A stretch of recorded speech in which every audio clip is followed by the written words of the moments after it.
Hello.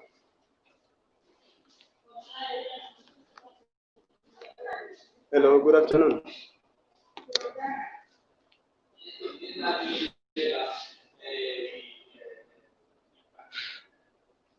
Yes, thank you so much, everyone, for having me. I'm very happy today to be with all of you. I'm sorry for the delayance. That was a technical issue. I would just want to go through a quick presentation about the roles of soil in mitigating climate change and malnutrition, that is hunger. Soil is one of the components of the earth that is called the lithosphere because the earth is made of four components. One of the components of the earth is the hydrosphere, that is the component that is composed of waters. The second component is the atmosphere, that is the component of the earth that is made of the gases, and then also the biosphere, which is the component of the earth that is made of the living things. And then we have the fourth component, that is the lithosphere, that is the solid part of the earth, which is made of soils, parent materials, rocks, and etc., which I will want to talk about today. Because the soil is one of the most important components of the earth that has the capacity to compose more carbons than all other components of the earth put together. Now, if you talk about if you talk about the roles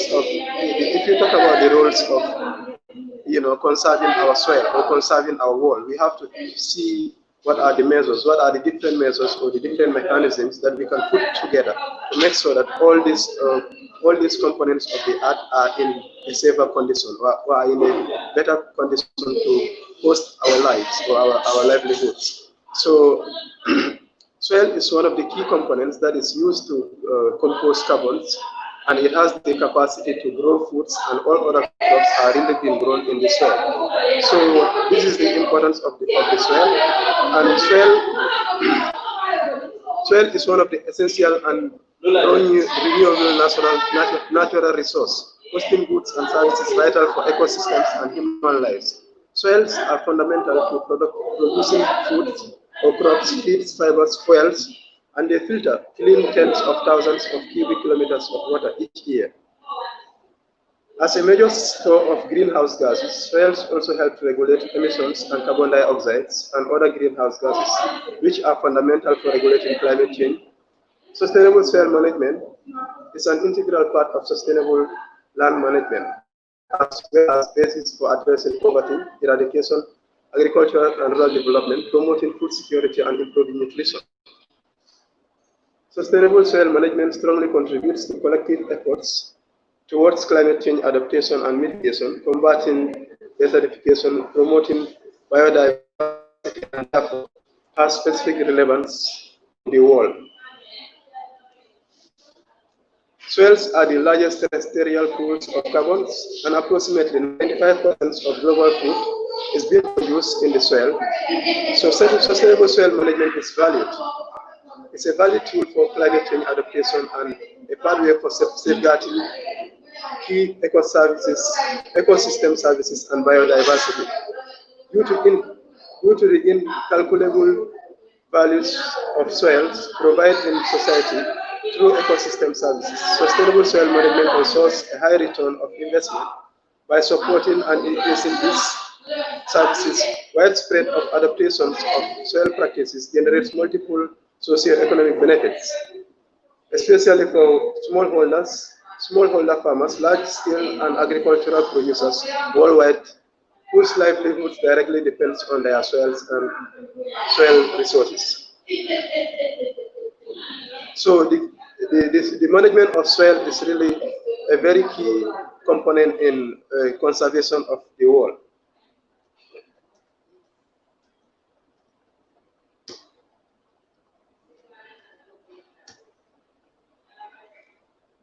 So let's have a watch to this short video about the conservation of soil and also the relevance of soil management to the conservation of the world and regulation of climate change and hunger.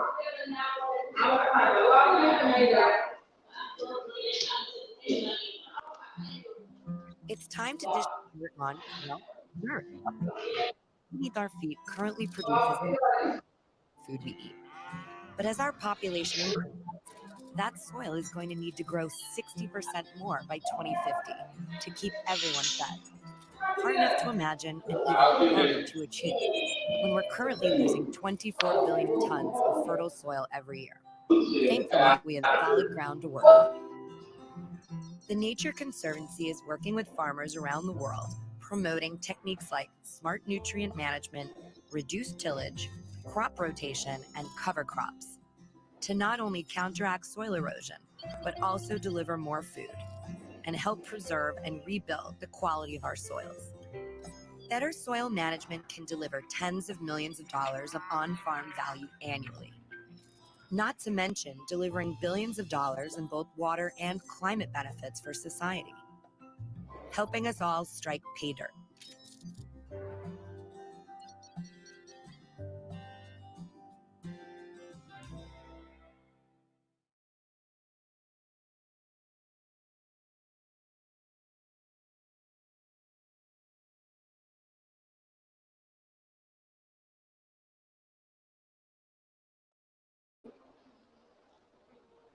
Yes, thank you so much for that video. As you know, as you can see the benefits of soil to climate change mitigation and hunger. Soil is one of the major compositions of carbon, and to make sure that we control climate change, these carbons have to be stored. And soil has a long-lasting benefits to carbons and also the storage of carbon and also mitigation of hunger. So I will want to open the platform for questions and answers if there is any.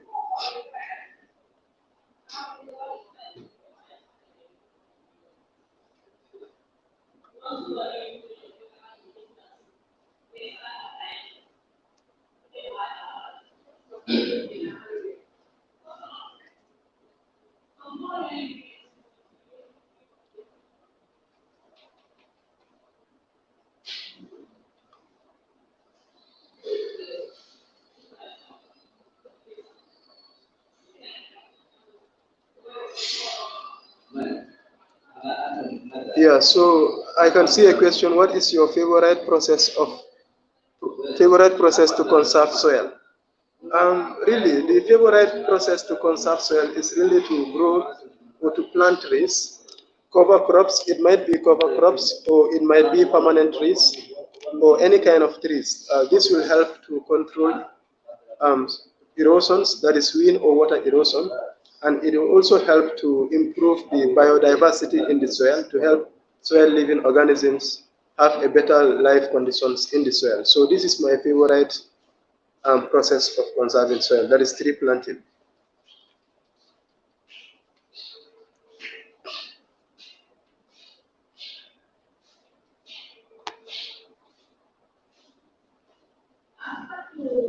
Any other question?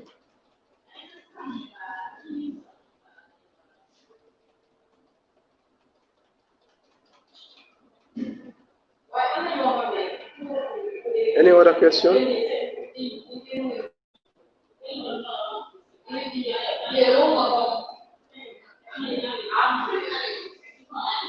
So the favorite tree to plant actually depends on your geographical location, because different trees or different pieces of trees or different varieties of the trees do well in a different particular location based on temperature or based on weather conditions or climate.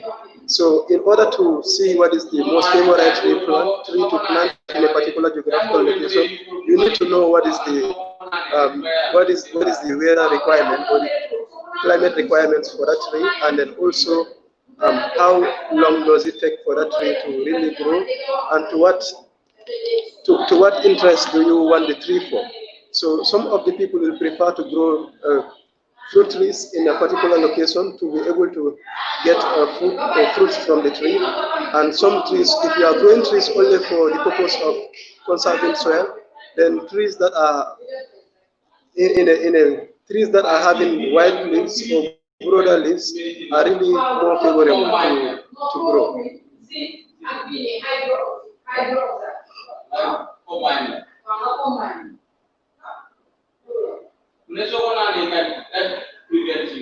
I hope that answers your question.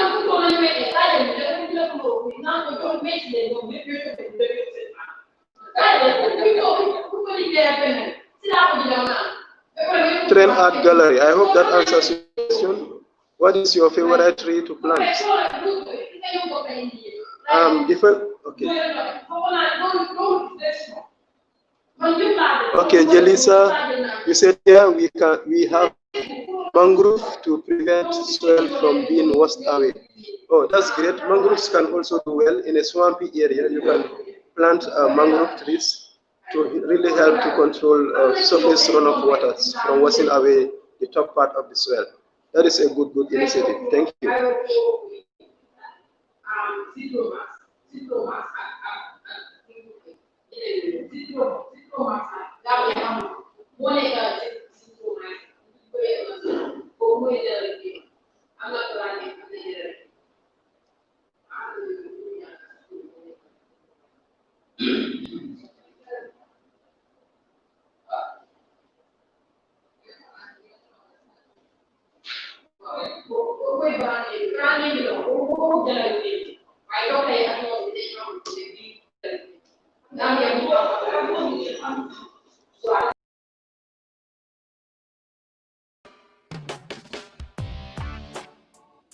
Oh, yeah. Good job. Thanks for joining us. Welcome, welcome.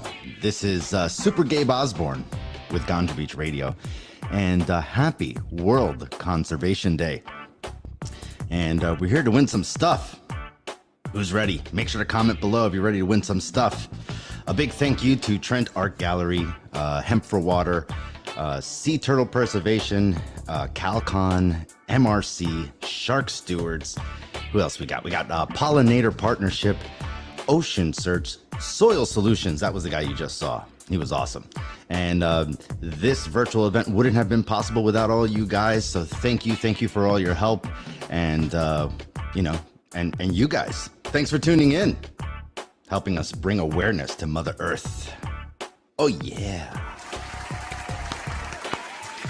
All right.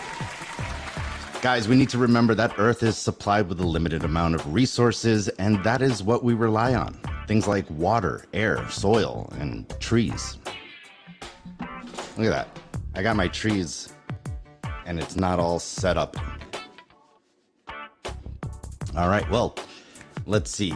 So, hold on. So please help us increase awareness and, sorry, I got a little distracted. People in the background doing things, and I'm like, what's going on? All right, well, so please help us increase awareness, and you may be sitting there thinking to yourself, exactly how? How, Gabe? How do we increase awareness? Well, I'm going to show you how right now. And we're going to give away our first prize. That's right, we're here to win a prize.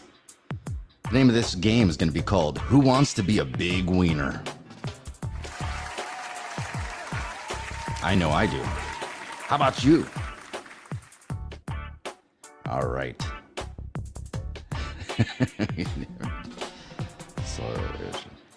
All right, looks like there's some comments coming in from the last episode. So we're going to keep going here. So one of the first things that we need to do if we want to, number one, help with awareness.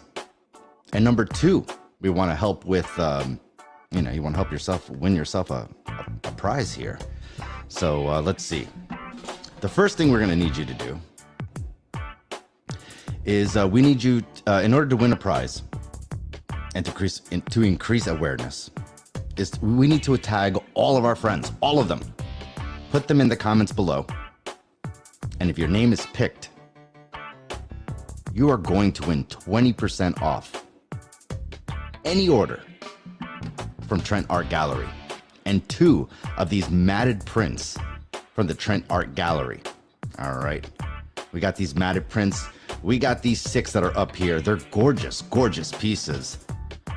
I know I'm in love with that shark one right there. That's my spirit animal. It's either that or that whale. That whale too is pretty dope. So yeah, guys, you guys are gonna get to win one of these things. One of these. I'm sorry, you get 2 of them. I apologize. You get 2 of these matted prints from the Trent Art Gallery. I mean, is there really any other gallery than the Trent Art Gallery? I mean, sure there are, but they aren't increasing awareness for Mother Earth. So let's get to it. Let's go ahead and comment below. Make sure to comment below and tag all your friends. Let's start there. Tag all your friends, tag them. Let them know that this show's going on right now. Let them know that there's a giveaway. You can win one of these pieces. 2. You're gonna win 2 of them. And 20% off at the Trent Art Gallery. Why not? Why wouldn't we do that? So we need to see all you guys tagging everything.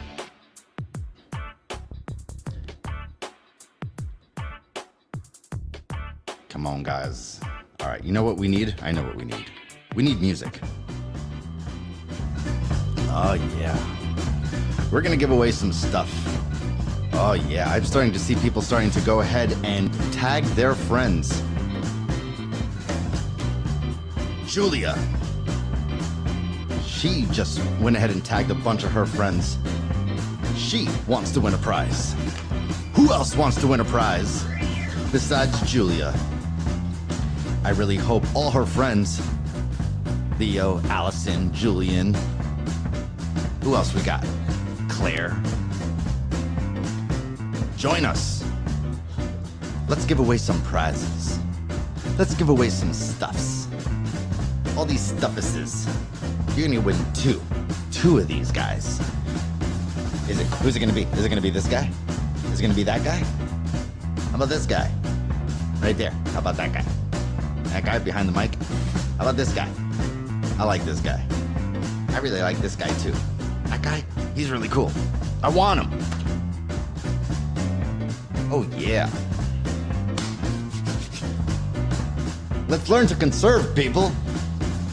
We got water. We got soil. We got trees. Yeah, we know about trees here at Ganja Beach.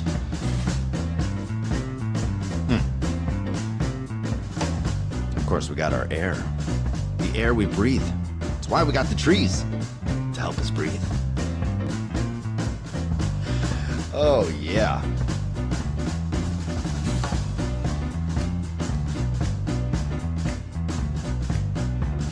That's right, we need you all to start tagging all your friends. Put it in the comments if you want to win one of these stuffuses. Oh, yeah. Jalissa, we'd like to thank you for tagging all your friends. Let them know. You're gonna win 2. Maybe 1 for you, maybe 1 for a friend. And if that wasn't enough, you can go to Trent Art Gallery and get 20% off of any order. Ooh, Jalissa's getting feisty. She went ahead and put it in. Bunch more names.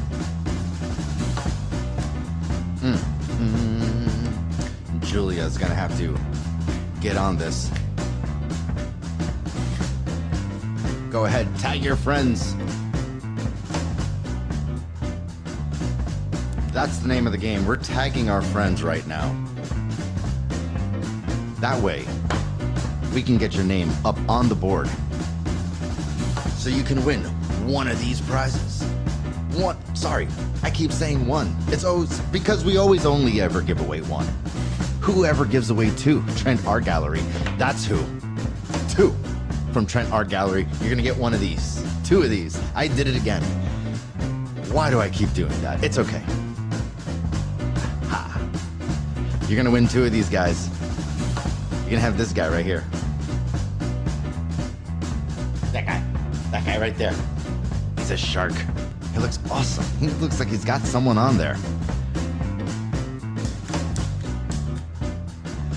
Julia, come on. She's gonna get this. Jalissa wants this. She wants this so bad. Who else is gonna comment? Make sure to tag your friends so you can win 2.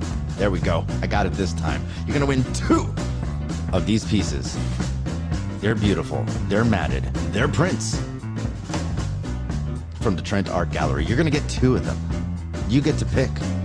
I don't know which 2 you want. Look at that. There's like another shark and a kid in a cave.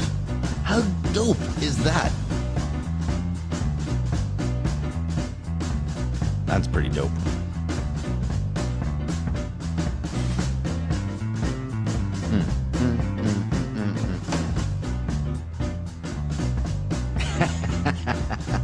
There's already wheeling and dealing going on.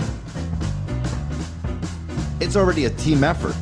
This is a great idea. Tag your best friend, because you're gonna win too. Check it out.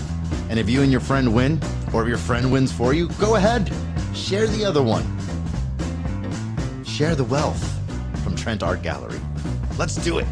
Tag your friends. Kyle, I just shared with all of his friends that he wants to win.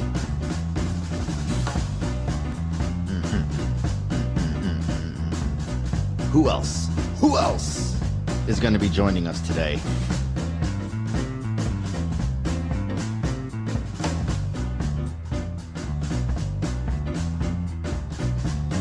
Oh boy.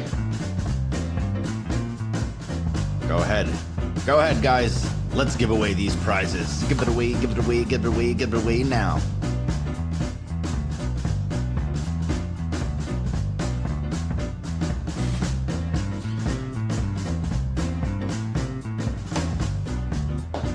We just have a few minutes left before we have to give away these prizes. 2. Count them. 1, 2. Uno, dos. We're gonna give away these prizes right here. You have 6 to choose from. Did I just say 6? How high am I? 6 to choose from. But you get 2. 2. And they're all so beautiful. And you're also gonna get 20% off the Trent Art Gallery. Check out the Trent Art Gallery if you want to get some more stuffuses. Or if you don't win.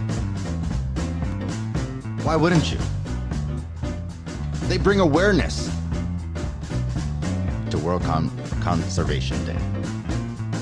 I almost said something else. Conversation Day is what I almost said.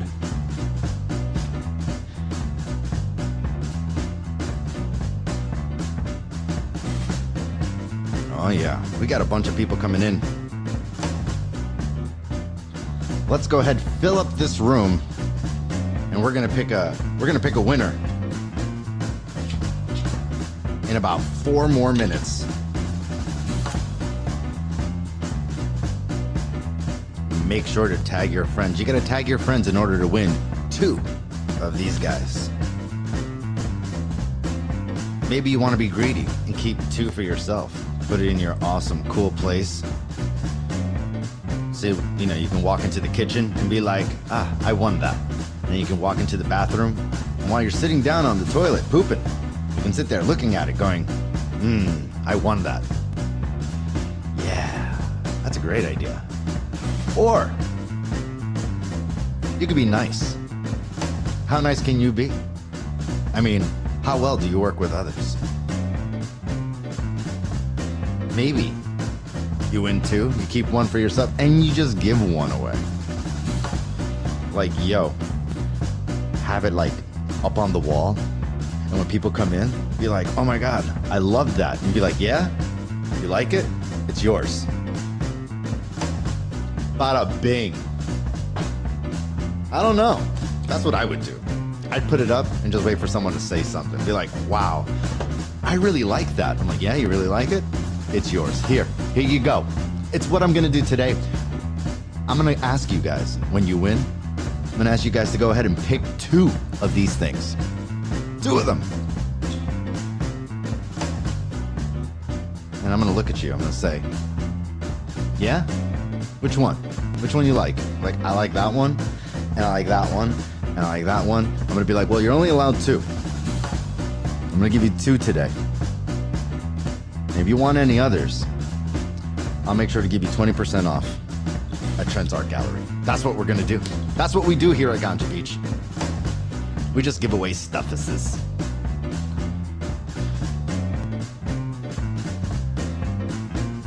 Oh wow.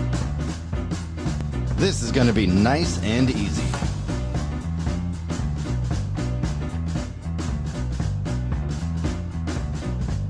We got 1 minute. 1 minute to go. And we're gonna pick a winner.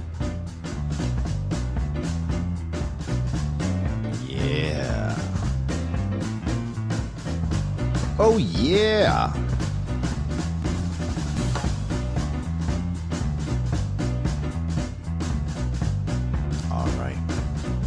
All right. It's almost time. I mean, it's almost time. It's like almost time to give away 2 of these. And if you want to get entered in as quickly as possible, this is what you need to do. It's very simple. Tag your friends. Hey, what happened to my music? Hey!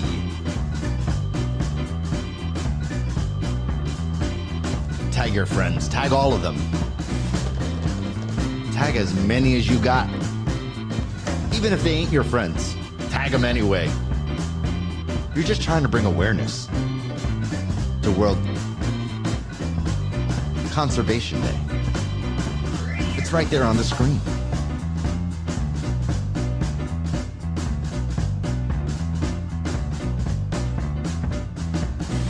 All right. Keep putting in your names. Now we're gonna have to pick out a winner. Let's see. Dun, dun, dun, dun, dun.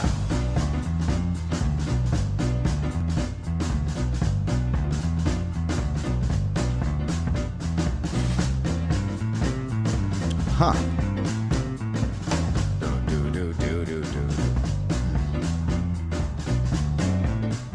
I have a secret assistant in the background. She's picking out a name for me out of a hat. Yeah? Who won? Who was it?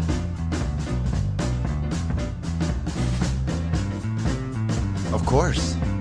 I mean, there was only going to be 3 people who were going to win. This whole match was going to be based on either Julia, Jalissa, or Kyle. That's it. Where's everyone else, y'all? Huh? Guess who won? It was Julia. Julia. Let's give it up for Julia.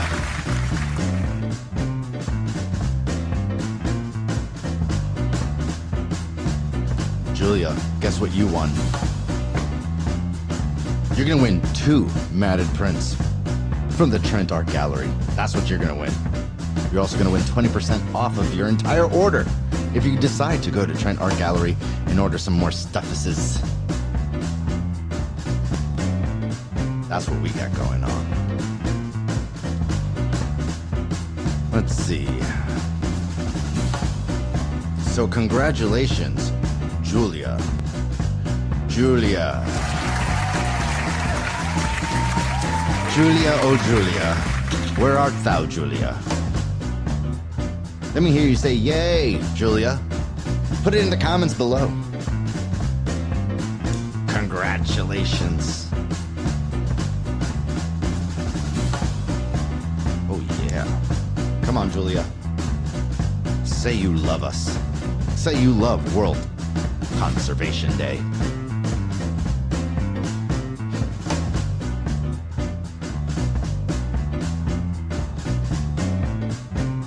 Oh yeah. All right.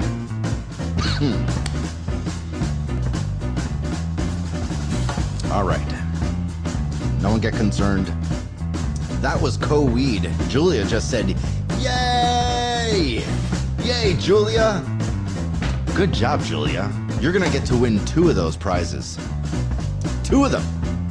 2 of the matted prints from the Trent Art Gallery. 20% off your entire order. Congratulations.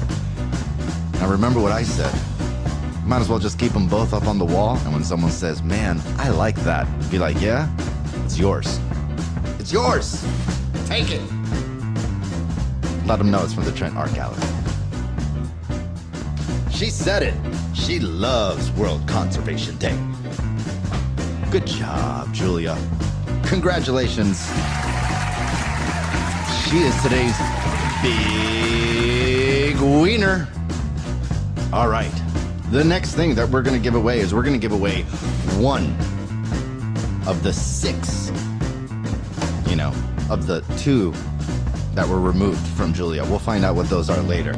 but you're gonna win 2 of those, and you're gonna get to win 1 of the 6 of the matted prints and 1 t-shirt. Check that out. See that? That's my head. Which one do I look better in? Do I look good in this one? How about that guy? That's the guy I really like. Hi. How about this guy?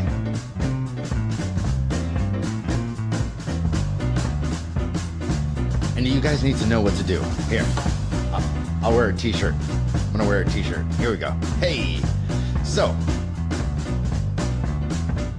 this is what we're gonna do. I know you wanna win a t-shirt, and I know you want one of those 6 matted prints that were up on the screen a few minutes ago. It's basically these, sort of, kind of, not really. But, hold on, let me get my t-shirt back on. I don't wanna be naked on the screen. And how we're gonna give it away is a very tricky situation. See, I'm picking a number. I'm picking a number. And we're gonna pick a number. I'm gonna write down my number. I'm gonna go with, I'm gonna go with, it's gonna be a 3-digit number. Between 1 and 100, no. 3-digit number between 100 and 200.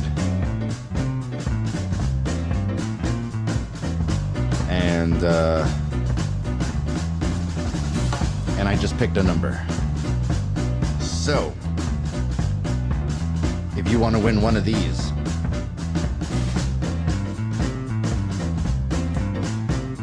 oh yeah. Yeah, you're gonna have a hard time, Julia, picking out paintings. And guess what? People are gonna have a harder time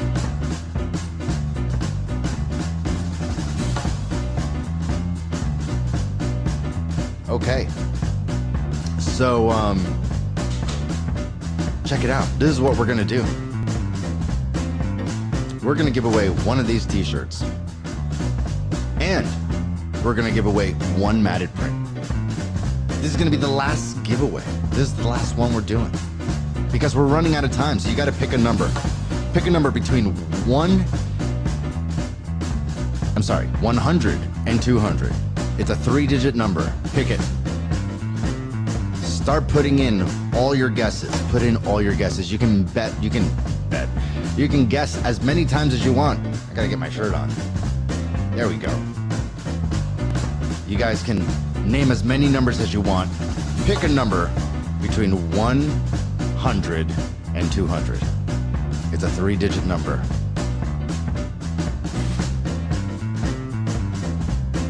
I'll give you a guess. It's not 100 and it's not 200. It's somewhere in between.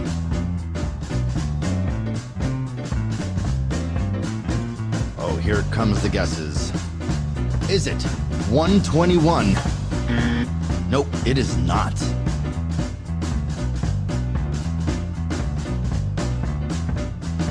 You can guess as many times as you want. Is it 150? Nope, not 150. Ooh, you are so close. It is not 199. Come on, you're gonna get to win one of these t-shirts. You're gonna get to win one of the matted prints. And guess what? We're gonna go ahead and throw in 20% off from Trent Art Gallery. They'll forgive me later. Let's see. 132? 134? Come on.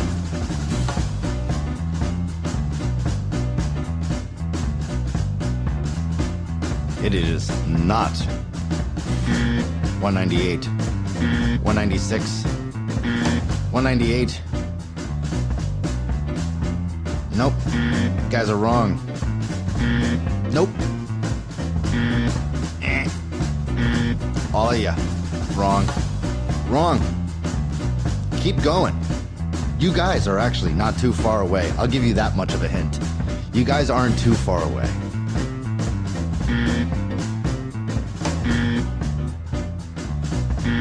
That guy's wrong. That guy's wrong. Wrong.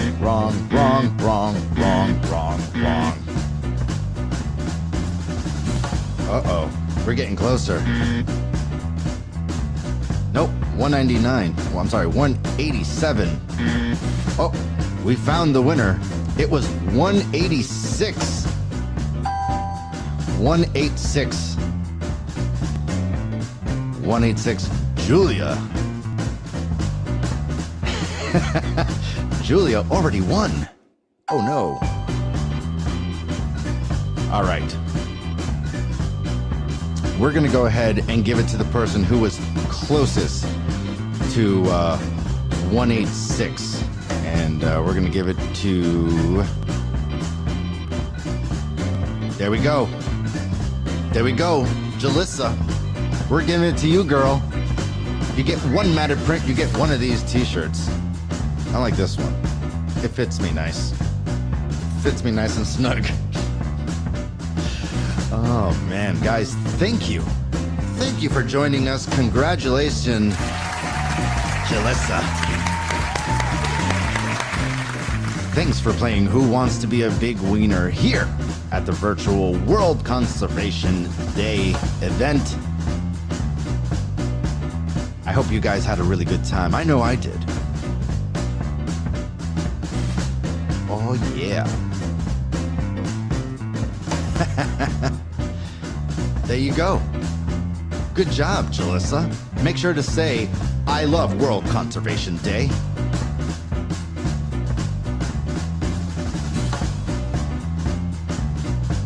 There you go, Jalissa and Julia. Make sure to look at the comments. Please send us a message to the Trent Art Gallery Facebook, and we'll make sure that you get your prizes as soon as possible. Guys, have yourself a very good day. I'm Super Gabe Osborne. This was an excellent time. We hope to see you soon. Hope to see you on the next one.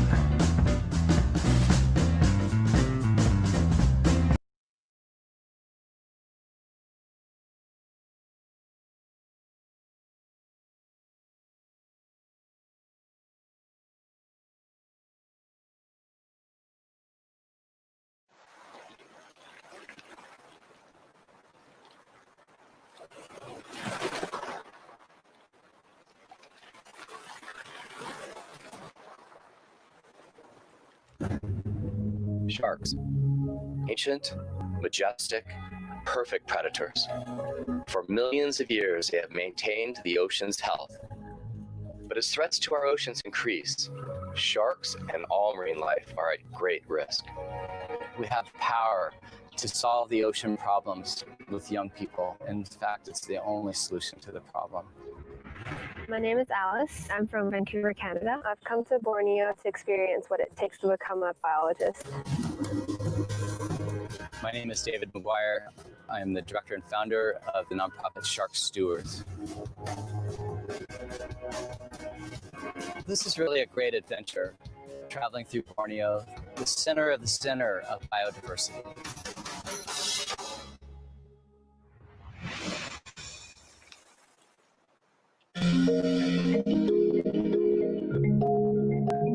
I always love the ocean. I'm interested in how the marine animals live. Obviously, a lot of their populations are declining, and I want to learn about conservation projects. So I think I'll major in biology in university, and we'll see how that goes. After joining up with the Shark Stewards team in Borneo, first up in Alice's ocean education is scuba training. The first time I started diving with Gon, I was pretty nervous. Well, Alice has been working really hard. She did her open water, and it's a very rigorous program. She became certified and confident. And then we came here to Sea Venture and went to Sipadan today, the island of the shark.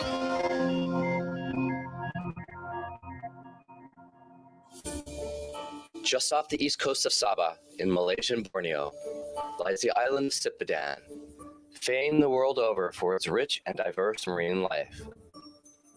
And its most famous residents are the ones that Alice has the biggest passion for. I I heard there are a lot of sharks in Sipadan, but I know their population is really declining. One estimate from our partners is that sharks in this area are 90% overfished. Good morning. Welcome to Sipadan. We'll be heading in that direction with the reef on our left-hand side.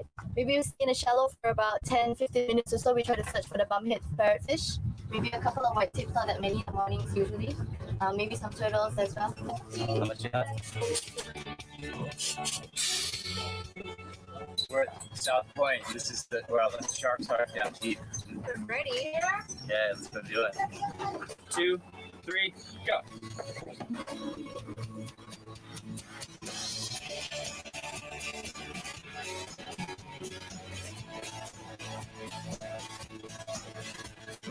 I've never seen anything like that. It's like entering an entirely new world.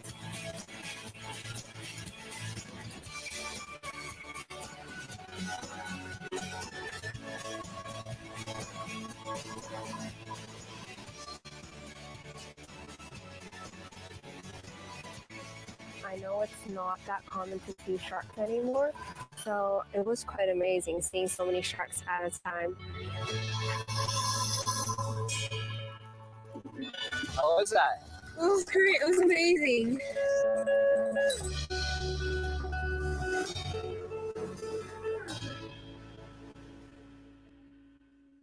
They're called sling jaw because they can sling their jaw out like some sharks. Alice is learning about fish and sharks, but also the realities of the ocean.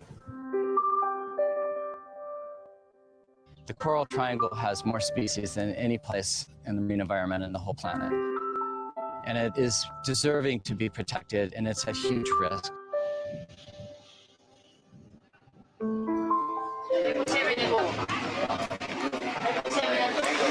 This is a baby manta ray. So the gills are gone, right?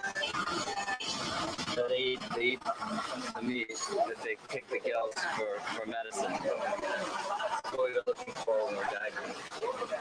And we used to see huge ones here. There are millions of hungry people eating fish. There's a lot of runoff from the land, a lot of pollution, a lot of plastic that we saw. And we even felt fish bombs when we were diving this marine protected area at Sipadan Island.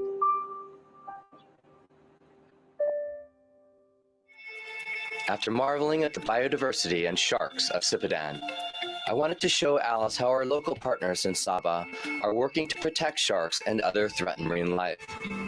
So we traveled to Pom Pom Island to see for ourselves what is being done to help protect our ocean's creatures and fragile habitat.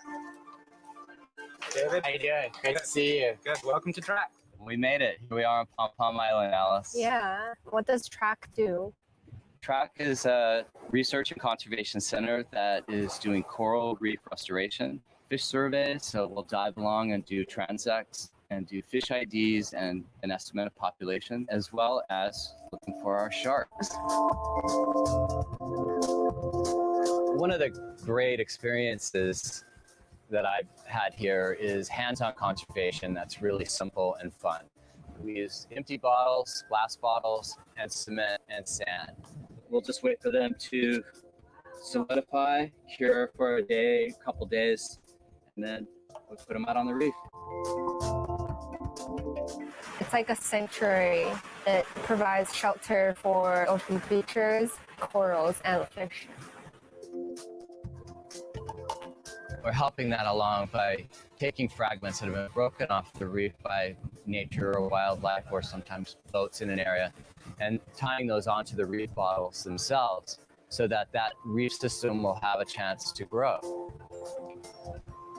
I've been coming here for 3 years and I've seen some of these reef bottles overgrown. The coral is starting to grow rapidly. We're seeing small fish use them as refuge. Invertebrates are using them as habitat. And now we're seeing more predatory fish come in and eat those smaller fish. So we're rebuilding that whole trophic level of the ecosystem.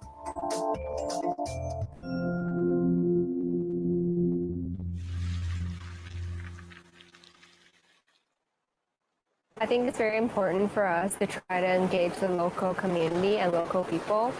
Community Day, we went to Kalapuan Island.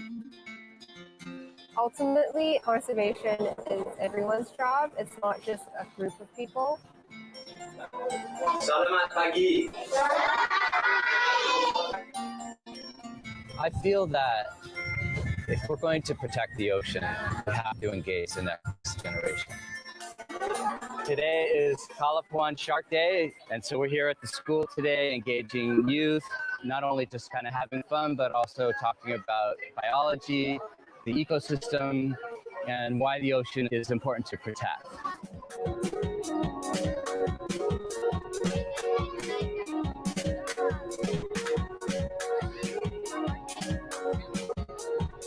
We're doing a beach cleanup, so we're picking up all the garbage around this area, and we're engaging the local children to do it with us as well.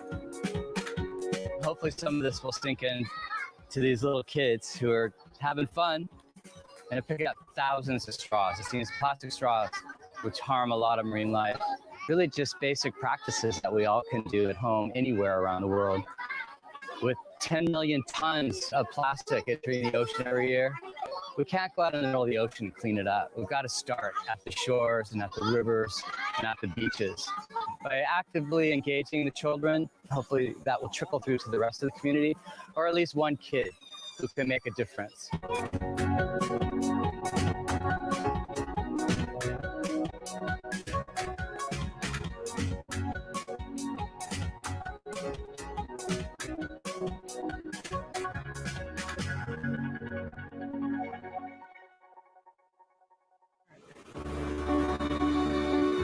I learned a lot from this trip.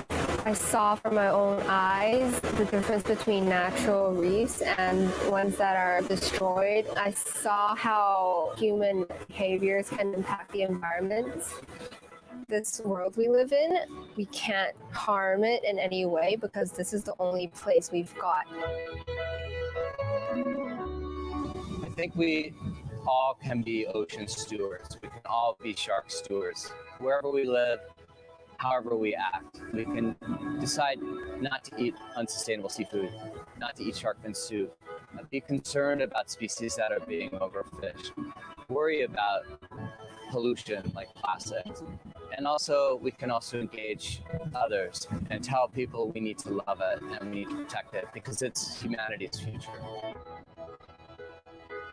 If all of us are aware of the situation, if all of us contribute to conservation, I think there's definitely hope for the ocean.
Good morning or afternoon. I'm calling from my shelter-in-place work-from-home situation in Northern California, so it's still morning here.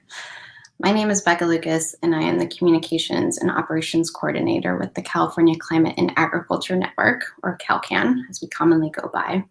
And it's great to be here, and thank you to Trent Art Gallery for inviting us to talk about what kind of conservation work we do. CalCAN is a statewide coalition of organic and sustainable agriculture organizations, and we work with and on behalf of farmers across the state. We use policy as a lever to achieve widespread change in California agriculture to realize environmental, public health, and justice benefits, and we believe that improvements can be made on all farm scales. We formed over 10 years ago because we realized that there wasn't a place for farmers at the climate policy table, and agriculture is integral and offers a variety of climate solutions. So in our work, we bring in the voices of these diversified small and mid-scale organic farmers to ensure that they are heard and supported. A lot of this we do by telling stories. So I'm going to tell you a few stories about the farmers that we work with. But first, I'm going to back up and tell you a little more concretely about what we mean by agricultural solutions to climate change. So very specifically from a California viewpoint, if we are to achieve our state's ambitious goal of net carbon neutrality by 2045, our $600 billion industry that employs 2.5 million people, that is our agriculture industry in California, needs to be part of that solution. But how? There are two main ways that we can meet the climate crisis. Adapting, that is changing our practices as our environment changes, like planting a variety of lettuce that is better suited to hotter temperatures, doing something about the greenhouse gas emissions that contribute to climate change by reducing them or storing them somewhere. And farmers can do all of these things. There are many strategies that farmers and ranchers can employ to reduce their greenhouse gas emissions and or actually store them on farm. They can draw carbon down from the atmosphere into cropland and rangeland, building rich, beautiful soil that creates a great and often more productive crop and has lasting financial benefits for farmers, as well as environmental and health benefits for surrounding communities, in part because it reduces the reliance on synthetic fertilizers. Farmers can also reduce energy and fuel use by using solar panels for various equipment and can use field areas to produce solar energy power for others. There are several practices and equipment upgrades that can reduce the amount of methane, a greenhouse gas much more potent than carbon dioxide that is produced from in a way that is also much more beneficial for the person who's handling it. And of course, keeping farmland in farmland is at its core the most base conservation practice that we can do in agriculture. But a lot of the time, farmers need some support to make these changes or to see these practices in action and working with fellow farmers before changing what might be familiar to them. Enter the suite of climate smart agriculture programs that California offers. A few programs that we advocate for in particular provide grants to farmers and ranchers to reduce their on-farm greenhouse gas emissions and store carbon in soil and woody plants. Almost all of them have very long names, so if you're interested, I invite you to check out the link I have listed here. But I'm just going to give you a brief overview of a few of these different programs. So one program for water efficiency provides grants to upgrade equipment like irrigation, which is very vital in California, so that it's more energy and cost efficient, saves water, and reduces greenhouse gases by switching away from the use of diesel pumps.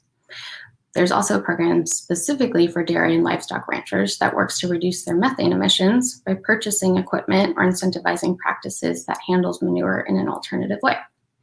A Healthy Soils program provides grants to build soil health by trying new practices like purchasing and applying compost or planting crops whose sole purpose is to build soil organic matter, increase water holding capacity, and soil structure.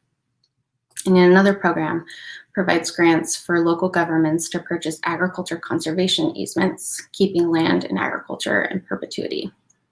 These grant programs reduce the risk in the inherently risky business that is farming.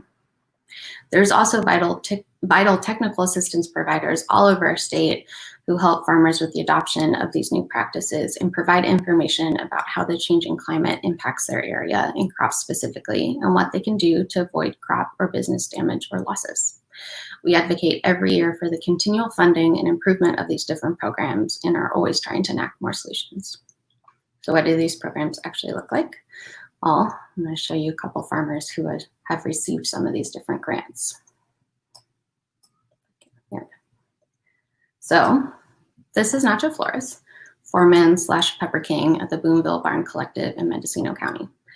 They received a Healthy Soils grant this year in the midst of the pandemic that wiped out the majority of their market avenues to plant a hedgerow.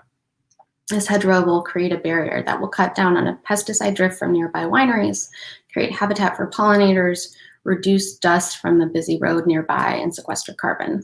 Their grant money not only supports their farm, but the local nursery that they are purchasing the native plants from. That local support is incredibly vital in a time like now when many small businesses are hurting.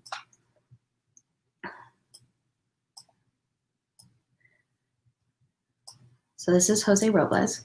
He's been farming almonds for over a decade in Stanislaus County. Mulch material, often straw, that's laid on top of soil to protect that soil, reduce heat, and produce other benefits, as well as compost to get rid of a pest problem that had wiped out a section of his almond orchard. Not only did he get rid of the pest problem without using pesticides, but the soil held more water and made his trees more productive. He also planted cover crops, crops that he does not plant to harvest and sell, but solely exist to build soil health. And he also planted hedgerows to build pollinator habitat. All of these practices help reduce his reliance on pesticides and ensure the health of his family.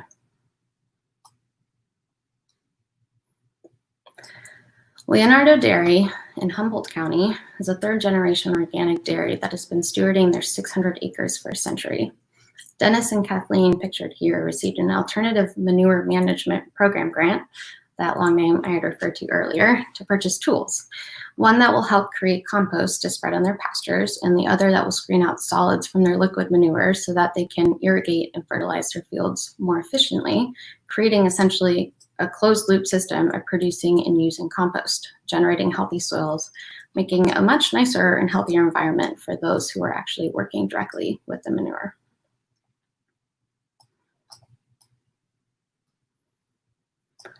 And here, pictured, we've got the Cloverleaf Farm in Solano County, which is a collective of young farmers who've expanded their 1.5 acre operation initially to an 8 acre organic diverse farm specializing in stone fruit, berries, and vegetables. They got a grant to experiment with low tillage. Tillage is a traditional practice that prepares field for planting by disturbing pest and weed pressures by churning up the soil. This, unfortunately, often releases any stored carbon in soils back into the atmosphere. By limiting tillage, it can keep important carbon in the soil and do not disturb important soil structure.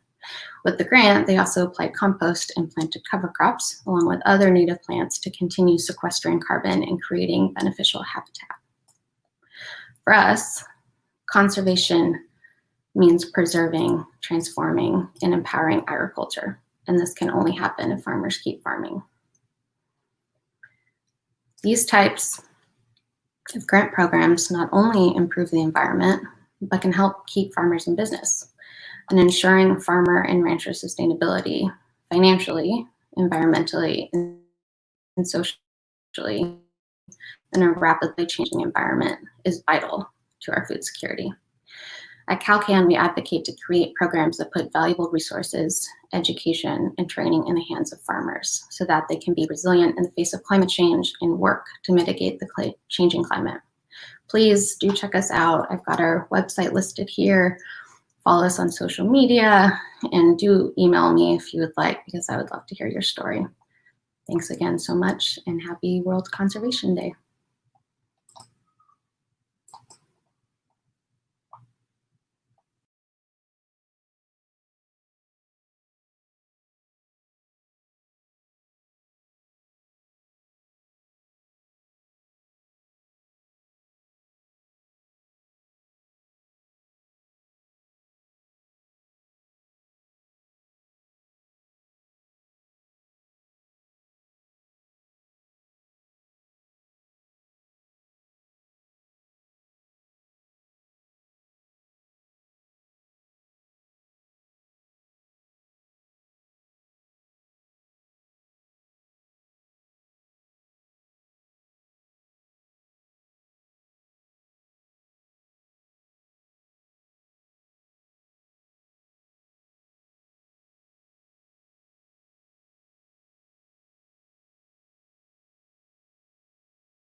Hello. Good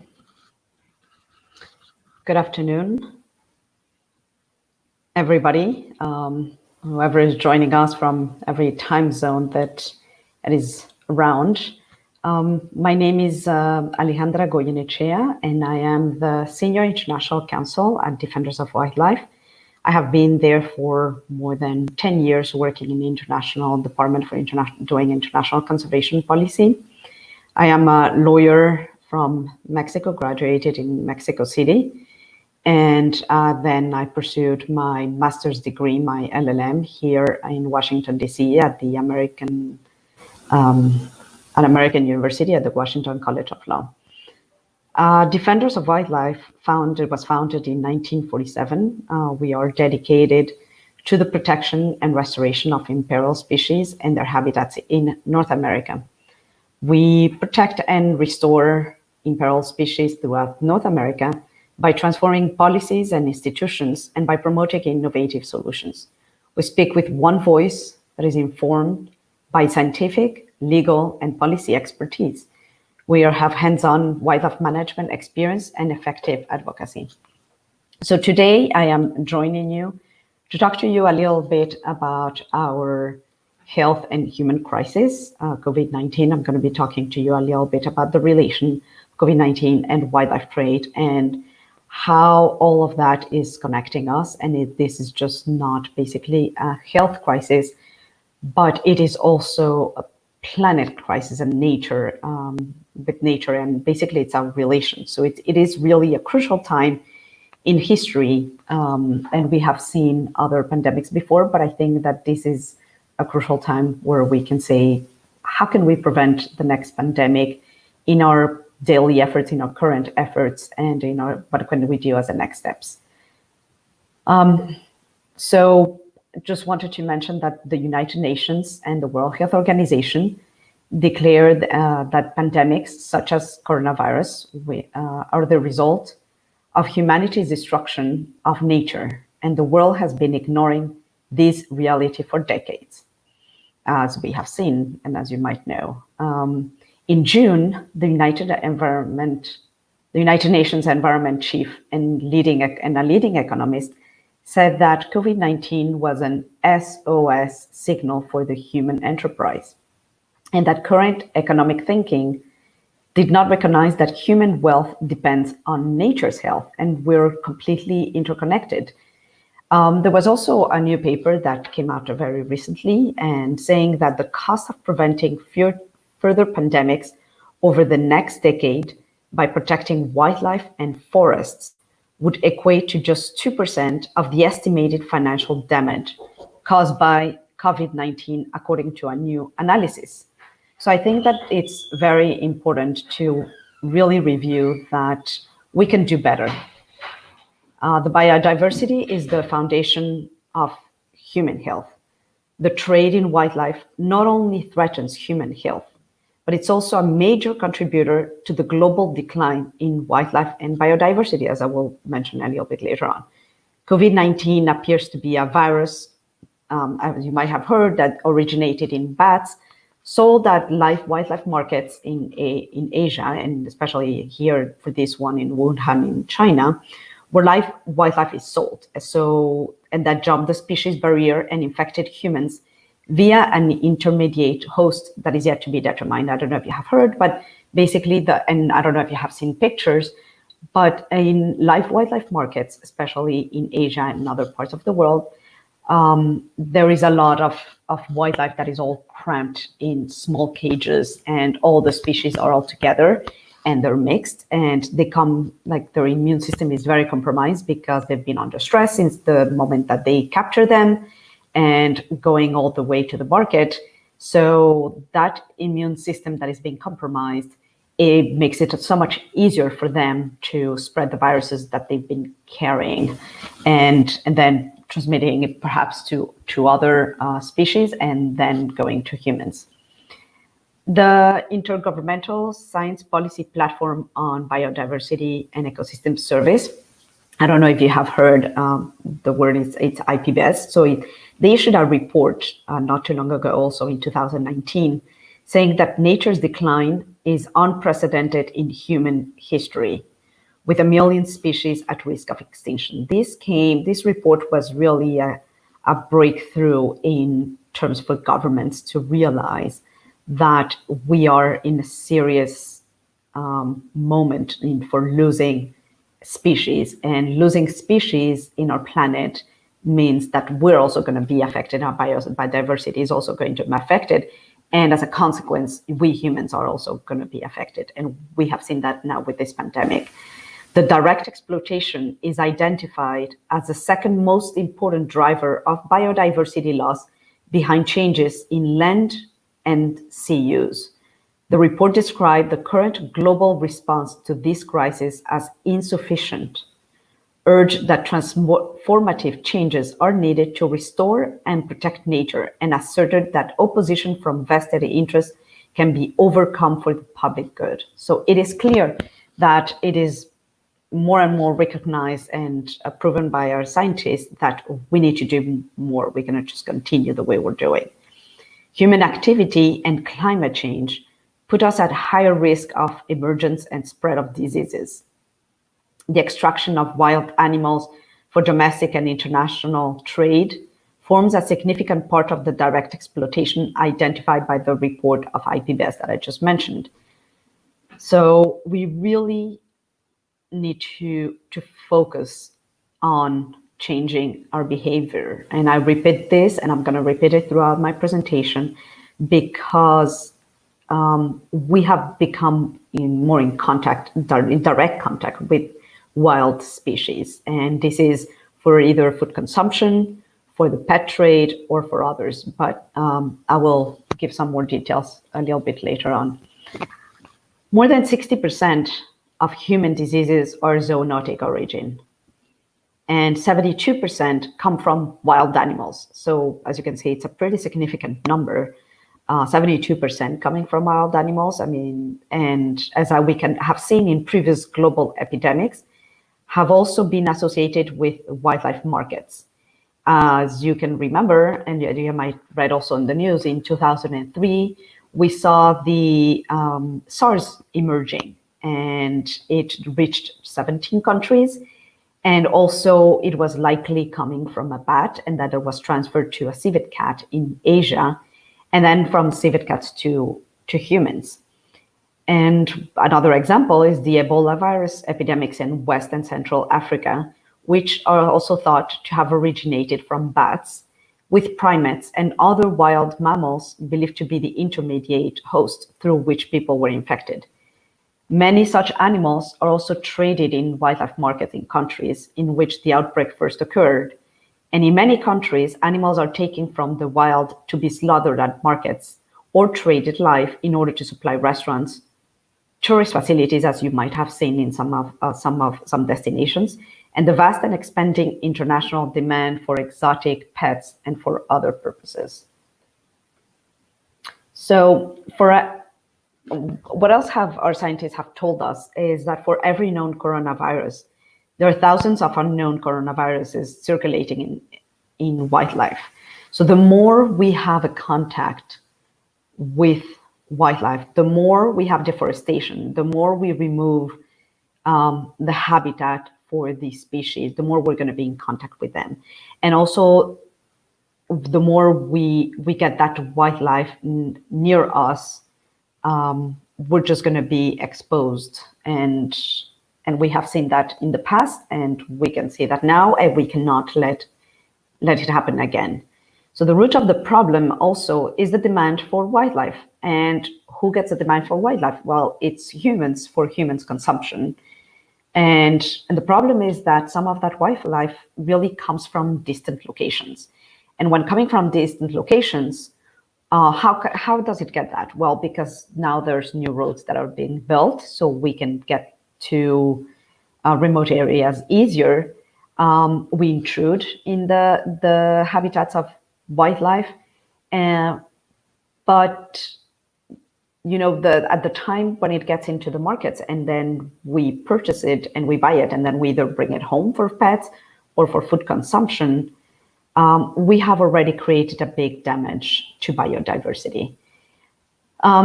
There's also a lot of there's also proof that these zoonotic diseases is spreading also through wildlife trade. And how is that? When an animal is being demanded in another place and then is being transported, it spreads the diseases. Also, the conditions of animal welfare are not ideal, and therefore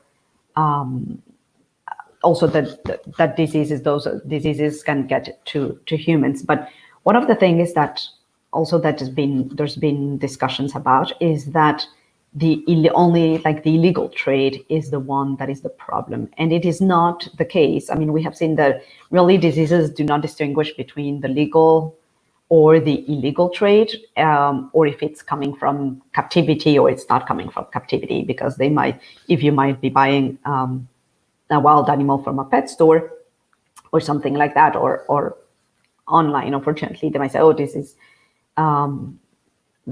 fine. Well, the problem is that if it's coming from captivity, well, there's most of the time, and a lot of times, captive bred animals in the captive breeding facilities, they also sometimes mix with wild animals that might be, depending on the conditions, but they also might be with wild animals. And also, I mean, the situation of those wild animals in being all together, and the way that then they can bring them to the facility. So it's important to notice that the diseases do not distinguish if it's legal or illegal trade. The problem is the demand, and the problems are humans.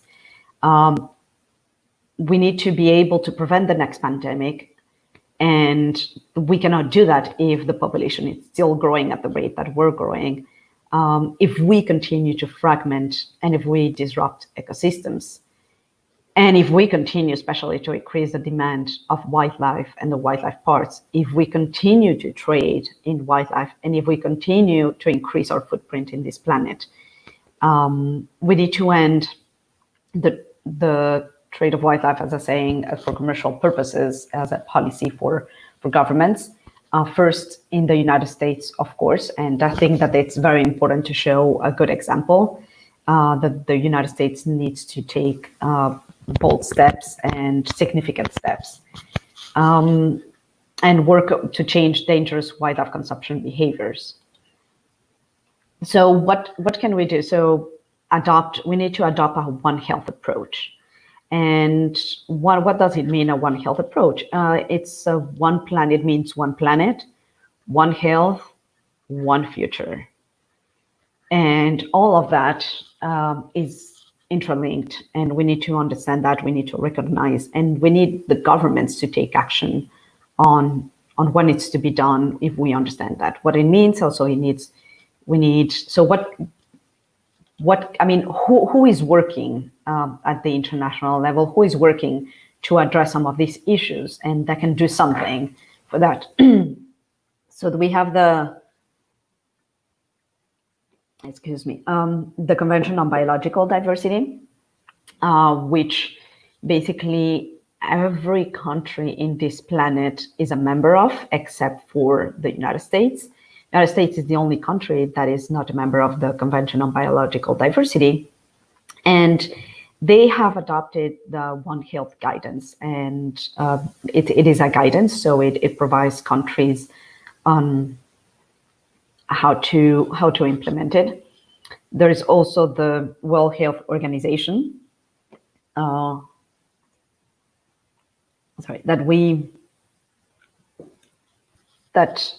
basically the United States has declared that we're going to withdraw from. And the World Health Organization can also help to develop policies with its member countries. There's also the World Health Animal Organization, otherwise known as the OIE, and can also help with policies to work with member countries.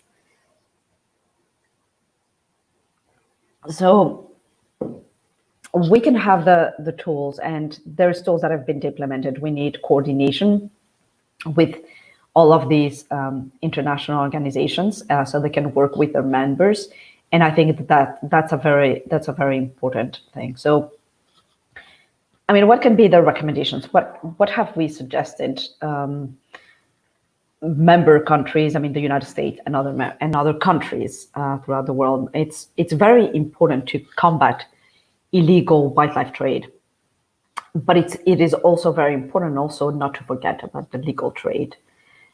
So Defenders of Wildlife, together with other NGOs, we have been doing some advocacy work with Fish and Wildlife Service, and basically we have our coalition statements and policy statements to give to Fish and Wildlife Service and Congress to basically strengthen our own institutions and improve collaboration and work. But we also need to work internationally to curb wildlife markets, live trade in wildlife, and commercial trade in wildlife products, and to promote, very important, to promote the conservation of wildlife and habitat, their habitat. So I just wanted to mention also, there was a very interesting article in the National Geographic where a former wildlife inspector gave us also his perspective. And he mentioned that approximately 200 million live animals are imported to the United States annually, according to a 5-year trade report. 200 million live animals. That is huge, huge trade. And also it's very important to understand the capacity that our agencies can have. So we need to increase that capacity.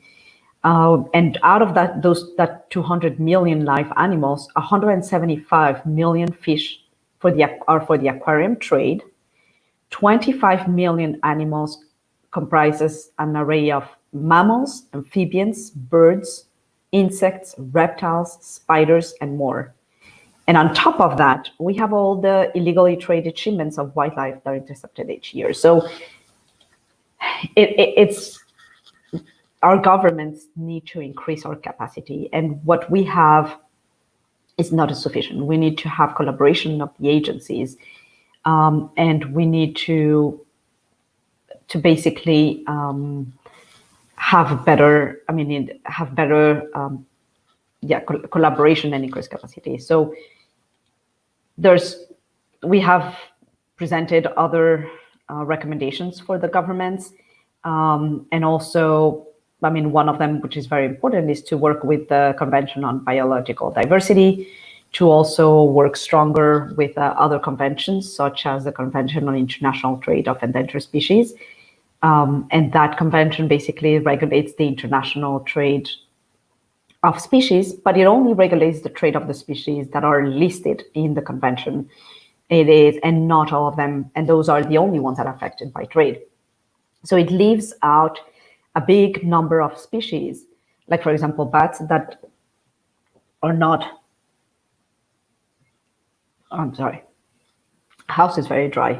That it leaves out a number of species that basically are not heavily traded and therefore do not comply with the listing criteria of the convention, like, for example, some of the bats. And the bats, as we have seen, are some of the carriers. That doesn't mean we have to get rid of bats. On the contrary, bats are very, very, very important species for our planet and for us. Therefore, there are other avenues to work with agencies. But anyway, CITES is one of them. But what really needs to happen is, it's, as I'm saying, we need to have a healthy planet to have healthy humans. And we cannot just come back to our previous normal. We need to change our actions, because as we have seen, our previous normal just does not work. Very recently, Vietnam announced they took some actions. They announced their directive to prohibit wildlife trade. And it is a great first, and it's a great example to prevent the next pandemic. But just one country doing it, it's not sufficient. And we need more countries to take bold actions and immediate actions. So, and as we can see, it's the same thing, not just on wildlife trade, but also in deforestation, habitat loss, climate change, and others. So China also declared some of the some next steps, closing wildlife markets, and I know, and also some wildlife markets for human consumption, but it has some caveats, so they need to still work on that. So we're entering an era of pandemics. So I just wanted to close with giving you a quote saying that we're entering an era of pandemics, and it will only end when we protect the rainforest. So I really appreciate your time listening to us, and I just wanted to say that I appreciate that. Just let me know that if you have any questions, or please feel free to contact me, Defenders of Wildlife. My email, it's a little bit complicated to spell it right here, but it's pretty easy to find on the Defenders website.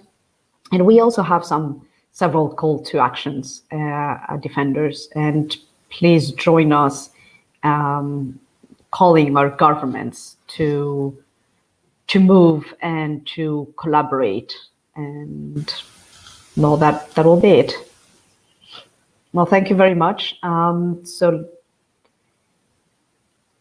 one of the questions, what has been the one project I have been the most passionate about working with Defenders?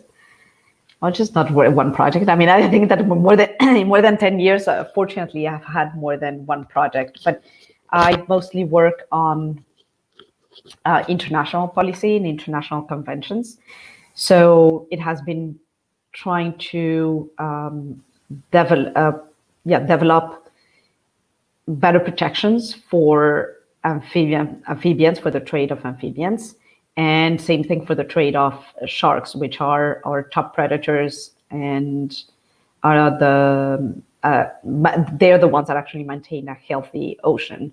So I've been working with governments in South America to work with CITES and include some of the species in CITES. And after that, which is the best part, is to work on the implementation of those new adopted measures. And it's just been amazing how to see that governments really can have and demonstrate good intentions and good work when they are supported. And I think that what's very important too is that what I have learned is that we cannot just advise or work with other governments if, for example, in our own country, we do not make this the most important examples. So I also wanted to say that. And the other one, actually, just one that was very recently in 2019, we finally were able to work with the government of Peru and other countries in Latin America, and they held their first conference of the Americas to combat illegal wildlife trade. And that was really nice to see all of them together, all the countries in Latin America sitting at the table and preparing a document and actually really saying how they're really going to do to combat illegal wildlife trade in the region, because that is the most important thing. It's just not, as I'm saying, not just one country to adopt a measure, but it's also all of them together working in collaboration. Especially it's very important in law enforcement collaboration, because not only if you take some efforts as an exporting country, or as an importing country, if the exporting countries does not take the same efforts, it's really hard to obtain good results. So there's always going to need collaboration of the exporting countries and the importing countries.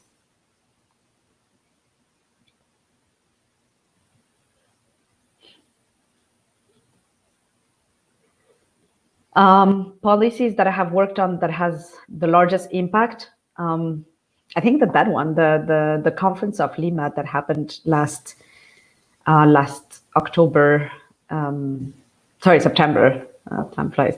I think that was one of the largest examples, because it happened from Canada all the way down to Argentina, and countries actually were discussing that with them not too long ago on what is the next step after they adopted the Lima Declaration.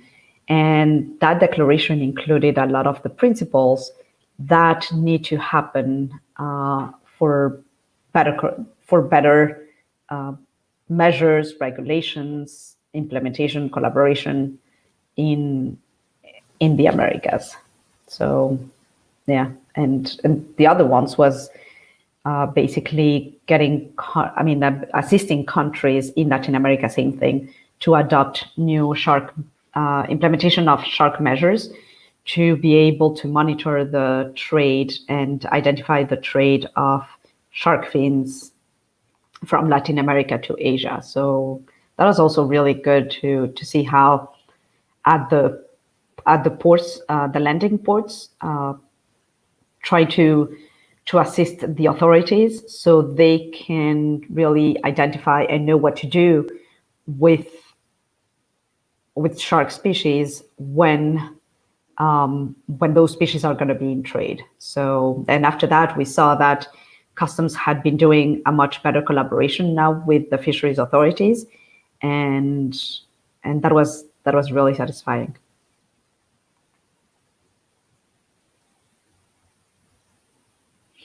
Well, thank you so much for everybody to join, and please feel free to connect at Defenders page, defenders.org, if you want to know more about us. And thank you so much for your time today to learn a little bit more about what we do and what you can do. Thank you.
education center is available anytime. We have 72 miles of beaches, and we are the top spot within the top spot for loggerhead sea turtle nesting. So we want to talk just for a few minutes about the different sea turtles that we have here in our area that you're likely to encounter on our beaches. And we have loggerheads and greens, and we have leatherbacks. The model's out in the other room. Like I said, loggerheads are the #1 spot for them is the east coast of the United States. So we are critical habitat here with the Khare Wildlife Refuge just south of us. Here we have a large influx of these turtles nesting. And then we have green sea turtles here as well. And they nest in a every other year cycle. So this year should be a low year for their numbers, but it seems to be pretty high so far. So last year was a really big number for them. Then leatherbacks also nest here. They start in March, a little earlier in the season, and they are pretty much done now. Most of the leatherback nesting in Florida is in Palm Beach County, so we just get a few scattered up our direction. So with that, if we want to ensure the protection of these species in our area, it's important. Not everybody has sea turtles on their beaches. We kind of are spoiled here. We think that it's just how it is. So to ensure that protection, we do our education programs and we do conservation work. STPS's main focus is public education because we have found that's the best way to protect these turtles and their habitat. So we are available through community presentations. We do Turtle Talk 101 presentations in public libraries, which have been on hold this year with the current situation, but we are now doing them online through Zoom. There's information on our website about how you can participate in those. We are also in the schools through a variety of programs. We go to civic organizations and we'll talk to your group. And we do night walks. Typically, we had to cancel them this year once again because of the pandemic. But typically, we're out educating people at night and showing them nesting turtles. And we do monthly beach cleanups, which once again are on hold. But all of these programs are designed to be out in the public, doing outreach and making people aware of sea turtles and the importance of them and their habitats. So we also have, I want to show you this great program as school's getting ready to start. We have a turtle trunk program that we partner. We get the trunks are educational materials with a whole curriculum set up for elementary school students from In-Water Research Group. And these are available for checkout to Brevard County educators. You have to be an educator to have it, but you can reach out to our education department at education@seaturtlespacecoast.org and sign up and find out more information on how you can get this in your classroom. If we want to look around the education center a little bit, we could do that. We have activities for kids. There's a lot of hands-on things to look at and a lot of information about the different turtles. And once again, we have education volunteers who'll be happy to come and do a program with your Girl Scouts, your Boy Scouts, your preschools, whatever. Right now, we aren't doing those in person, but you are welcome to come in individually within the CDC guidelines to visit our education center. Along with our education programs, STPS does a lot of hands-on programs that are done through permits with the state of Florida Fish and Wildlife Conservation Commission. So we do operate a hotline for stranding emergencies or any sea turtles in distress you see. That is operated by volunteers. It's monitored 24/7. So anytime you have a sea turtle emergency, you can call us 321-206-0646 and we'll get that posted somewhere easy for you. I know it's on our Facebook page and our website. But they will monitor it. We have trained volunteers that take state training that can respond to emergencies. In 2019, we responded to, trying to find the number. We had 153 strandings that we reported to, and we had an additional 256 post-hatchling turtles that we responded to, which are the small turtles that washed back up, for lack of a better term, after a storm event in the fall. So we dealt with those as well. So we have a transport team that works in tandem with the stranding volunteers, and they transport turtles to rehabilitation facilities. And they also will, if the state needs us to transport turtles between facilities for different care needs. So we made 141 of those trips with our volunteers last year. And that truck you saw when we came in, that's one of our vehicles that we have to do that in.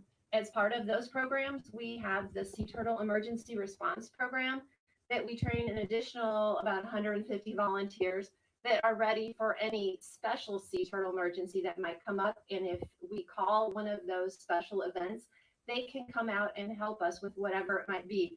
Typically, it's after a wind or a wave event on the beach that those post-hatchling washbacks come back into us with the sargassum seaweed. It could also be a cold stun in the winter months, or it could be a red tide event or other similar thing where there's an overwhelming number of turtles that need to be dealt with. So we are involved in all of those different programs, and they have been going on through all of this. We've worked within guidelines and protocols to keep these programs going, to keep that response available for the sea turtles as they're needed. We also do a nesting survey program. So we're out on the beaches from mid-April to the mid-September daily with different volunteers. We have a 2-mile stretch of beach that we monitor as part of the state data that goes into nesting trends. And those volunteers are dedicated. They're up at sunrise every morning, and they go out and walk that stretch of beach, and they are going to mark any nesting activity they see, which could be false crawls, which is when a turtle comes up the beach but does not nest. And we document any nest for the state. And then as the season progresses, we'll mark any emergencies that we see, and we will evaluate about 20 to 25% of the nests that we have marked throughout the season to see the success rate, and all that goes to trend data to the state. To do all of this different work takes a lot of our volunteers. So if you are interested, you can become a member of the Sea Turtle Preservation Society. It's as easy as getting on our website, which is seaturtlespacecoast.org, and you can click at the top. There's members and there's a volunteer tab, and the volunteer one will be full of volunteer information of what you need to do to become a volunteer. We do have different levels of training depending what program you're interested in, and those programs were on hold, but we have got them back up and running online, so you can do your volunteer training online and be ready to get going and help us with the many different things that we do have going on right now. See what else we talk about. We also do a lot of support out in the community for sea turtles. We partnered with the Brevard Zoo to start their Sea Turtle Healing Center there in 2014, and we have provided monetary support to that facility each year since then.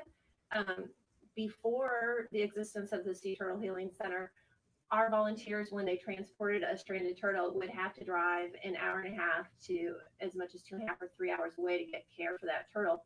And that was a large burden. It was hard on the turtles. It was hard on our volunteers.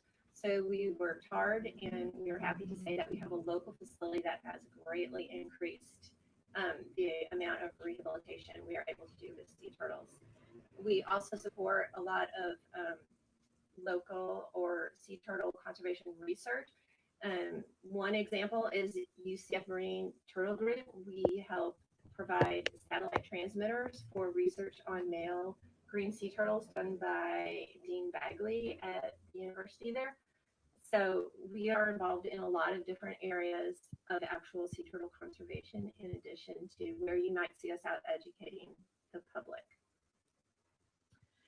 To do all of this takes money. And our biggest fundraiser of the year is our Turtle Crawl 5K. It's typically in September. This year it's a virtual event, so it'll be September 12th through the 15th. You can register online just like you always do, but you don't have to get up and be out there at 7 in the morning to run with us. You can run or walk anytime, anywhere that weekend that you want to support sea turtle conservation. So it's turtlecrawl.com. You can register. We add adoptions and donations of sea turtles onto that to help with our funding for our conservation programs. We're excited. We have a special shirt this year in commemoration of the crazy times that we're living in. So we hope that you'll all be part of that. If you have any questions about that, just go to the website. The information's all there, or you can hit something in the comments and we will be happy to help you out. We also have, of course, our gift shop here in Indy Atlantic. We have a second location too. It's called the Turtle Nest Kiosk. It's at the port. It is open right now on weekends, Saturday and Sundays. I think 9:30 to 3:30, and you can come up and they have some educational displays as well as merchandise available there. The volunteers there are happy to talk about turtles with you there too. And then typically we have our night walk program, which has been canceled this year, but we hope that next year you all keep your eye open. In May is when we usually start that up to take reservations, and hopefully things will be a little more normal and we'll have found a better way to make that happen for you all. Once again, this is the Sea Turtle Preservation Society, and we're in our main offices, our gift shop and education center that we call the Turtle House in Indy Atlantic. Our website is seaturtlespacecoast.org. If you'd like to become a member or volunteer with us, we'd be happy to have you join us. We are here as part of World Conservation Day, a virtual event that the Trent Art Gallery invited us to participate in. So we're thankful to Cole Trent for inviting us to be part of this. And we hope that we can share a little bit of ways that you can help sea turtles in their habitats today. So it's nesting season. Sea turtles start nesting on our beaches in March with the leatherbacks, as we talked about. And then the loggerheads will show up a little later in April and May. And then the greens come on and join the party a little later in June, and they'll keep it going a while longer. But nests take about 60 days to hatch. So those last nests will still be hatching into October and November. So our sea turtle rules, what we'd like you to think about as the sea turtle season is May 1st through October 31st is when lights out is really happening, and those ordinances are in effect on our beaches. Lights out for sea turtles is to protect the turtles, to keep them from being disturbed while they're nesting, and also to stop any confusion that may happen with hatchlings that are trying to find their way to the ocean. The lights out ordinance applies to cell phones, to flashlights. If you have oceanfront buildings, the lines need to be drawn. No light should be escaping. There should be no visible light on the beach. Sometimes it's from streets. And with the city glow that we've created lighting to compete on darker nights. Anyway, the hatchlings will follow the brightest light to try and get to the ocean, which should be light reflecting off the ocean. So if they're going the wrong way, then we have created that problem, and hopefully the lights out ordinances can help correct that. Other things to be aware of during nesting season, we like to say keep it clean, flat, and dark. When you're out on the beach, please, anything you bring with you, you should take, whether it's trash or your beach chairs, any type of articles that you have with you, you need to take completely off the beach. If you just stack them back by the crossover, or fold up the chairs but leave the canopy there because it's hard to set up and take down, that is an obstacle for those turtles trying to come on and nest, and they can become entangled in it. So we ask that you remove all of that so that the beach is clean at night. We also ask that knocking down sandcastles and filling any holes that you've created be done during the end of the day when you leave. Sandcastles are great, but hatchlings find them to be a major impediment. They can't get over them. Sometimes it's hard for them to crawl out of a footprint in the sand and keep going where they need to go. Mama nesting turtle can probably barrel over most any sandcastle, but it may look large enough to her that she will turn around or go somewhere else to nest or waste extra energy crawling around it to find a way up the beach. As far as holes, if you're gonna dig holes, we prefer during nesting season that you do it below the high tide line so that you're not digging potentially where a nest would be. And we also ask that you fill in any holes you create, just because those little turtles, we have sort of a little turtle. He's not really a little turtle. The hatchlings are small enough and they're gonna get in any of those holes and they can't get out. The same for a mother turtle. If it's a big enough hole and she crawls in and she goes in, turtles don't do reverse. So they can't really crawl back up out of that hole. They're going to stay stuck in it till somebody comes along to help them out. So please fill in any holes. They're also hazard to any of us that are out walking early in the morning or late at night that can't see in the light well that you have left a hole on the beach. Other things to be aware of, there are no bonfires during nesting season. That would be bright light that's going to distract turtles. Plus, the number of people around a bonfire will probably deter any mother from nesting in that area. And if you build a bonfire over a nest, the heat is not going to do good things for the nest underneath. So just bear in mind that those are not things we should be doing this time of year either. Other things that protect our beach environment and the habitat for our turtles, you wanted to use only the designated crossovers to get to the beach. Please stay off the dunes and the vegetation. That protects shorebird nests, it protects turtle nests, and it protects those dunes from erosion, which keeps our beaches in better shape and makes them good habitat for our sea turtles.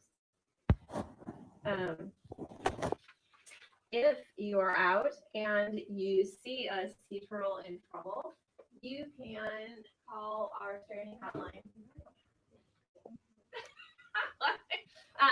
It's 321-206-0646. So if you have a concern or a question, if you see a turtle that concerns you, you can call. Please realize that sea turtles are protected species. They cannot be touched. Do not touch a nesting turtle. Do not approach or disturb or harass a nesting turtle in any way. And that's sort of a vague description, only in that if your actions in any way influence that turtle's behavior, then you have done that. So still back away, whatever. Just do not approach the turtle and keep your hands off the hatchlings. We're getting more and more hatchlings out there. So we are seeing a lot of people calling and texting and emailing us with questions about the hatchlings they're seeing. Hatchlings know what they're doing. They're tiny, but for the most case, they'll get where they need to go. If you do have concerns, you can call the hotline and our volunteers will be happy to step you through and explain what's happening. And occasionally we do. They get misguided and they end up where they don't belong. So by all means, call. We'll help you out. We have the volunteers that can do all of those things. If you don't live at the beach, you can still help sea turtles. There's lots of things you can do. Probably the best is to reduce your plastic use. We all talk about what a problem plastic is. And plastic, if everyone knows, never goes away. Once it's here to stay. It may change form, it'll break down, but it's never completely gone. We have different information about when things decompose, but if you can reduce your use of plastic every day, if you can reuse different items, some plastic can be recycled. Plastic shopping bags can be recycled at the big box stores, and even though they can't go in waste management trash here in Brevard County. But a lot of these other things can. Things that we especially find a lot of problems with are balloons on the beach. They tangle a lot of turtles up, and turtles will ingest them, as well as the plastic bags get into the turtles. So we ask that that's a thing you can do if you can take reusable shopping bags to the store. Something that I always wonder about, chewing gum is made from synthetic rubber, which is a plastic. So skipping chewing gum, if you recycle your fishing line and prevent entanglements that way, and that's also a plastic that you're keeping out of our oceans. So there's a lot you can do to help, even if you are not at the beach. You can do all of these things in your daily life, and you can help spread the message by supporting our organization or other conservation groups, by adopting a turtle, by learning more about sea turtles. All of these things will help us protect sea turtles and their habitats for the future as we keep going forward. And we hope that you all will be a part of helping us with our mission. Our mission is to help sea turtles survive. And our vision is that we will have a world where sea turtles thrive. So we would be excited to see that. We know it's going to be a long, hard haul, but we hope that you will all take first steps with us and continue to learn about sea turtles and be part of our organization and other conservation efforts. You can check us out on our Facebook page or at seaturtlespacecoast.org. And we are happy that you are here and have been part of the Virtual World Conservation Day. Okay, so once again, we're at our Turtle House location, and we'll hope you'll come see us sometime soon. We're here Mondays, Wednesdays, Fridays, and Saturdays from 11 to 4. We have a gift shop and an education center. We also have a location at the port, our Turtle Nest kiosk, and it's open on the weekends. So you can come by and see us there. And we'd love for you to sign up for our turtle crawl, which will be September 12th. There's information available at turtlecrawl.com, and you can sign up to be a participant. You can just donate, and there's information how to become a sponsor and help us with the race itself.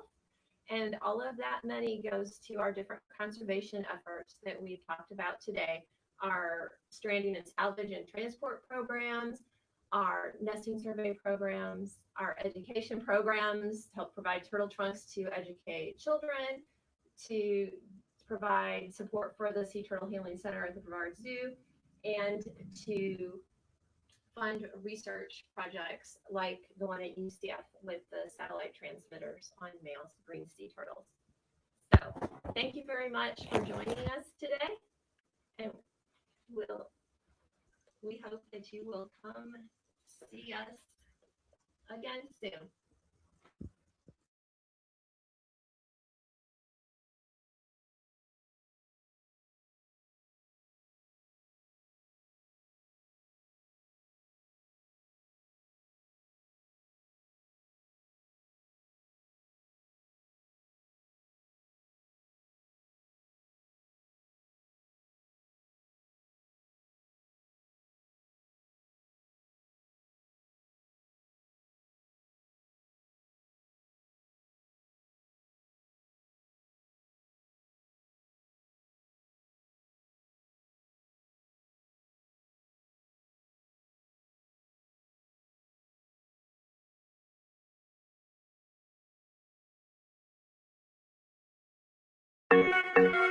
My name is Dalton Smith, and today I'm here to talk to you about a few tips that you can keep in mind to keep our beaches safe during sea turtle nesting season. Do not disturb sea turtles. Never approach or touch a nesting sea turtle. Keep lights off, stay back, and be quiet. If she is disturbed, she may return to the ocean without laying eggs or may leave before covering her nest completely. Hands off hatchlings. Allow hatchlings to crawl on their own to the ocean. Turtles imprint on the beach that they hatch on, and picking them up could interfere with this natural process. Lights out for sea turtles. Brevard County has a lights out or 31st that are covered, blocked, moved, or turned off from 9 p.m. to 5 a.m. This includes flashlights, cell phones, and red lights. Pick up beach chairs and umbrellas. Put away beach chairs, umbrellas, and any other obstacles to help avoid the potential risk of turtles getting stuck while on the beach. Larger turtles can easily get stuck underneath beach chairs or in the slats and become trapped. Fill in the holes. Before leaving the beach, fill in any holes that you see. These pose a threat to both humans and sea turtles who may fall into them.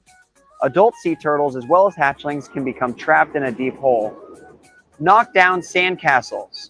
Sandcastles can keep hatchlings from reaching the ocean, and adults may expend extra energy going around these obstacles.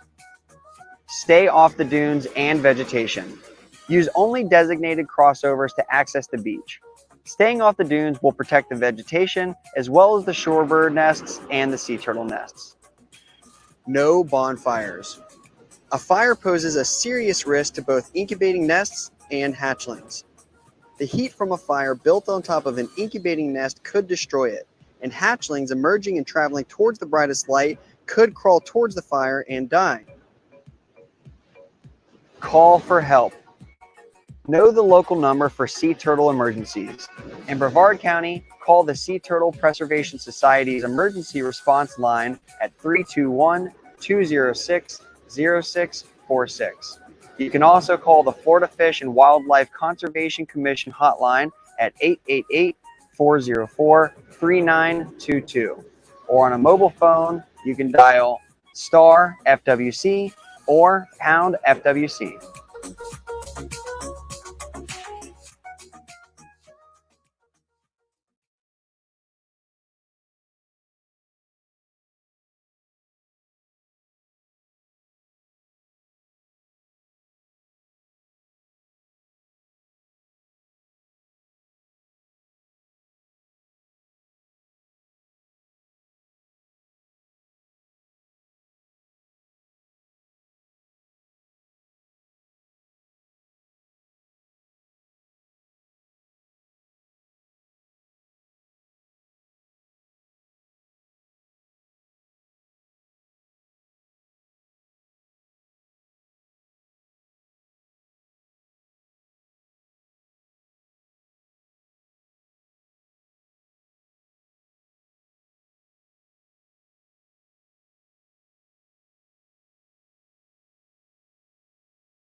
Hello, everybody. My name is Lindsay Laughner, and I am an Ocearch Education Ambassador. It is so wonderful to be with you all today here for World Conservation Day. As a volunteer for Ocearch, my role is to help develop curriculum and programs, STEM programs for students and communities, and they are open source and available on our website for free. I'm part of a great team that develops these for grades K through 12. And then I love also doing virtual programming like this for everybody, adults and kids alike. So we can tell you about who Ocearch is, what we're doing, and some of the exciting things that we're learning about white sharks in the North Atlantic right now. So I'm going to go ahead and get started and share this presentation with you.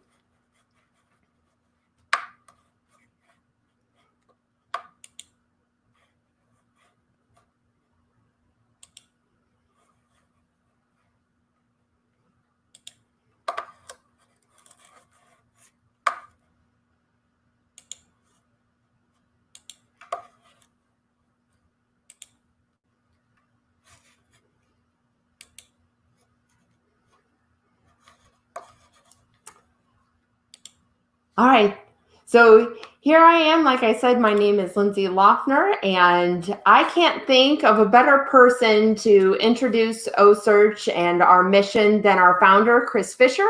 So I hope you please enjoy this video about us.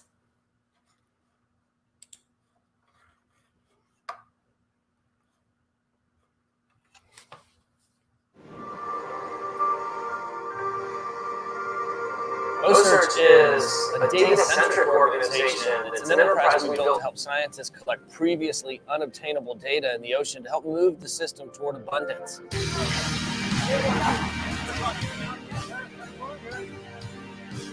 What we're simply trying to do is learn what's never been learned before at a rate that's never been achieved. And the only way to do that is to enable big collaborative teams. That's why we have many different scientists from many different institutions, all with different disciplines, maximizing the leap forward in knowledge on every single animal we touch. And integrated into a STEM educational curriculum, it's about total inclusion at every level. Exploration in the now, science in the now, education in the now.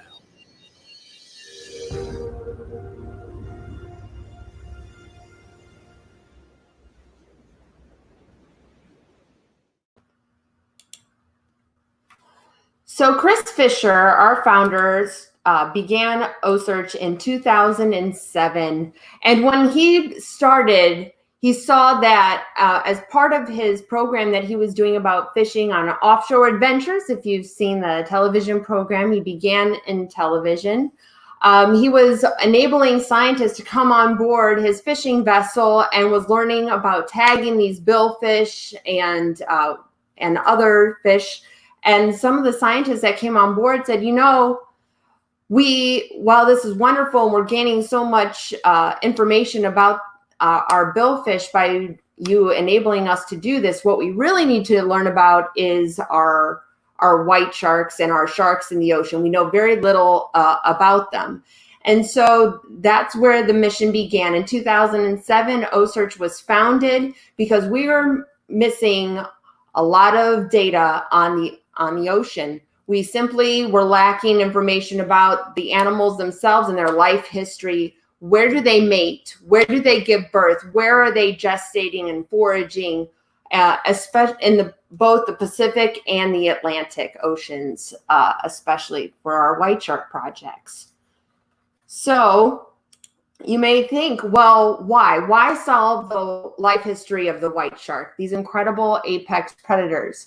Well, we are losing 275,000 sharks every day to unsustainable fishing practices, and part of that is commercial fishing vessels as well. So part of what you can do to help sharks in the ocean is to be able to be an informed consumer, know where your seafood is coming from and who's buying it. And if you need to have a resource for that, a really good one would be like the Seafood Watch by Monterey Bay Aquarium, to know if your grocery store, for instance, where do they get their seafood from. And so at 275,000 sharks killed every day, that makes about 100 million sharks a year. And what's unique about the white shark is that it is slow to mature. It's 20 to 25 years for it to reach maturity, and it's having about 7 to 14 pups at a time. And so in essence, when those populations of those animals start to feel pressure, they're not able to replace themselves in order to have success in the ocean. And that's important because there are top tier predators. They are apex predators.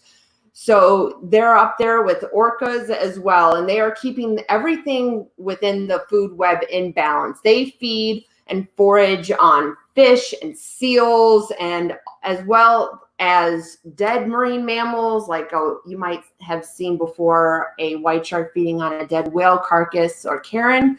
So therefore, these animals are helping to take care of the ocean by keeping other populations of other animals beneath it in control as well. When you remove these sharks out of the ocean, you see a trickle-down effect, and that's what the quote is that you see there. Once you start eliminating the predators at the top, there's a ripple effect throughout the food web. And unfortunately, there have been parts in the world, Ocearch has been all around the world, both coasts of the United States, east and west coasts of South America, Africa, east and west coast of Australia, now on 37, almost 38 now expeditions. So they have been to places in the world where sharks like blue sharks and makos have been fished out of an area, and what they've seen is that ripple effect, that it was water and seafloor and void of a whole lot of life. And our oceans need to have sharks in it in order to be healthy. And a healthy ocean means a healthy planet. So there's a sense of urgency that we have to solve the life history of the white shark so we can help manage them toward abundance. And to do that, we have a unique model. And part of the model that Ocearch has is this amazing ship. This ship is a 126-foot crabbing vessel and sleeps about 22 people at a time. And when scientists come aboard, they're coming from all over, and they're given access to an animal, with white sharks being about 21 recorded feet long at maximum. They can tend to grow a little bit larger, I believe, also in the Pacific Ocean. And so they're difficult for these scientists to have safe access to otherwise. So this lift enables our scientific community to have safe access to the sharks, and we'll show you later how we're also proving that the shark is safe, which is equally or more important to us that the shark is safe as well going through this process. But it is unique to our vessel. So this is what we knew when we began the North Atlantic White Shark Project. We are currently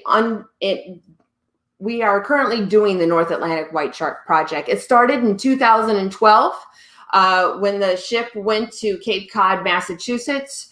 And after doing white shark work in the Pacific, where they learned about the White Shark Cafe and the pups and the white shark population there, they got a call from Dr. Greg Scommel, and they were asked to come and enable that scientific community there off Cape Cod in 2012. So they began their expedition trying to find out the mating, the birthing, the foraging, and the sites where there's gestating of these pregnant females in the Northwest Atlantic. Because as you can see, if you've been to the Ocearch Global Shark Tracker, you can track our sharks at ocearch.org. If you look at the tracker, you'll see all these pings, these places where these sharks are able to give a location based on the spot tag that's on their dorsal fin, which we'll talk about a little bit later.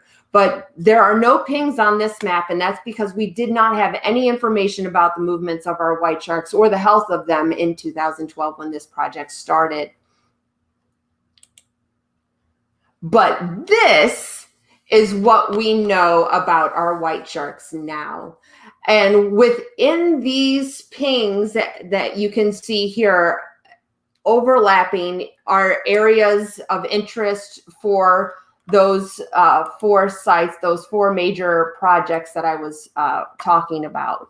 So we'll talk about these movements. Why are these sharks moving? When are they moving there?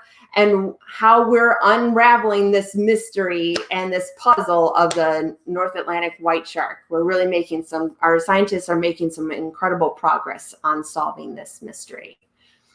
So, and when we started in Cape Cod, a shark that really paved the way for the research to begin in the North Atlantic was Mary Lee. Some of you may be familiar with her. She also has a Twitter handle with over 100,000 followers. You can interact with our sharks that are not pinging and pinging alike right now.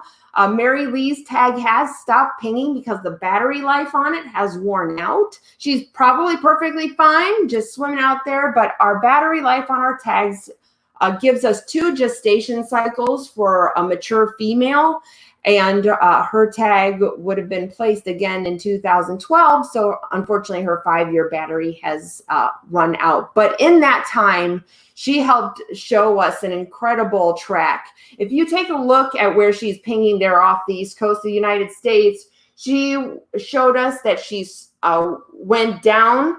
It was pretty coastal there and went and was overwintering, so to speak, in the southeast part of the United States, spending a lot of time off Savannah, Georgia, and creating an area of interest of why is she spending so much time there. And then she made some movements offshore that you can see there and spent some time out off the New England seamounts and came in and pinged in what we hypothesized was birthing season based on the work that Ocearch was doing in the Pacific about that June time frame. And she came into that New York Bight area and pinged in and then very quickly pinged out from there. And we found that to be very interesting. And we were contacted by a group there off of Long Island, led by Dr. Toby Curtis. And he was following Jack Casey's work on some young of the years that they were seeing up there and wondering if this is the nursery, the birthing site for the North Atlantic white shark. And this is what we found.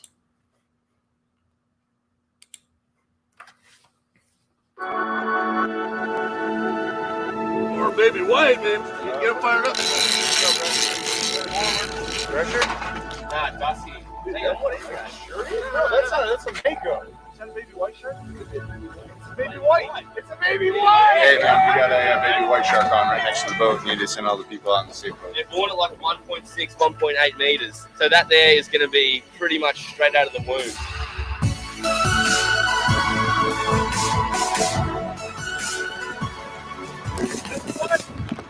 White shark. Scientist, white shark on the line. White shark on the line. Well, we got word that the contender has another baby white shark, so we're getting the lift ready. They're walking the shark over to the boat. We're standing by to perform the tagging. No white sharks in a week, and then 2 in 12 hours. Up, up, up, up. Forward. Forward. Nice job. All the way up to the deck. Quite a bit bigger fish. So we caught the fish last night was 142 centimeters. We're trying to do some research. It might be the smallest white shark ever tagged in history. And that, you know, if you believe the birthing site is May or June, that means that fish could have been as little as 2 months old.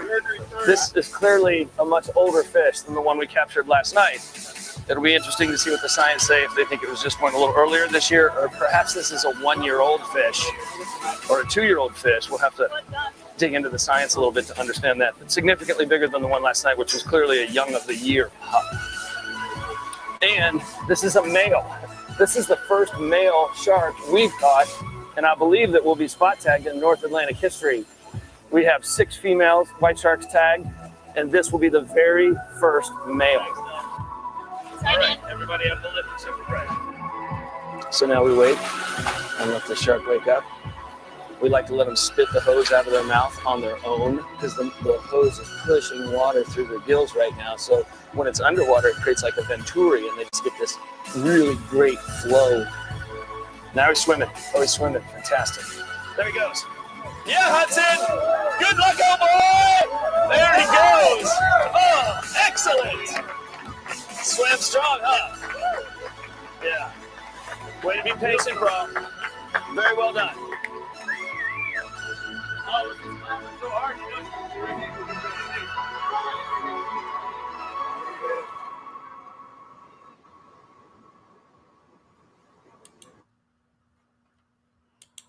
So yes, we tagged the sample size the scientists needed in order to do their research projects. So it was 20 young of the year white sharks.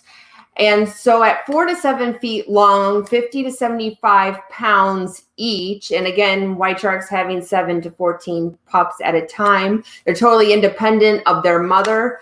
It was important for the scientists to have a sample size of 20. So over 2 expeditions, 10 the first year and 10 the second year, we were able to complete that sample size for those scientists. And you might have seen in that video that there was a lot of science projects going on. We'll go into detail about the samples that we take and the method of tagging a little bit later, but I'll go ahead and go into detail. This is one of our young of the year white sharks. This is Gurney, and Gurney's pings are over to the right.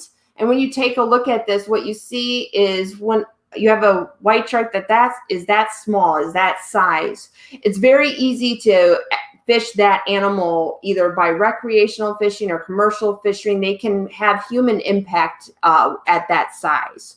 So we needed to establish the range of the nursery, and the pings, that's a 2-year tag on a young of the year. Those pings were helping us establish the range of that nursery so we can help use that information and inform policy and conservation for these animals. And so the range of the white shark nursery goes from about Montauk, New York, and went to and extended down to about South Carolina. And we found out some really interesting information. Nobody knew a whole lot about these young of the year white sharks, these pups. And what we found out is we did some nutritional studies. We're studying the endothermy, how they're able to regulate their body heat. Are the young of the years not able to regulate their body temperature the same as the adults? And so that's why their range is much different than a white shark that's like 50 years old, like a Mary Lee, and you can see her make her big movements, or a Lydia, and you'll see hers in a few minutes.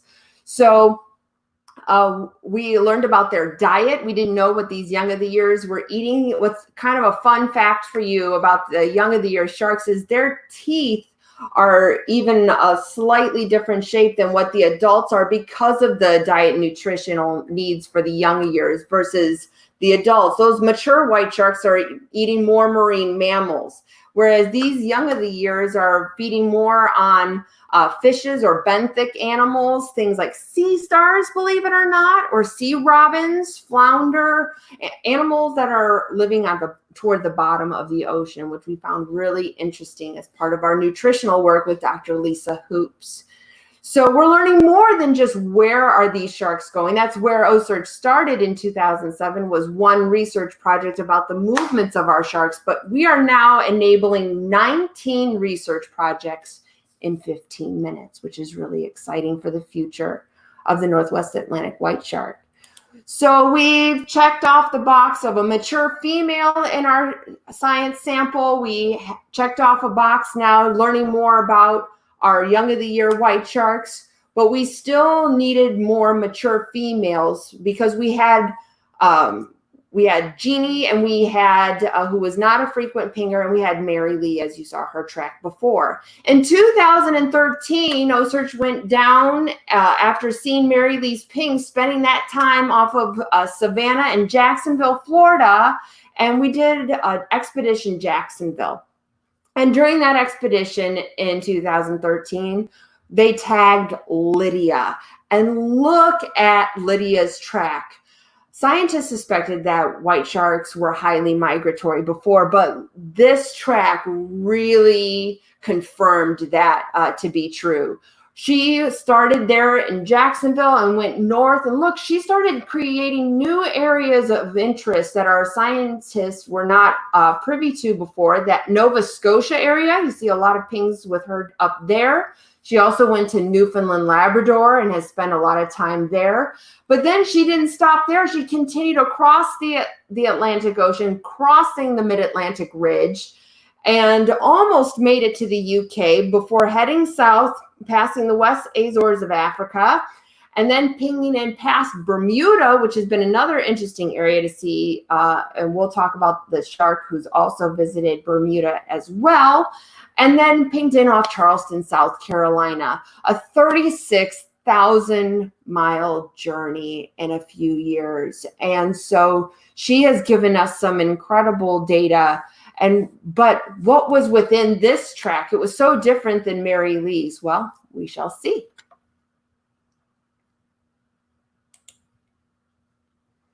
Because when we also spent time doing additional expeditions, Expedition Low Country in the southeast parts of the United States, we tagged two males in the Atlantic. For Expedition Nantucket, we had tagged George, but we also tagged Hilton. Hilton is named after Hilton Head, South Carolina. And Hilton went ahead and swam north and also pinged in. Look at this overlapping area of males and female white sharks now, mature males and female white sharks in Nova Scotia and Newfoundland, Labrador. The reason that's important is white sharks don't spend a lot of time together, males and females together. They're more sexually segregated. They are apart more than they are together. So when their paths overlap on the tracker, you can start to see areas of interest for where they're foraging or a possible mating site. So with Hilton pinging in there, George also pinged in this area, Lydia pinging in there, and then Catherine also spent some time in this area. In 2018, Ocearch went up to Nova Scotia to investigate and see. Our scientists wanted to find out how are white sharks using this part of the North Atlantic. And this past year, in 2019, we tagged a number of sharks. You'll see in a video soon about how many and what we learned there. But in 2018, we tagged Luna, and she is a mature female. And we also tagged some more mature males up in Nova Scotia off West Ironbound Island, that Lunenburg area part of Nova Scotia. And this year we tagged Una Amaki. And I'll let this video tell you about what an incredible shark that she is and what she's doing to inform the North Atlantic white shark puzzle.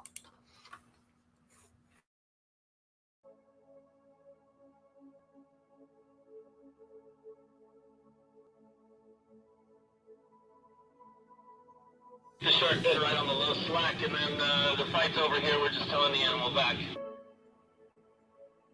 Today started out the most beautiful morning we've had on the water yet this expedition, with not much wind and flat seas. Everybody had this feeling that today was going to be the day. And a little before lunch, it happened. A beautiful mature female came in and picked up a bait, and we were able to get a few balls in front of that fish and bring it back to the lift, and we had our first mature female of the trip.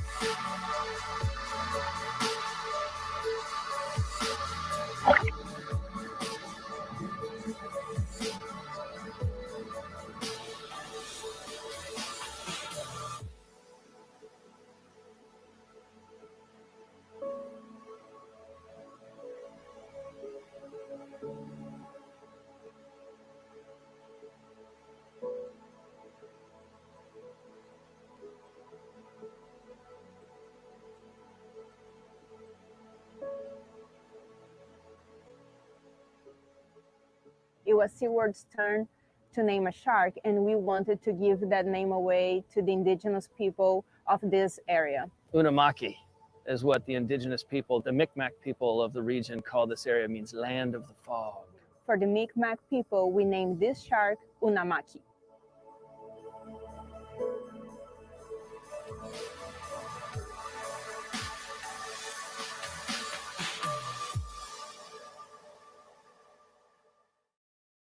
Unamaki. So as you saw, Unamaki is a mature female white shark. She's the second largest on the tracker next to Mary Lee.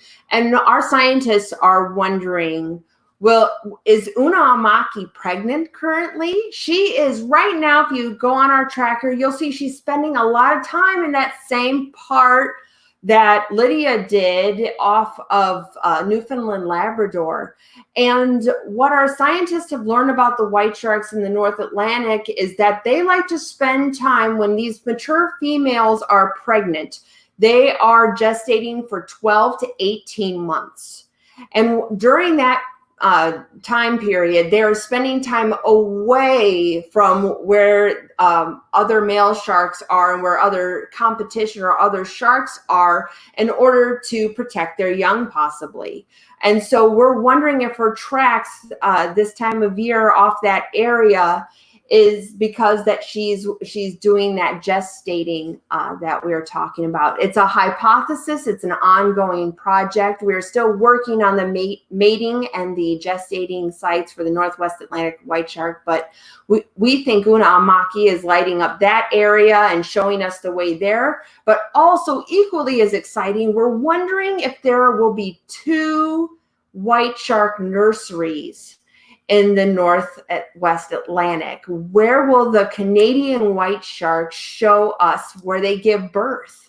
So keep an eye on Una Amaki. In May or June of next year, she may show us where the birthing site is for the Canadian white shark. So we'll see. It's very exciting. We can all do this together. But as you're seeing, there are a lot of wonderful research projects going on. And I think this video does a great job showing you about the work that we're doing, but also how it's helping other communities around the world. So please, I hope you'll enjoy this video talking about our research in Nova Scotia. We're hoping to return there in the fall of this year.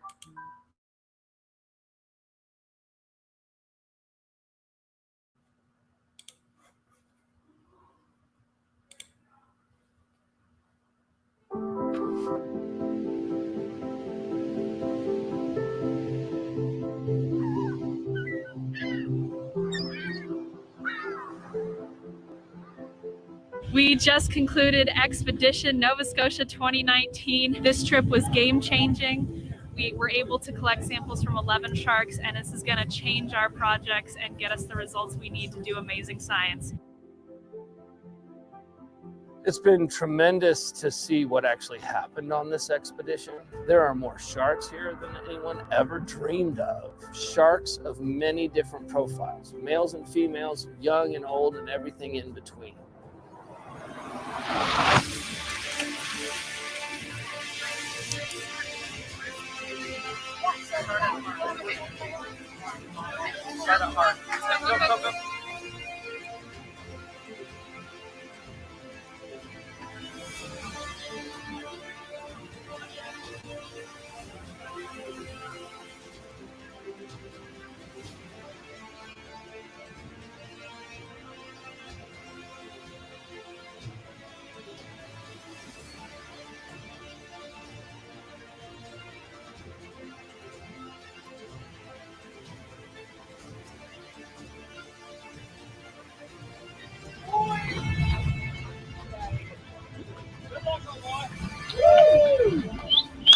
That's all right. That's the best trip ever. Incredible trip. Best one I've ever had. Can't wait to come back next year. The next steps are to sit down with DFO, which is Canada's version of NOAA, and put together a long-term plan, a 5-year plan, a 7-year plan to make sure we answer the questions that they need to be answered so that they can manage these large sharks toward abundance.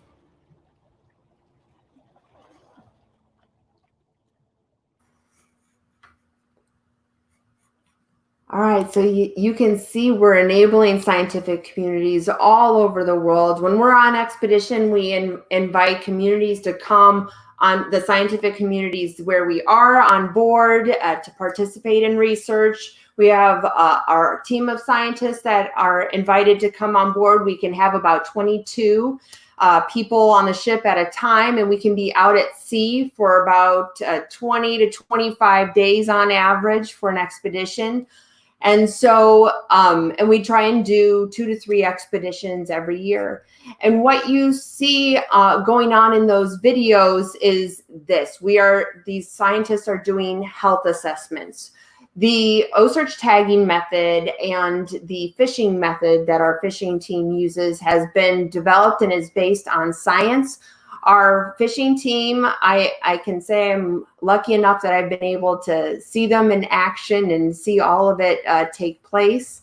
The fishing team goes out bright and early in the morning, and Captain Brett McBride, who's also our fishing master, researches these areas and knows where to go. He is an expert waterman. He spent most of his life out on the water and really has come and partnered with the scientific community in order to understand these white sharks better, so he can better find these incredible animals and bring them to the scientists. And so he has, in essence, trained these sharks. It's amazing to see when the fishing team of 5 men go out and go fishing in the morning, they are able to bring the shark to the side of the contender boat. It's about a 28-foot fishing vessel, and assess its health quick to take a look and make sure that it's a shark that the scientists will want to tag and sample. Once that's confirmed, they can go ahead and train the shark to go back behind the bubbles of the contender and bring it back to the ship. The contender can be 1 to 2 miles at most away from the mothership, that the large fishing, old Bering Sea crabbing vessel that is now a makeshift laboratory and at sea research center. And the fishing team brings the shark back to the lift. Takes about 30 minutes on average to do that. And then when the shark comes onto the lift, the research projects begin. The lift goes over the side of the ship and down into about 3 or 4 feet of water. And then the shark is lifted up on the lift. A saltwater hose at the same time is being put in its mouth, because these sharks are obligate ram ventilators. They need to have that seawater pushing through their mouth and over their internal gills and out their external gills in order to breathe.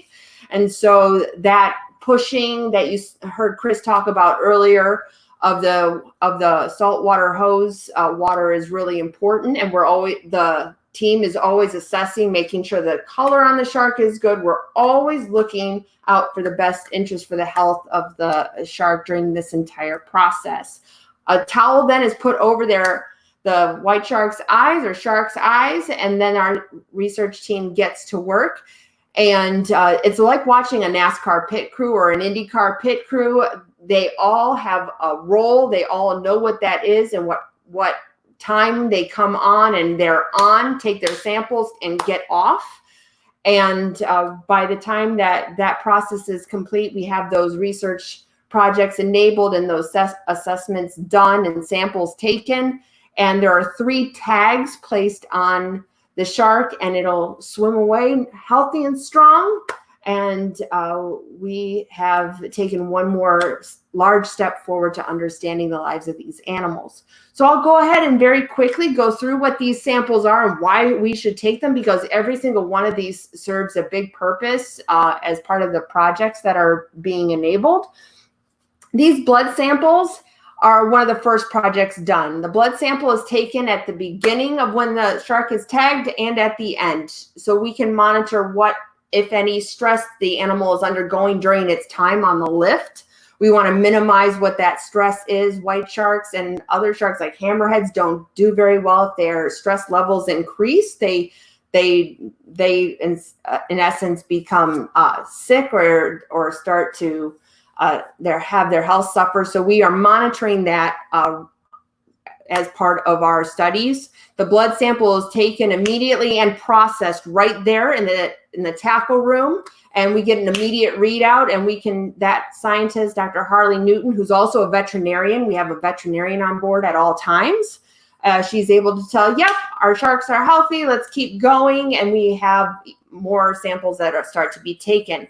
The internal acoustic tag are part of the study, so that when that spot tag, like Mary Lee's, is done pinging after 5 years, we still can get 5 more additional years of data. That's a 10-year tag, and it's placed in the abdominal cavity of the shark. It's a space that's already there, and it's a very small suture. Just a couple of sutures are placed there, and that internal tag will give us 10 years of information. So when a shark swims by a receiver buoy across the United States or Canada or wherever it goes, if there is a receiver buoy there, it will hear the sound of that acoustic tag and record it. And those scientists can let us know that that shark has been there long after the spot tag battery has run out. We do muscle biopsies. The muscle biopsies help inform things like our contaminant study done by Lisa Crawford. She's studying contaminants in the Northwest Atlantic white shark, looking at things like mercury levels and other contaminants, seeing if there are environmental factors as well as dietary factors, nutritional factors that are impacting the contaminant levels in our sharks.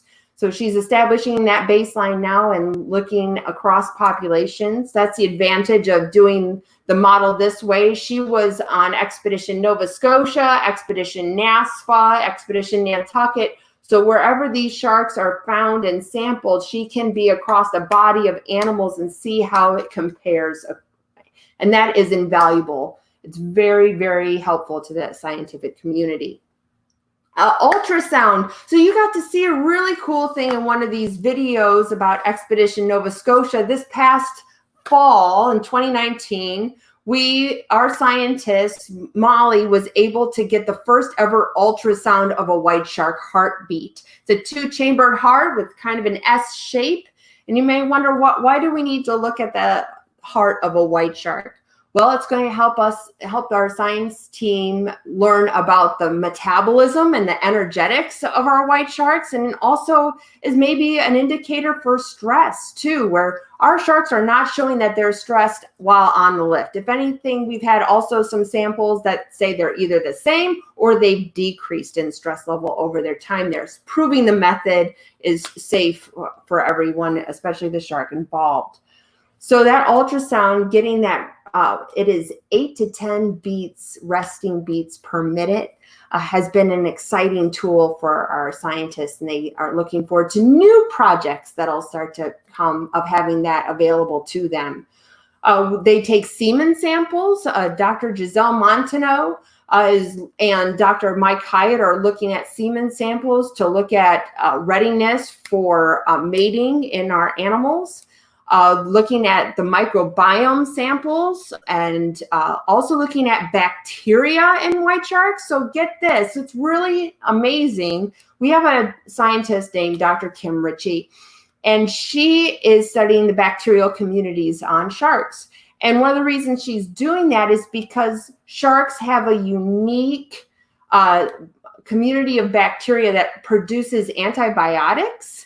And she is looking at that as a novel source of antibiotics for people. So hopefully she can start to help develop medications for people that have antibiotic resistance as part of that. So for instance, like MRSA, something to help with MRSA. So that's really exciting work that she's doing. She takes bacteria samples from all over the shark, and that's she takes a swab is how she does that. It's pretty amazing. Ectoparasites, to look at those animals and see if the ectoparasites on a white shark are location specific. They take fin clip for genetics. What at some point we'll be able to tell if those young of the year white sharks are related to our mature animals. That's really exciting work as well. The fecal samples tell us about the bacterial community within the gut, but also to help us inform nutrition, looking at the nutrition of white sharks. And like, for instance, when they were in Nova Scotia, Dr. Lisa Hoops found some seal hair in the fecal sample that they took there. And so that's pretty definitive when you want to know, what are white sharks eating in Nova Scotia while they're there? Well, it turns out part of them are definitely taking advantage of the seal population that's there. And then looking at morphometrics, excuse me. And finally, you see this, the spot tag, which we talked about, giving the most accurate location data that we can get on our sharks. And the PSAT data is going to give us diving profile information, seeing how they use the water column. And that study has helped us learn about our mature females, for example, who have been shown to go make these deep dives, like 3,000 feet down, 1,000 meters down, and foraging on animals as they migrate to the surface, like squid and other things. So that is really cool that that PSAT data is available to them, so they can get a 3D picture of how white sharks are using each environment that they're in. And the last one you see there is photos. And you might think, oh, that's great that we're taking photos of our white sharks to catalog them, but we also use it to inform scientific projects. We can use it to look at the teeth in the animals, but also especially the eyes. We have Dr. Christine Bador, who's studying the eyes of our white sharks. And she is doing that by looking at eye size and pupil size. And then if she's on board during that project, she'll also take a look at the visibility of the water, how murky the water is, to see how well these sharks are seeing or not seeing in that environment. And so with that, that is our health assessments, and those are our samples. And this is the latest of what we have of the North Atlantic white shark life history puzzle coming together. And we've already talked about this some, but I'll go over it again. See, you have feeding aggregations in the summer in Cape Cod off Massachusetts and in Nova Scotia as well. You have the nursery there extending to almost Florida here for the primary nursery. We have our scientists are also working on the Northwest Atlantic Shared Foraging Area. We call it NASFA. And the NASFA area is where these animals are feeding on or foraging. And you want to manage that, because if something happens to what these white sharks are feeding on, we want to help manage those animals as well. So that's part of that project. And lastly, the continuing ongoing study that is the offshore pelagic gestation zone, which are all those pings you see there offshore, made by Lydia and being also made by Una Amaki right now. And so with that, I believe it is time for some questions. I would love to take any questions that you have.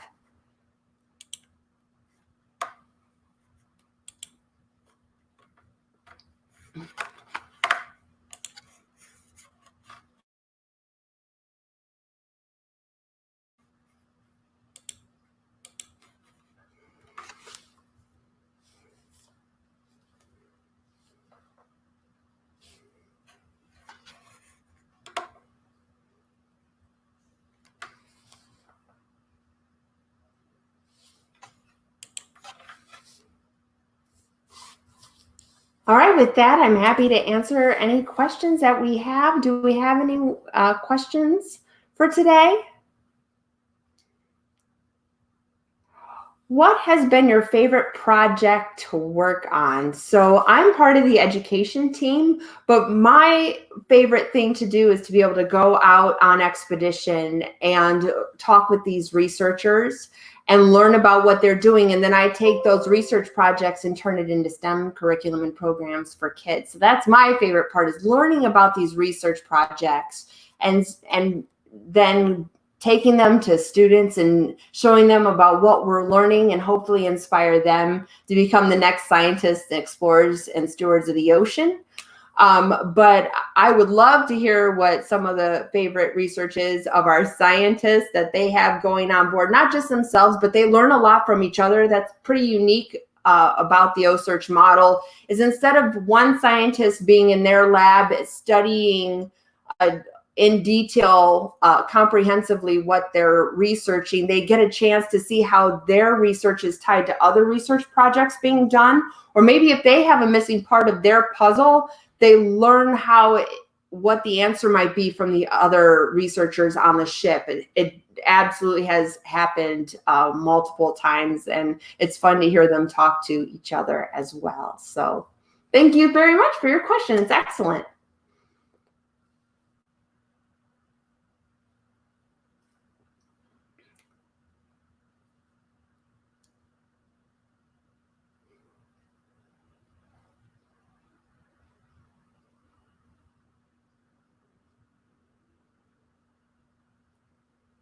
I can also tell you that if you want to learn more about these research projects or become connected with the work that we're doing, if you go to ocearch.org, all of the research papers are free and open sourced, available to everyone. Again, you can track our sharks, sea turtles, all kinds of amazing animals at the same time our researchers are at ocearch.org. We also have those free STEM lessons and programs under our education tab. And we have frequently asked questions and videos. So we hope that you'll also follow us on social media, on Twitter, Facebook, Instagram. And so please engage with us. We love hearing from all of you. You are part of the Northwest Atlantic White Shark Puzzle too. And it's going to take all of us to help these animals. And one of the big things that we can do, no matter where we are, is reduce our use of single-use plastic, and take a look at reducing our energy use at home, and looking again at being an informed consumer are all ways that we can help. How far have you traveled to teach some of your programs? Oh, that's great. I have been with Ocearch for 5 years this week. This is my Ocearch anniversary, and I am currently in Boca Raton, Florida. And I have traveled from Texas and Galveston, Texas, and gone up to Nova Scotia and was at Expedition Nova Scotia both in 2018 and 2019 off Lunenburg and Halifax up there. And a little bit of everywhere in between, presenting at conferences and doing programs with kids all over the United States. So I'm very lucky and thankful to be able to do that. But that's my range from Texas to Nova Scotia, and hopefully beyond in the future. Thank you very much for your question.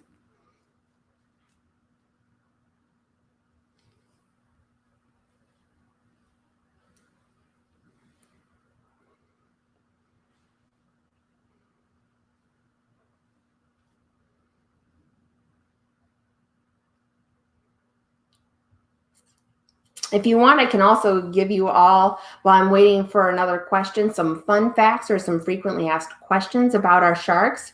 We've tagged 55 white sharks in the Northwest Atlantic for this project thus far. And we have tagged over 200 sharks in total since 2007 across 16, 17 different species, which is really great, enabling all of those different research projects. Our largest white shark we've ever tagged was not on the tracker, but was tagged in the Pacific, and that was an 18-foot white shark, and she was about 9 feet around, weighing close to 5,000 pounds. So she was a big, beautiful animal, and hope that she's still swimming out there in the Pacific off that Guadalupe Island and Farallones Island area there. What's the oldest shark your organization has ever tagged? So what's really interesting is age can correlate with the size of our animals. So a 16.5-foot white shark like Mary Lee can mean she was about 50 or 60 years old. White sharks can live to be a little bit over, I believe, 70 years old, and can reproduce all the way through that time frame. So it's really important to keep them, of course, in the oceans for as long as possible because they have a nice long lifespan. So the oldest then would probably be that 18-foot because age then and size go hand in hand with our females. Our females are larger than males as well. So probably one that's a white shark that's in their 50s or 60s in age.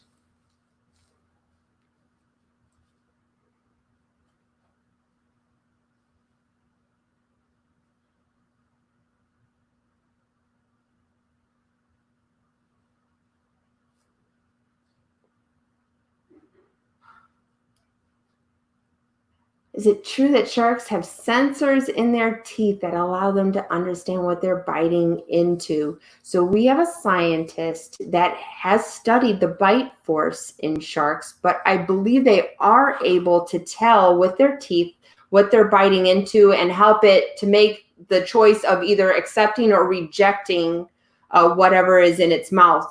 So I make mistakes and white sharks make mistakes. And when they're investigating prey, one of the ways they investigate a potential prey item is to bite into it. Unfortunately, because of the size of the animals and the damage that they can do because of that bite, that's when we have these awful fatalities and injuries that result in them. But ultimately, that's what it is. When they bite into it, they can sense that and sense their other sensory systems. They have an incredible electrosensory system, and they're also able to see pretty well. But all those senses coming together with that final one being whether to accept or reject a prey item in its mouth does include what's going on in their mouth. That's a really great question. Thanks for asking it.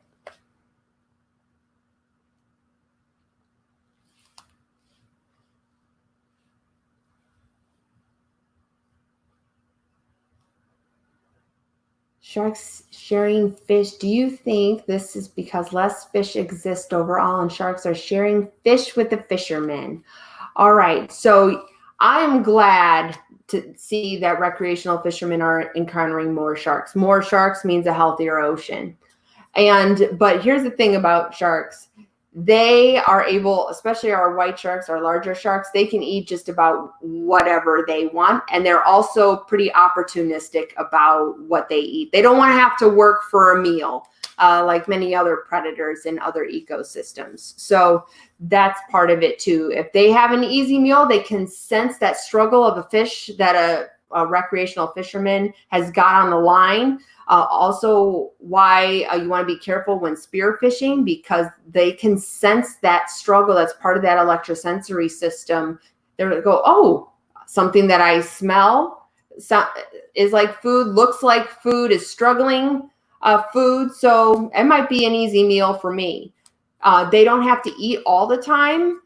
For instance, one seal can feed a white shark for over 20 days, which is pretty amazing, but they don't want to have to struggle for their food. So I don't know that they're competing for food sources as much as a shark is taking advantage of what they think is an easy meal.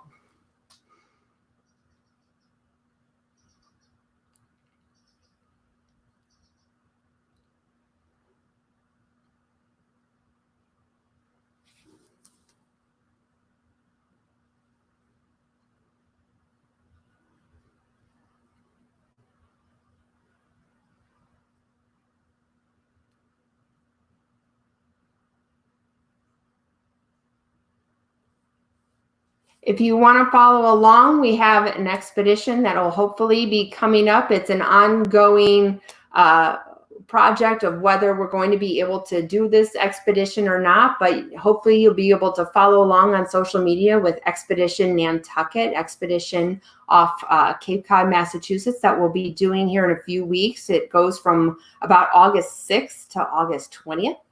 And hopefully tagging more white sharks for science. We are on a reduced capacity on the vessel. Normally, you heard me say we had 22 people. This is a skeleton crew. Ocearch is used to mitigating risk that while on the water, and the research projects are so important that there's a lot of procedures and things in place, but hopefully we'll be able to tag a white shark for science here on our next expedition. So you can follow along in the coming weeks and see what our progress is. What is the most endangered shark in the ocean today? You know, I am not sure what that shark is. I know the another elasmobranch that is very endangered is the sawfish, which is found here in Florida. But I'm not sure what the most endangered shark is. There are about I can think of off the top of my head 7 different species that are considered critically endangered. They're not ones that a lot of people have even heard of. If you want to follow a scientist friend of mine, Dr. David Schiffman, Why Sharks Matter, he has a whole article about these critically endangered sharks that you're asking about, but I'm sorry, I'm not sure which one is the most.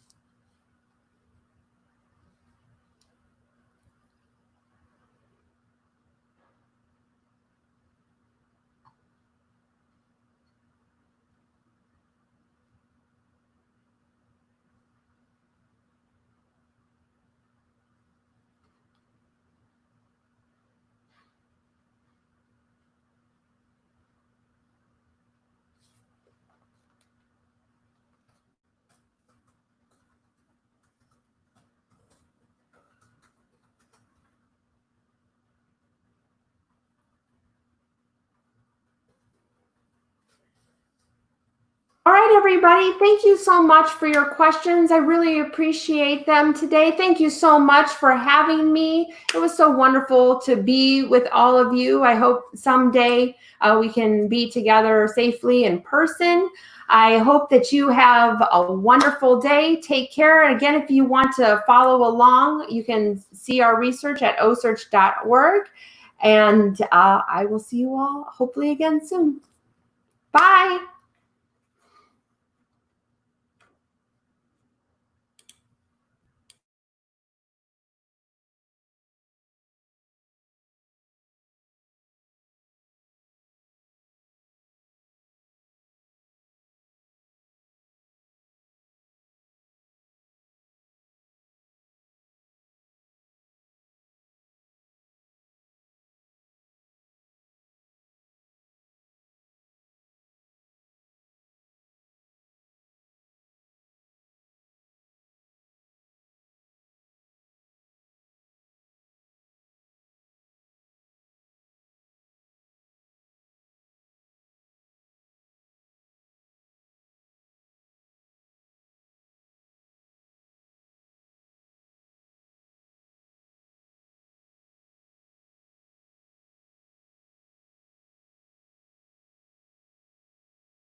Uh-oh, that eraser is dirty. Oh, goodness. Huh. Check that out. There's stuff on this. And that's what just marked up the paper. I don't know if I'm going to be able to get that off. That's okay. We'll work around it. I'm going to put this eraser away. Oh, thanks everybody for joining. This is kind of a fun event. It's tied in with the Trent Art Gallery in Florida, and they're doing a fundraiser for the Sea Turtle Preservation Society and a couple other animal welfare foundations. And so I'm just trying to help out any way I can. And I'm just kind of doing a demo on a sea turtle right now. Anybody knows that all my artwork is based obviously on animals and our environment and bringing awareness to the plight of all these animals.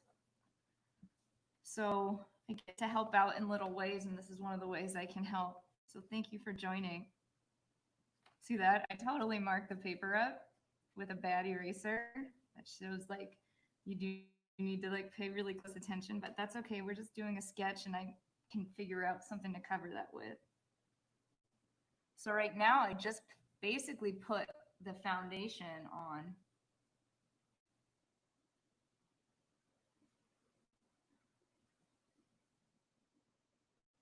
Oh my gosh, I realized like the orientation is bad here. Is that a problem? I think it's okay.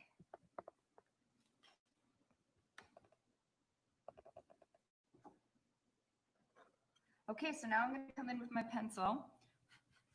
I have the basic outline here. I'm going to start to come in.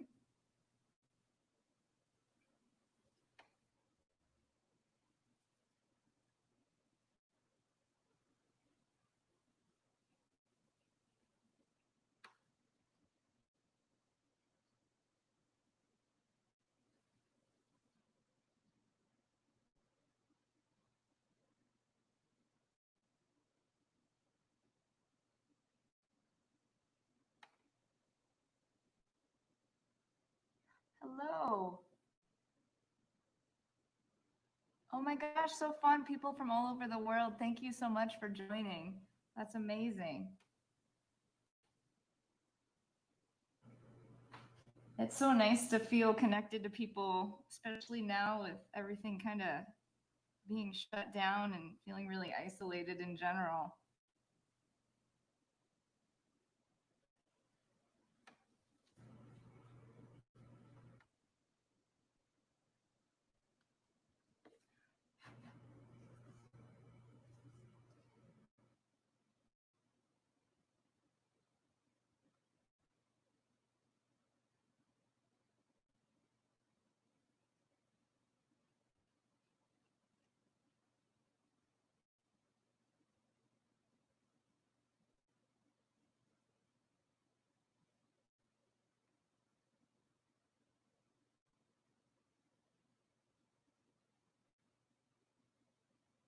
Sea turtles are such amazing creatures. I was lucky, I think it was last March. My family went to Hawaii on a trip and I was snorkeling and I got to see one pass by me underwater and it was pretty magical. He had a whole bunch of algae on his back and he had fish that were kind of following him. It was really amazing.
Right here is where I use the bad eraser and it marked the paper.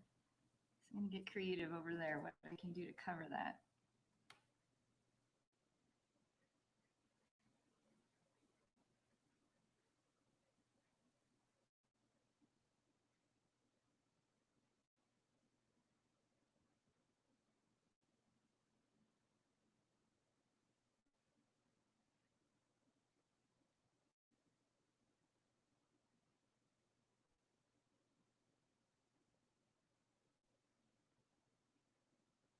So we've got the basics kind of sketched out.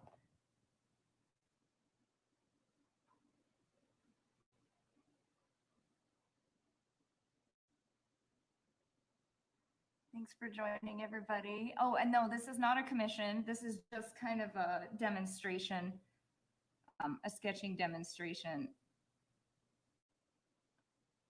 for this fundraiser. Just bring some awareness to some causes.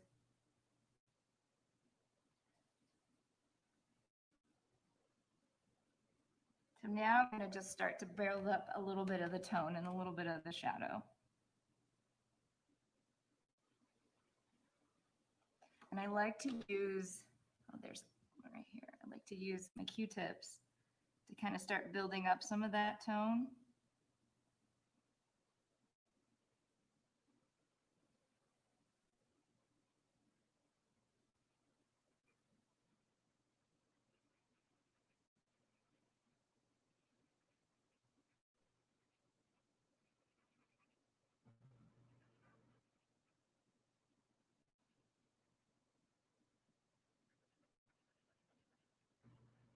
See, I'm not even really using pencil here. I just had enough tone borrowed from here to continue it here. And the reason why it's nice to start drawing like this is because if you don't like something, there's no real marks on the paper yet. So it's really easy to adjust.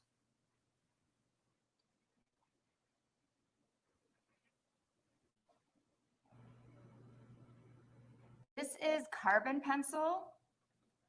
So these are all carbon pencils, and I have B, 2B, and 4B, and B would be the lightest, and 4B would be the darkest.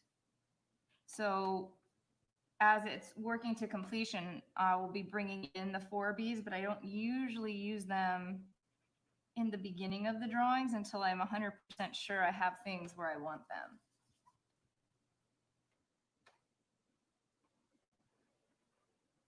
And right now, for the shapes here on the turtle's shell, I'm simply just using the dust to kind of map out where I want them to be.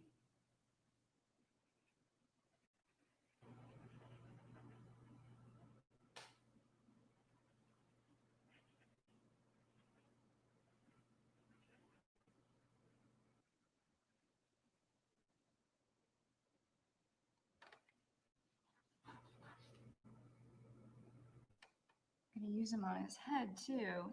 These kind of big scales on their head. Actually, not right there though, because that's where the eyelid's gonna go. So let's erase that. See how easy it is to erase that tone?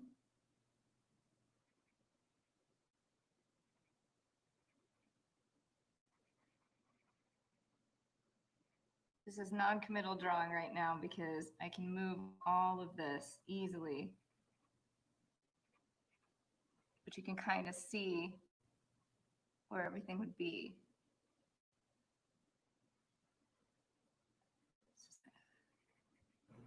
The separation between the larger scales and kind of that different type of skin they have when they stretch out their neck, kind of that more elasticy skin.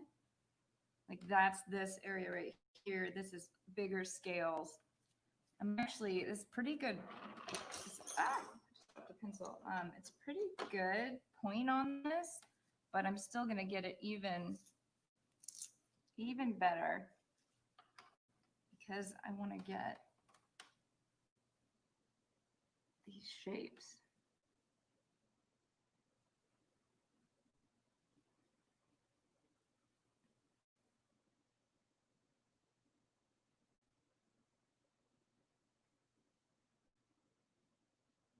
I feel like sea turtles are so beautiful, but their faces seem always kind of like they're not really interested in what you have to say.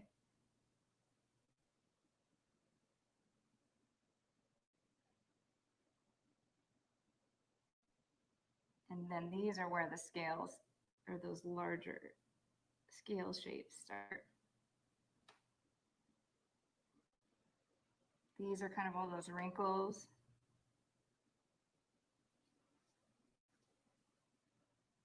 Kind of their beak. I don't know if that's the correct term. Yeah, kind of that beaky thing.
Oh, so this glove is a nitrile glove. It does help because otherwise I'd be dragging my hand across the paper and getting it all like kind of sweaty and oily, especially now that it's warm.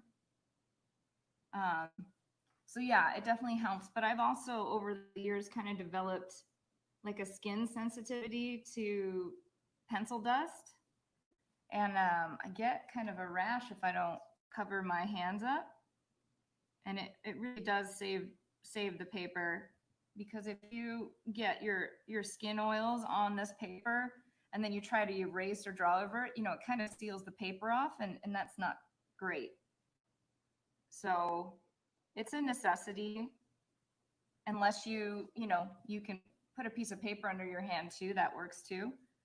But for me, especially when I work on the larger ones, I'm so tactile, I'm all over the place. I need to have kind of gloves on. And these gloves, you can't probably see, but it's got like a little bit of texture to it. So when I blend with it, it actually kind of helps move the dust around. So now it's kind of another one of my tools to draw with.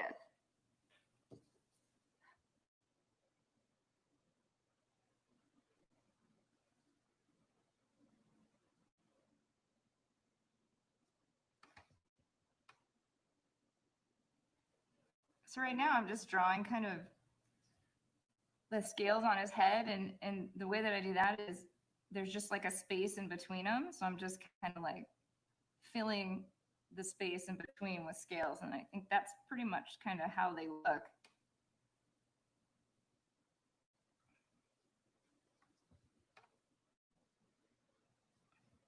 And then this neck skin here gets weird. It's that kind of, it's like a thinner skin. And they have scales, but it's not like these big ones. It's kind of more of a, like these smaller, more fine little scales.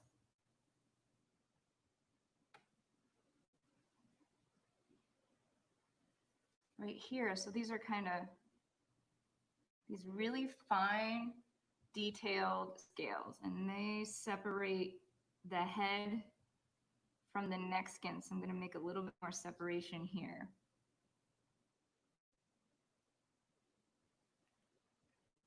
Different kind of skin. And so to draw these scales, instead of doing such big ones like this, I'm almost going to like they kind of break up these lines by going, I did a whole bunch of vertical lines, and now I'm just basically kind of doing some perpendicular lines to create a little bit of texture there in the neck.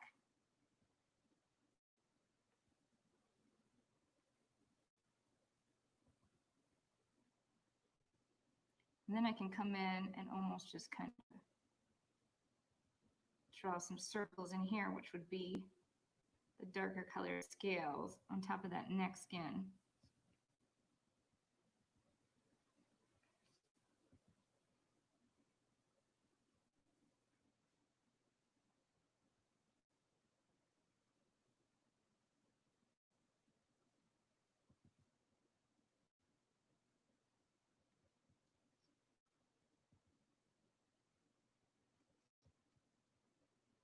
Push out the shadows a little bit more as this comes into where the shell hits.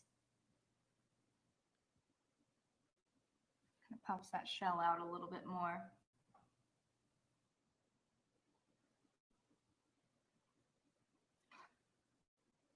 Thanks again, everybody, for joining. So now when we get to the shell, that's a totally different kind of scaly situation. They're bigger, but it's kind of same as this, except the space in between isn't as wide as on the head. So we'll pick out a shape here. Let's say it comes up and kind of goes like that. So we got to make sure that we have that gap there between the outside of the shell and this shape here. And then if you look at turtle shells and tortoise shells, and they're not all the same, but they tend to kind of have marks that go a certain direction. So to kind of differentiate this from the other ones, I'm going to kind of have it going this direction. So then when we do the next one, it's kind of like a puzzle piece. It's going to follow the contour of the one before it. It's going to follow the contour of the bottom of the shell. It's going to come out. Let's have it go down. It's going to come up. Let's have it kind of go like this, because we don't want perfect geometric shapes. They do exist in nature, but we want this to feel organic. So we're going to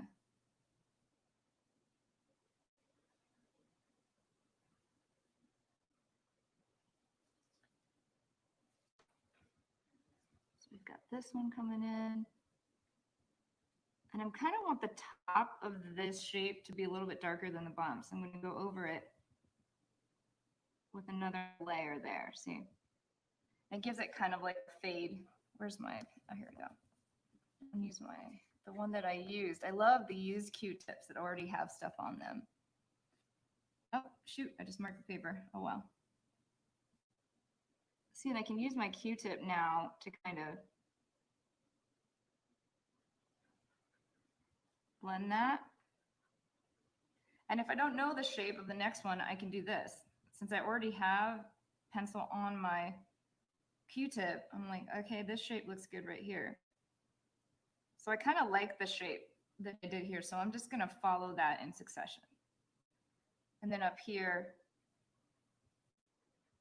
one shape there. And since this is going to wrap around, you know, it's going to end right here. Like, we're not going to be able to see, because then it goes to the other side of the shell. So we basically just have like this little section here. And then this little section here. And we're going to take it all the way to the edge because it wraps around in space. So this is going to come all the way to the edge there.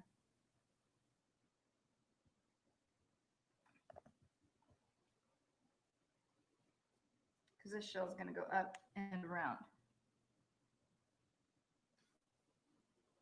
There we go.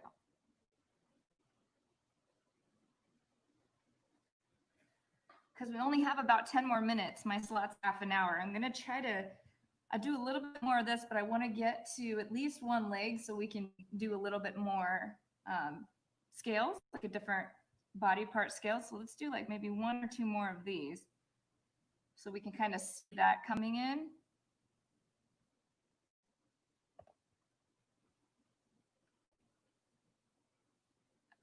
The shell's going to come down like this. The shape's going to come like this. Let's bring it in like this, and then we're going to do the same thing.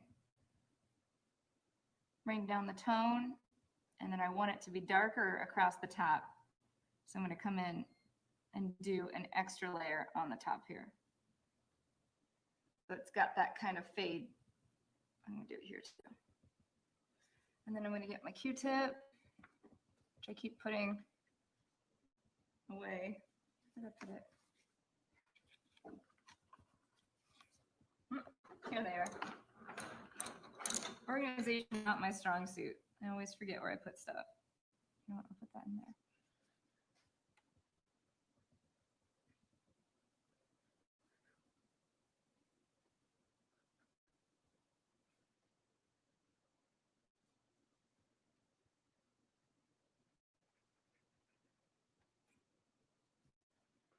Should we do one big one?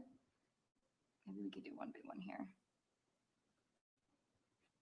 So as they come towards here, and this is where we get those really cool big shapes. Let's do a big one. See how I'm just using the Q-tips to frame it out? It's the same thing. It's kind of like a puzzle piece. You're going to leave that negative space in between. You want that negative space there. And then their shells kind of are these interlocking pieces.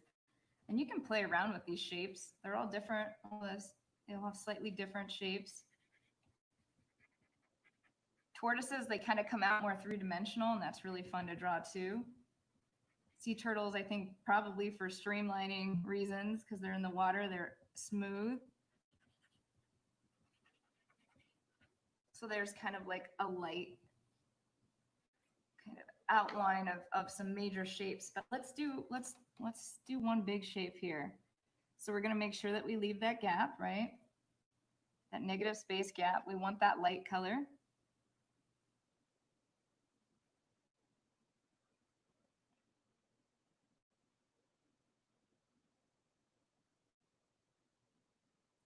Have to come down. Look how fun. It's a big shape. And then we'll do the one next to it so you can kind of see how we leave that gap. See that? We've got our gap here. See, like even in here, let's try to open that space up. And we can even close it. Like I probably want this to be closed up a little bit, but I don't have to do it now. I can just come in and close up that little white space, but we want that gap. We want that gap, like the puzzle piece gap between the.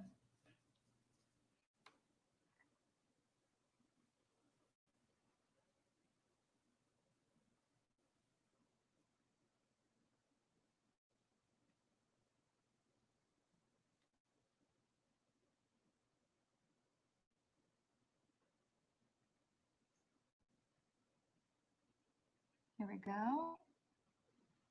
Moves around. Let's use this and maybe give some shapes and some tone to this.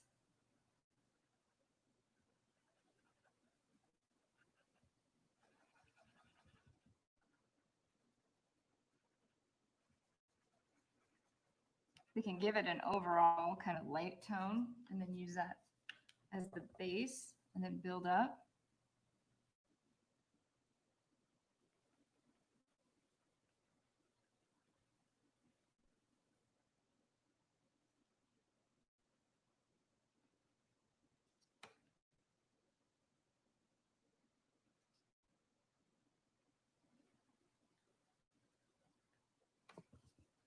We'll go back in.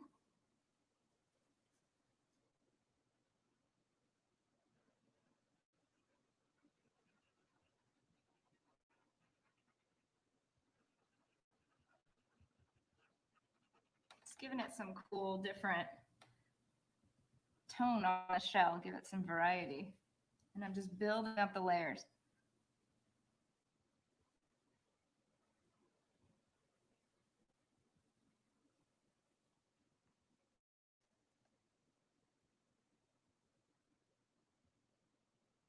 You have these most beautiful shapes and designs.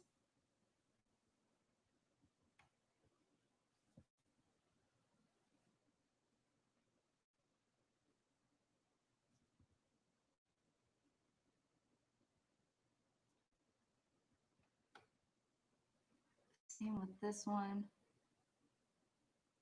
See how I'm maintaining that line there.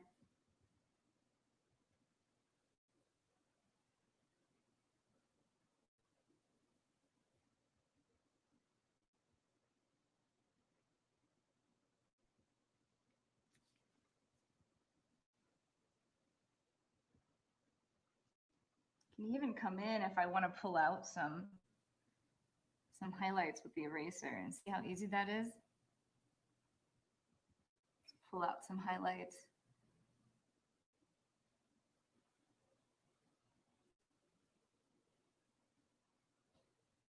Pull out some highlights. Pull out some highlights in these two. Gives it a little bit more three-dimensional quality now. Pulling out those highlights. And then my next shape will come here. I'm just following, like again, like a puzzle piece. It needs to fit in right next to this. It's got to fit in next to this. So if the shape of this goes like this, and this one will follow it. Kind of like that. So you see, it's kind of like a puzzle. We're just putting all the pieces together to fit on this shell.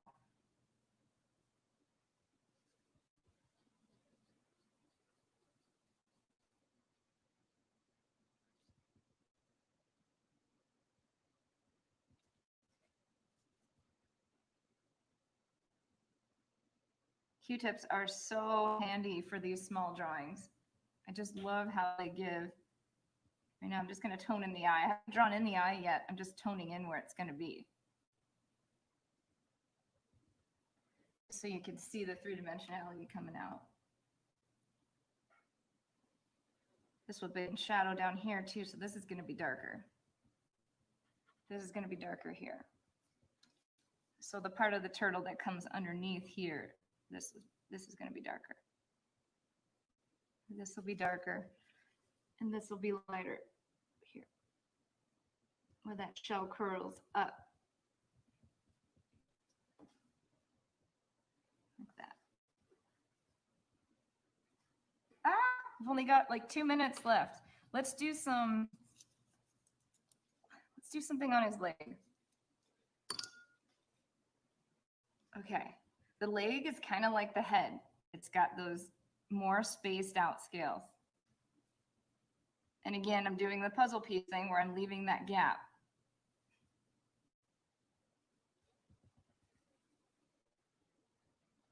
Leaving that gap between, and I'm just kind of filling in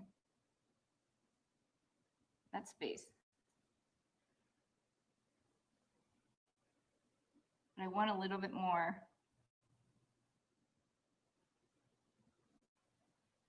Oops, see, I kind of overshot that a little bit.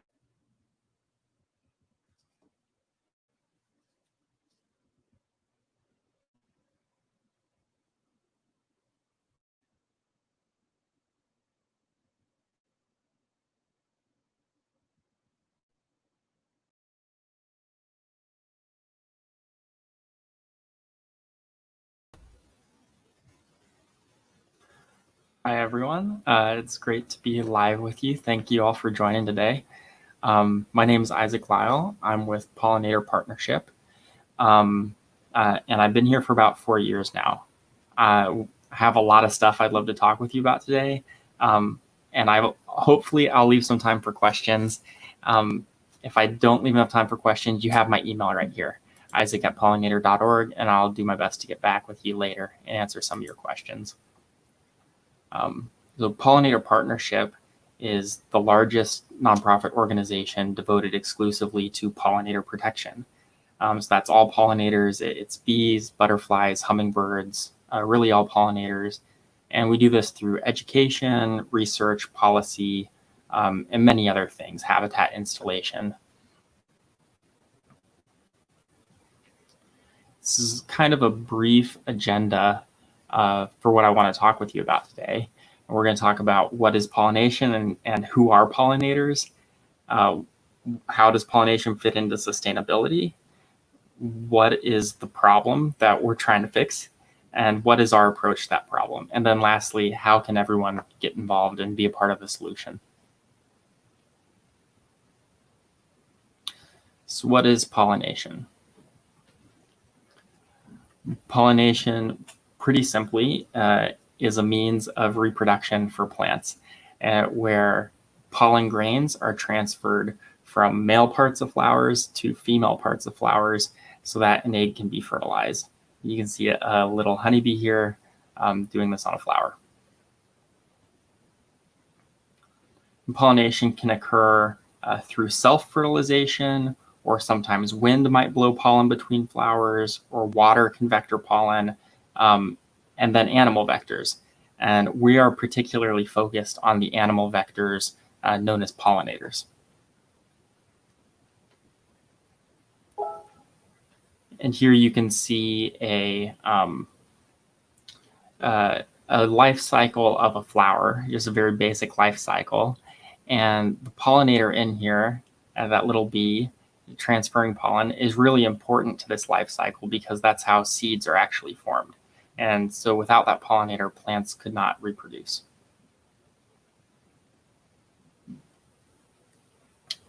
And so flowers actually reward these pollinators with essential nutrition.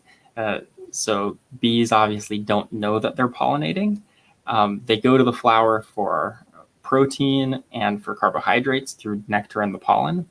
And in the process, the pollen will kind of stick to them in different ways. And when they go on to the next flower to forage and get nutrients from that next flower, they transfer some of that pollen. So plants essentially feed the pollinators in exchange for reproduction.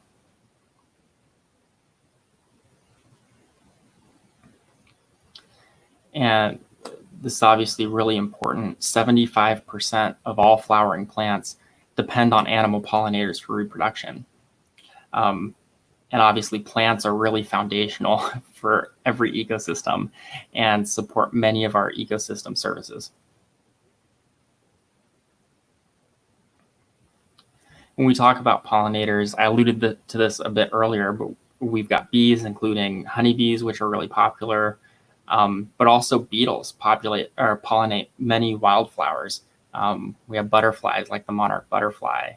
Flies pollinate things like coffee or chocolate, and even small mammals and reptiles pollinate.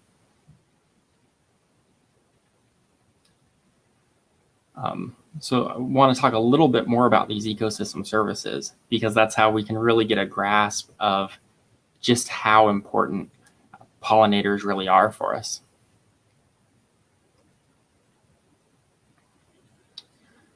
So pollination, but also kind of as a result of pollination, plants that help with climate regulation and disturbance regulation, water regulation. Obviously, plants hold the soil together, help with the nutrient cycle, waste treatment, and the list goes on. And there's even more than I've included on these slides. But in addition to maybe our food production, we also get raw materials from a lot of these plants. And they help with genetic resources in the plant population, biological control, even some of our recreation when we think about hiking, or cultural significance for just about every culture around the world. Either pollinators are central to some aspect of their culture, or the plants that pollinators help reproduce are central.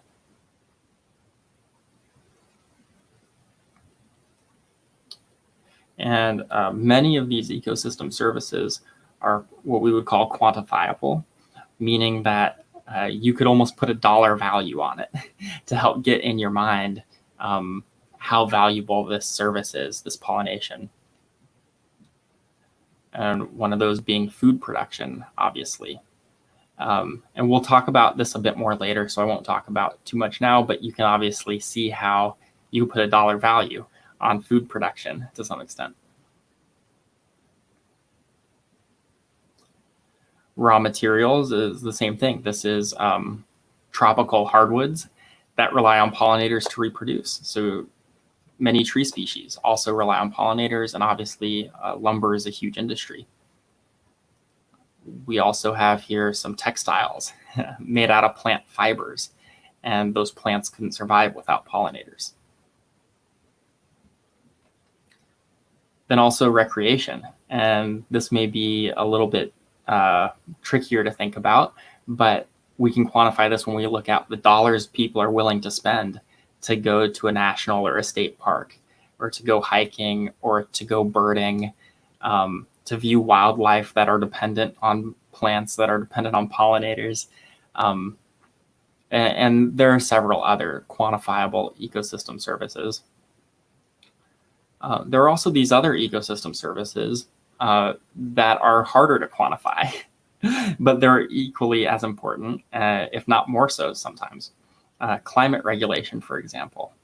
We all know the tropical rainforest is really critical for carbon sequestration and helping mitigate climate change. And many of those hardwood species are dependent on pollinators. We also talked about erosion control. That's especially out here where we're headquartered in California. Erosion control is very important to stop mudslides and landslides. But even in other areas, also in agricultural settings, farmers are obviously very concerned with their soil staying in place. They also help with nutrient cycles. So this is a digger bee that's actually, they're solitary, live in holes in the ground. And when they make these holes to nest in, they're actually aerating the soil and helping out with nutrient cycles.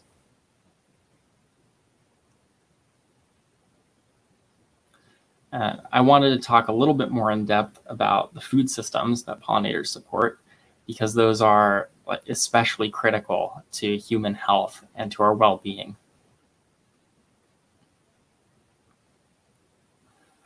1 out of every 3 bites of food we eat can be traced directly back to pollinators. That's most of the things in this picture actually can be traced back to pollinators, with the exception of corn, and maybe there's another one in here. But 80% of the most commonly grown crop varieties go back to pollinators. And that's most high nutrition foods. It's 10 out of the top 10 antioxidants. And so here's just a very partial list of some of those things. Almonds, blueberries, apples, apricots, many of the foods, fruits and vegetables that we love.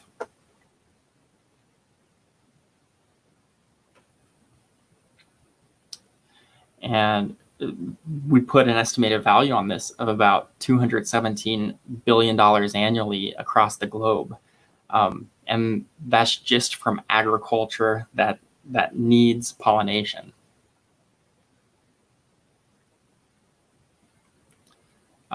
For another view of how you might get your mind around this, $4.5 billion are globally can be traced back to just honeybee pollination. And about $3 billion just in the US alone can be traced back to pollinators that aren't managed, that are just wild and come across agricultural landscapes and help out by pollinating. And then each individual coffee farm in Costa Rica, pollinators contribute about $60,000 a year to each farm.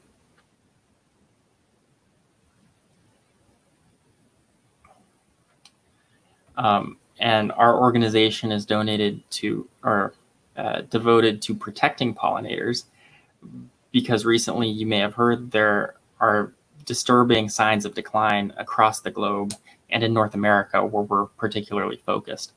And pollinator decline can be attributed to many different factors. There's not just one thing causing pollinators to decline.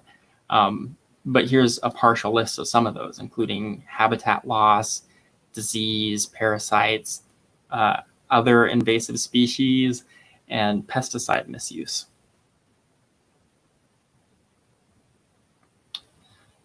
And it's important because, as we just discussed, if we lose pollinators, we're going to lose all of these really important pollinator functions, including a bunch of food that we really enjoy to eat.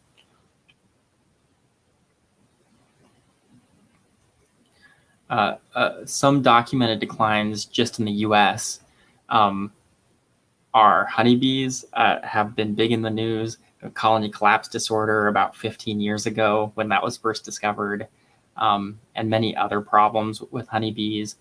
And then the monarch migration that everyone knows. The Fish and Wildlife Service is considering listing them as an endangered species. But many others. 4 bumblebee species in severe decline, yellow-faced bee, lesser long-nosed bat, and there are many more than this. These are just kind of the top ones, the most notable ones that are experiencing severe decline. Many people think 1 out of 4 bumblebee species are experiencing severe decline. Which brings us to that question again of what's killing the pollinators. And we had all those factors that I mentioned earlier, but a really quick answer is that it's us, and our current technologies are a huge contributing factor. And if we look at the history of bee kills and die-offs that have been recorded, it actually goes back over 100 years to the late 1800s where some of this started being recorded.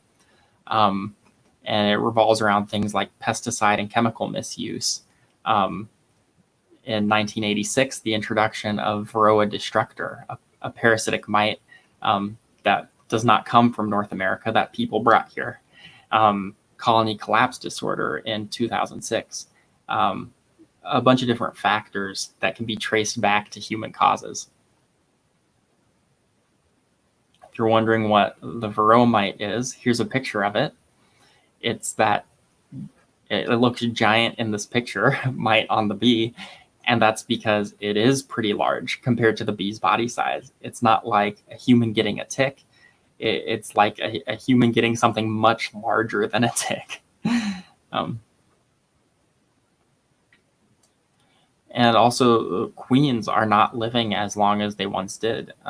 This is part of colony collapse disorder, and many other things that honeybees in particular are facing. Changing agricultural practices.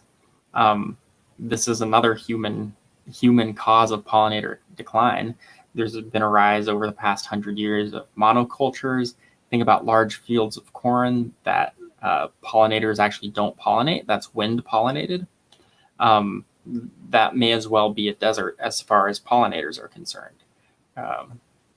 And even just monocultures in general don't provide the diversity of food and natural shelter, and many other aspects of biodiversity that are necessary for pollinators. And some of this has led to soil degradation, and also new pesticide misuse has been harmful. One of those, or one family of those, being neonics, which are fairly new. They're a class of systemic pesticide, meaning that it actually gets into the whole system and can stay around for a while. It's very harmful for bees and all pollinators. Some countries around the world have started banning this.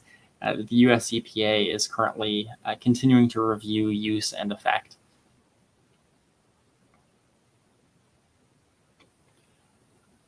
So what's our approach? It's a huge issue. How are we going about tackling this? Well, we start, partnership is in our name, and that's where we start. We want to connect all the stakeholders in this issue. So we want to connect farmers and government officials and home gardeners and consumers, corporations and businesses, because really everyone has a stake in pollinators, and pollinators affect everyone's lifestyle in some way. And so we want to have this collaborative conversation and make incremental change together. When we talk about partnerships, one of our programs The North American Pollinator Protection Campaign is made up of a bunch of partnerships. Every year at our annual conference, over 100 different partners, partner organizations meet together and work collaboratively on different solutions. Here's a very brief list of some of those. And this is actually trinational. So this includes Mexico and Canada, as well as the US. You can see that there are many university partners, government partners, other nonprofits, and the list is much bigger than I could fit on this slide. We try to make sure everything that we do is rooted in science and science-based. So this book here, The Status of Pollinators in North America, was actually published back in 2006, I think is when it was written. Yeah, and it started as a NAPSI task force and was worked on collaboratively by a bunch of those partners. And 1 month after we put this book out is when colony collapse disorder was in front page headlines. So we really are trying to look at science and be ahead of just what's out there in common news. We plant a lot of habitat. These are pictures of our eco-regional planting guides that you can find on our website. And you can download them for free, and they're a great place to start. Just if you want to get involved in figuring out what sorts of native plants are best for pollinators in your area, how to go about starting a garden or some other sort of landscape. And we try to promote native plants as much as possible. They're particularly helpful because pollinators are adapted to them, and they're drought tolerant and just require less maintenance. They're adapted to whatever climate you're in. And they lead to an increase in carbon sequestration. They prevent soil erosion. And really just any planting can provide positive influence on farmland and other native environment for like 2 miles around it because of how far pollinators will travel to forage. So we provide a lot of web resources, part of our education and outreach component. And you can find a lot of those. They're all free to download, print off, distribute for educational purposes on pollinator.org. We also started Global Pollinator Week back in 2007.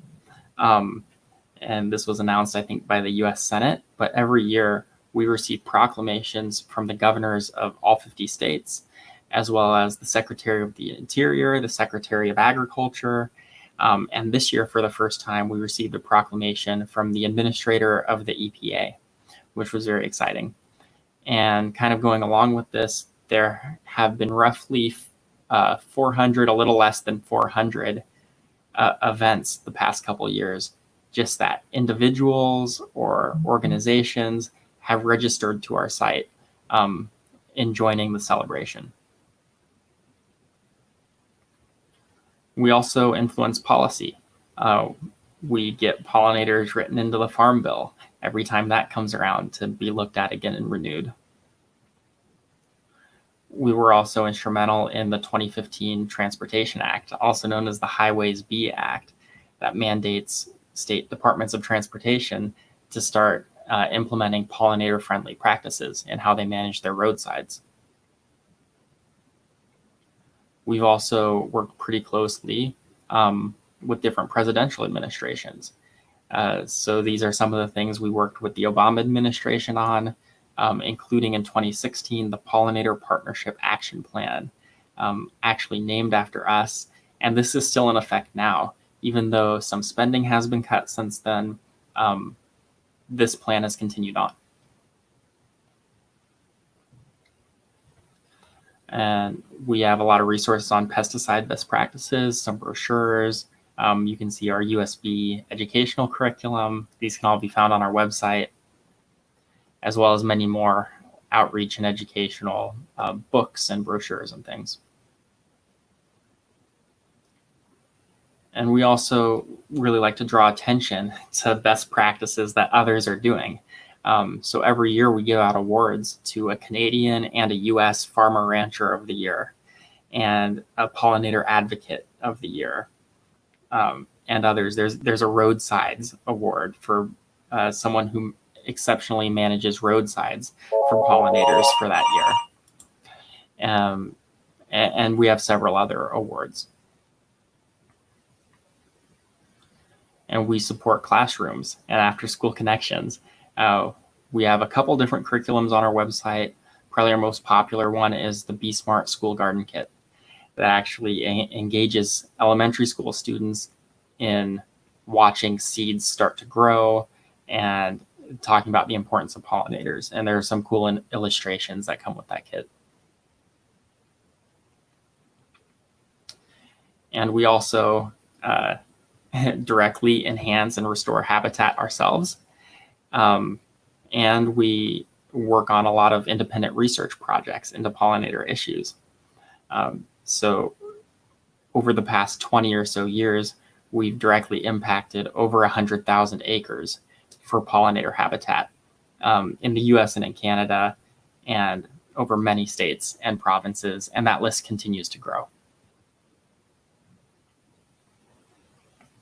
And we also support other research from PhD students at top-notch universities.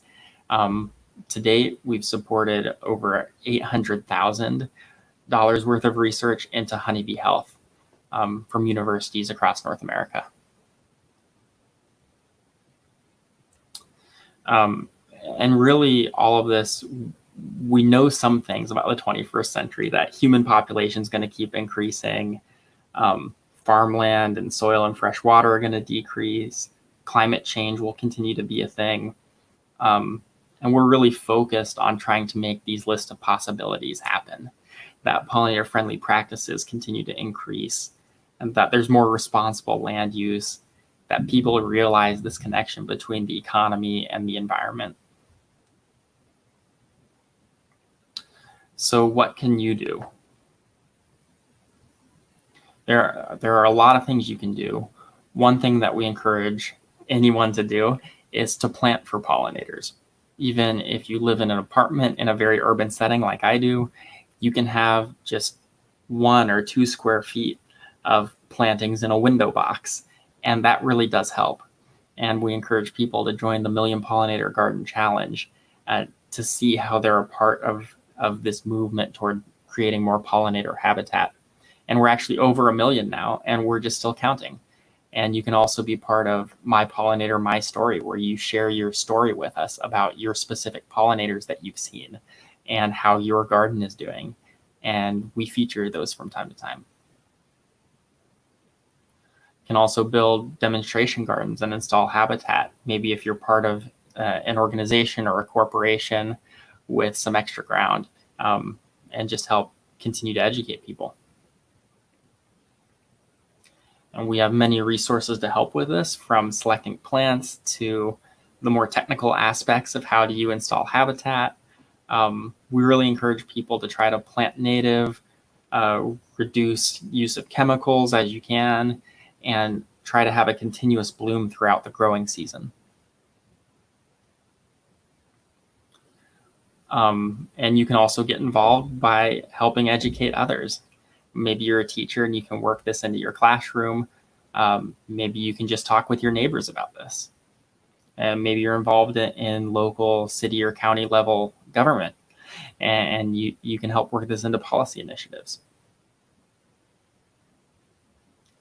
And something everyone can do is celebrate Pollinator Week with us. And next year, that'll be June 21st to 27. It's always the week starting the Monday right after Father's Day. And this is our logo from this year up there. We don't have a new logo created yet, but we provide a lot of resources, including some graphics that you can use. We just ask that everyone take some time to appreciate these helpers who are supporting our planet. And so that's kind of the end of my presentation. Again, you can go to pollinator.org to find more information and to find useful educational resources. And And I think I have about 5 minutes or so where I can take some questions if anyone has questions.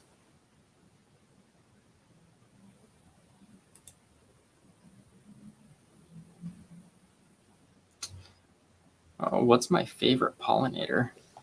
I really like bats, so I'm just going to say the lesser long-nosed bat. They pollinate agave. Yeah, I did some undergraduate research on bats.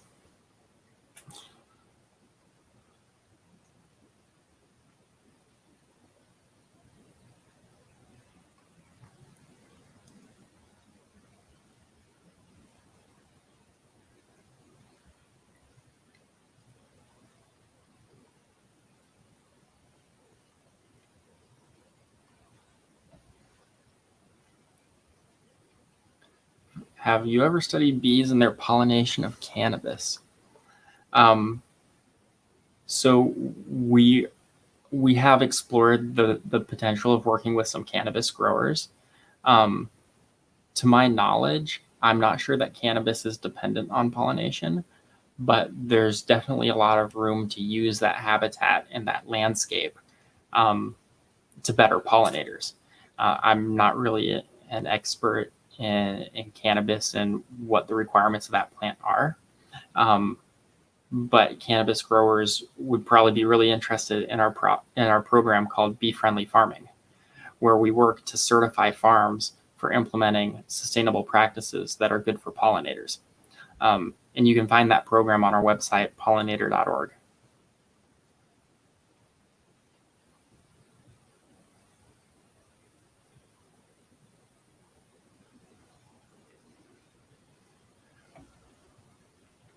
Oh, yeah, this is a great question, and it's one that's been kind of in the news a bit lately.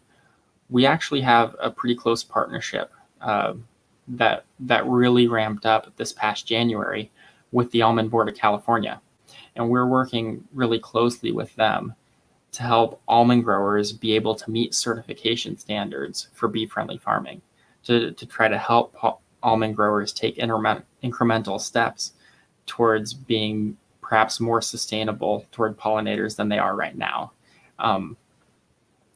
I wouldn't say that the almond industry is this disastrous thing for the bee population. I would say there's actually a lot of room to have habitat and really good forage for honeybees and other native pollinators that really like almond bloom.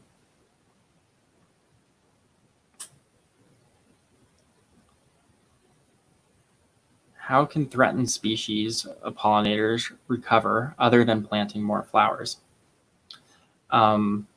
Yeah, so we like to really highlight the planting because that is something that's really easy for anyone to do. Really with all of this, a lot more research is necessary. That's why I started by saying we're science-based and we fund a lot of research. So people can always donate to us or to similar organizations to help fund research.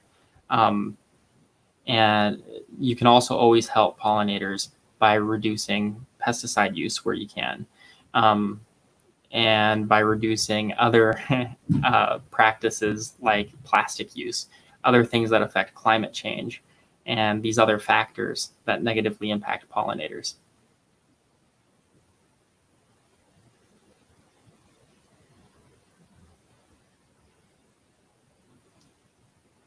Well, great. It looks like I may have a minute or less left, but it's been great being here and talking with everyone and answering a few questions.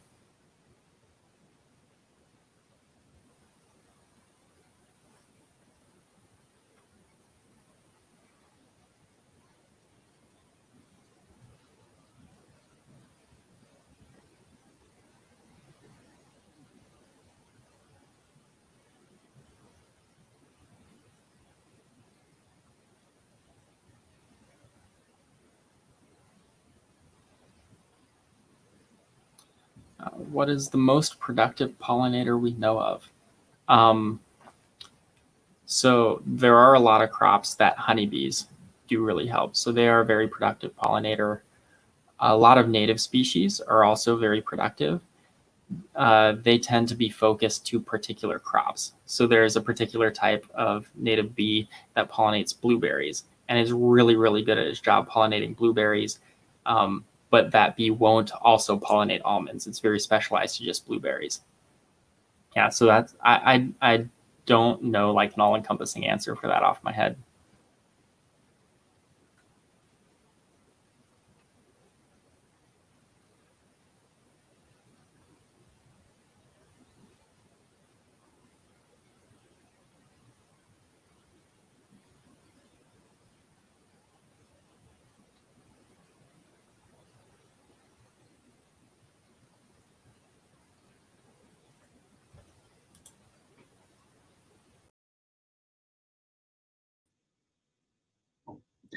Hey there, everybody. How's everybody doing today? My name is Steve Edmonds, and I am the founder and operations manager of Hemp for Water.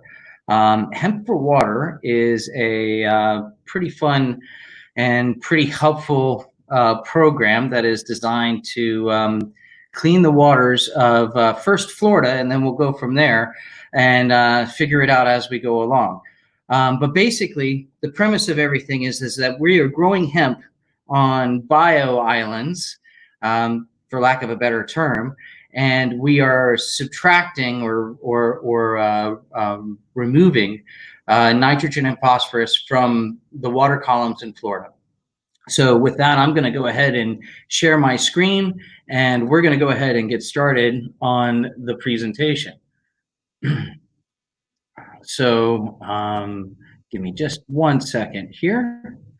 We're almost there. And of course, it is not at the beginning where it was supposed to be. Please bear with me. I apologize for that. It should be popping up here in a second. Okay. So Hemp for Water is a idea that came about in 2013. And in 2013, we experienced one of the worst discharges that was coming out of Lake Okeechobee that we've seen in, well, pretty much the entire time that Lake Okeechobee, along with all the other canals and along with all the other water in the state of Florida, has been controlled by the Army Corps of Engineers. So the Army Corps of Engineers has this program called LORS, Lake Okeechobee Regulation Schedule. And LORS dictates when discharges will be removed from Lake Okeechobee, will be put out the Caloosahatchee on the west side or put out the St. Lucie River on the east side where I grew up. So basically, in 2013, this was one of the worst summers that had hit. It was something over 170 days of continual discharges and something crazy like trillions of gallons of water, millions of acre feet of water. To give you an idea, because you'll hear me say acre feet a few times in this presentation, an acre foot is 1 foot of water spread across an entire square acre. So it's quite a bit of water. But anyway, the reality of 2013 is, at the time, they dubbed that the worst summer in history. Shut down the entire economy of both the East and West Coast marine economies, and it was in excess of $5 billion. And basically, it was all because of the excess amount of water. Now, the excess amount of water would have been a problem either way, and nobody's denying that. But one of the problems with the excess amount of water that went a lot further than it was supposed to, is the excess amount of phosphorus and nitrogen that comes with that excess amount of water. This is a picture of the locks at the South Fork of the St. Lucie River. And the reality of all of our rivers and all of our lakes in the state of Florida is that we have a number 1 and number 2 culprit, nitrogen and phosphorus. Depending on the river, depending on the lake, they might flip-flop in the number 1 and number 2 spot, but always nitrogen, always phosphorus. And that led me to another idea back in 2013 in terms of what might be possible. And what might be possible is that we remove an incredible amount of nitrogen and phosphorus. And the way that we get rid of this green pea looking soup that you see, that is a picture of the river, and this is a picture from 2013, is that we remove what's fueling that. And that's nitrogen and phosphorus. Two favorite foods of hemp or industrial hemp are nitrogen and phosphorus.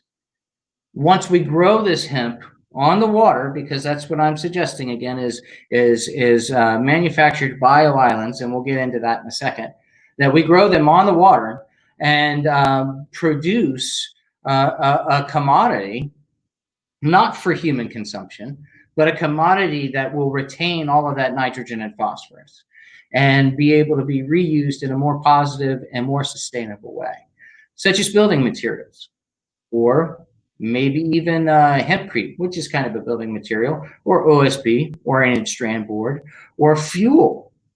We can put this biomass through a cryolysis and create a lot of different types of fuels just from that process alone.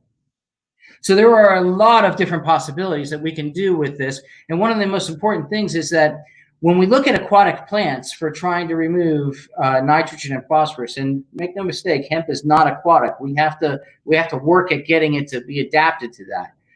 But when we look at aquatic plants like water hyacinth or cattails, these plants are put into the ecosystems and they're introduced so that they'll suck up these excess nutrients. But what happens when they die? When they die, they go right back into the system and they produce the same nutrients that we're trying to avoid. So with hemp, we can eliminate that part of the cycle and actually remove the nutrients from the cycle. And Hemp for Water is designed to do that. We've been researching since 2013, and with the help of partners in Tennessee and a couple other places throughout the country, and minds from all over the hemp and cannabis industry on how to grow this plant and how to do it successfully in water. Because there's a lot of people that have a lot of experience in growing hemp on water, because after all, hemp it's cannabis. It just doesn't have any THC, none. All the strains that we're using have a 0.3% or less THC threshold, and you could literally smoke it all and you wouldn't receive any of the euphoric or high like effects that everybody confuses another variation of hemp that has a lot of THC that everybody wants to sometimes smoke. But that's not this plant. There's no THC in the plant that we're using. But what it does do is consume an awful lot of nitrogen and phosphorus. So the process that we're using is something called phytoremediation. And phytoremediation is done with these floating bio-islands that I was talking about before. And it's called a biohaven technology. And basically what it does is it creates a biosphere between the surface of the water and the top soil of the plant growth. There's also chemical interaction and photosynthesis and all sorts of cool stuff going above the soil as well. But those are normal kind of botanical occurrences. The unique occurrences are happening between the surface of the water and the surface of the topsoil. We are creating a biosphere of all sorts of different microorganisms and eaters of nitrogen and phosphorus. So the entire system with the bio-islands and the hemp create an opportunity to consume these excess nutrients, which again is fueling the algae. So if we remove the fuel, we remove the super blooms, because algae is a normal part of the whole ecosystem and it should be there. So why do we think that hemp can work? Well, the reason why we think hemp can work is because we've done our homework a bit. I personally have been doing hemp research since the 80s. And I've been educating people about it since the early 90s. The first person that I talked to about hemp was the first audience, that I talked to about hemp was in 1992. And since then, I've written several published papers. I've been interviewed many times, dozens of times, and I wrote my thesis, peer-reviewed, superior-reviewed, 100 pages published on the unconstitutionality of the war on drugs. And since 2013, I've been working actively to figure out how this plant can help solve the problem of Florida's hydrology. And it's a hydrology that's basically situated for 4 million people, designed for 4 million people. And as most of you know, we're broaching 21.5 million people in our population that's being served.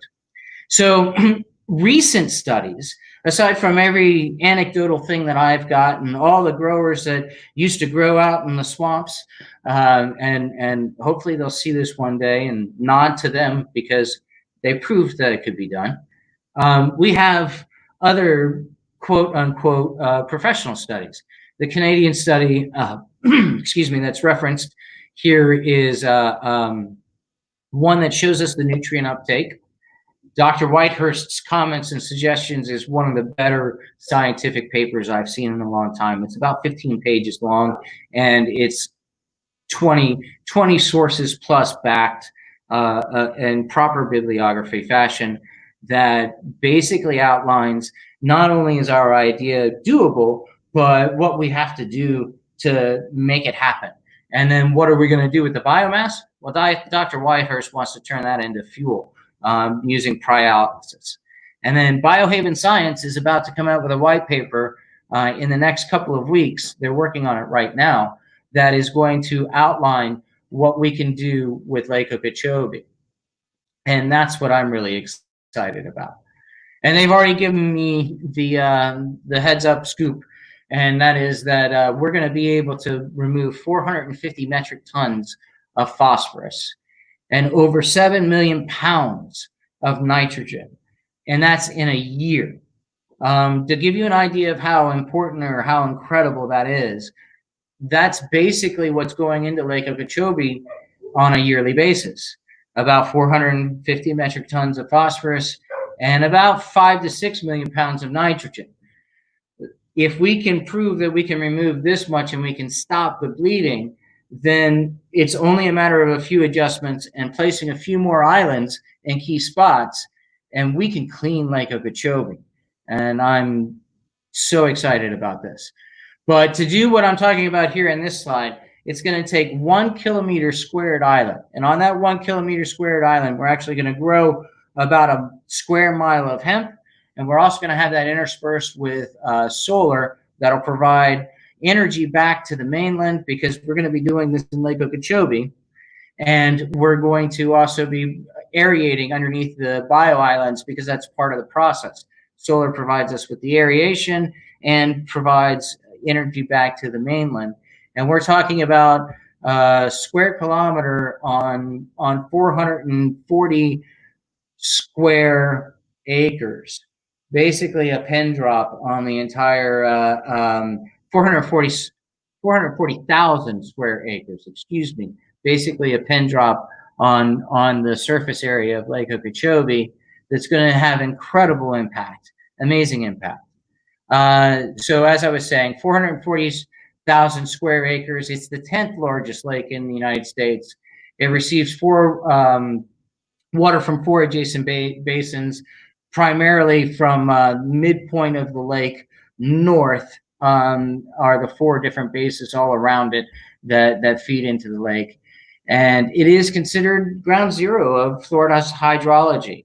There are too many political cartoons that depict this lake as the septic tank of the entire state. And it's not far off on that depiction. And we aim to get rid of that horrible generalization. So what do we need to do it? A square kilometer. It's going to take 450 metric tons of phosphorus per year. It's going to take 7 million pounds of nitrogen per year. And it's going to help eliminate, the amount of destruction that happens in not just 2013, but that happened again in 2016. It happened again in 2018. And we don't hear about it because everything's consumed by COVID, but it's happening right now again in 2020. Lake Okeechobee is at one of its biggest super blooms that it has ever seen. It's going to cap 80 to 90% before it's done. And all of those nutrients are going to go right through the roof. But what we can do is eliminate that lost economy, return the economies to Lake Okeechobee, and create the world-class bass fishing that we saw before I was born, before many of you all were born. But way back in the way back times, in the 50s and 60s, Lake Okeechobee was a world-class bass fishery. What do we need to do this? We need a solar partner. We're working on state sponsorship, although we have letters of approval from FWC. We're working with the DEP, and obviously we're a program under the pilot program with the Florida Department of Agriculture. So we're close with the state as it is, but we want to try and get at some of that allocated money for water improvement through the water management districts. And we want to also get to the money that's presented by Governor DeSantis for the for the $25 million he has set aside to fix this problem. We're looking for a corporate sponsorship to help do the lift. And we think that we can really begin the whole process of actually building this project out in Lake Okeechobee with $10 million. It's going to cost us double that to complete it, but we need $10 million to start. What's really amazing is that 10 million, 20 million, even double that, 40 million, is nothing compared to the billions and billions of dollars that we lost in 2013 and that we lost again in 2016, 18, and will in 20. I guess not in 20 as much since we're all, locked in our houses. But basically, we have those studies that I had available for everybody. These can be made available via link, and I'll provide them to our sponsors today. And I've got about 13 minutes left in the opportunity here. So I'm available to have any questions if you have them.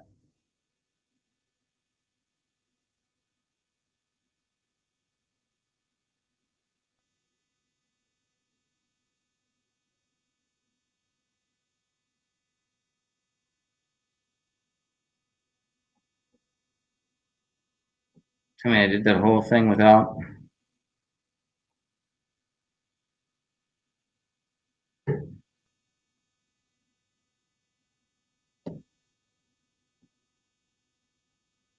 Any questions?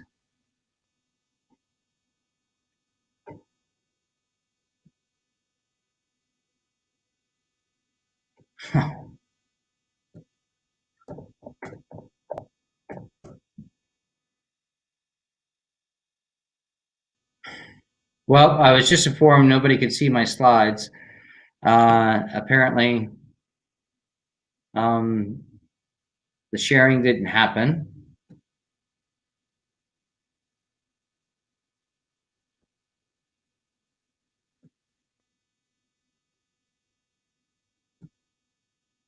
That goes pretty much with the day. So 13 minutes left. Maybe I should do the presentation back over again since nobody saw the slides. As I said, excess nitrogen and phosphorus is killing our ecosystems. We can avoid this by removing the nitrogen and phosphorus.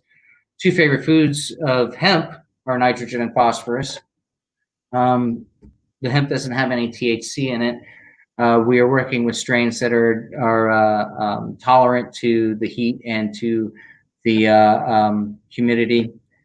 We're working on a system called phytoremediation using floating islands. It creates a biosphere between the water surface and the plant surface that helps eat all the excess nutrients. The studies to back it up: 450 metric tons of phosphorus, 7 million pounds of nitrogen on a kilometer squared. We're also going to incorporate solar aeration and 1 square mile of hemp. 440,000 square acres on Lake Okeechobee that we're trying to clean. And then basically, again, we're trying to remove the nitrogen and phosphorus, help us eliminate the discharge destruction, and return the bass fishing to Lake Okeechobee. We're currently looking for a state sponsor, solar sponsor, or a solar partner, and we can do this with 10 million to start, and then the links are available again. So I'm hoping now we have 9 minutes. Maybe we have some questions. If everybody didn't leave, I'm sorry, Trent.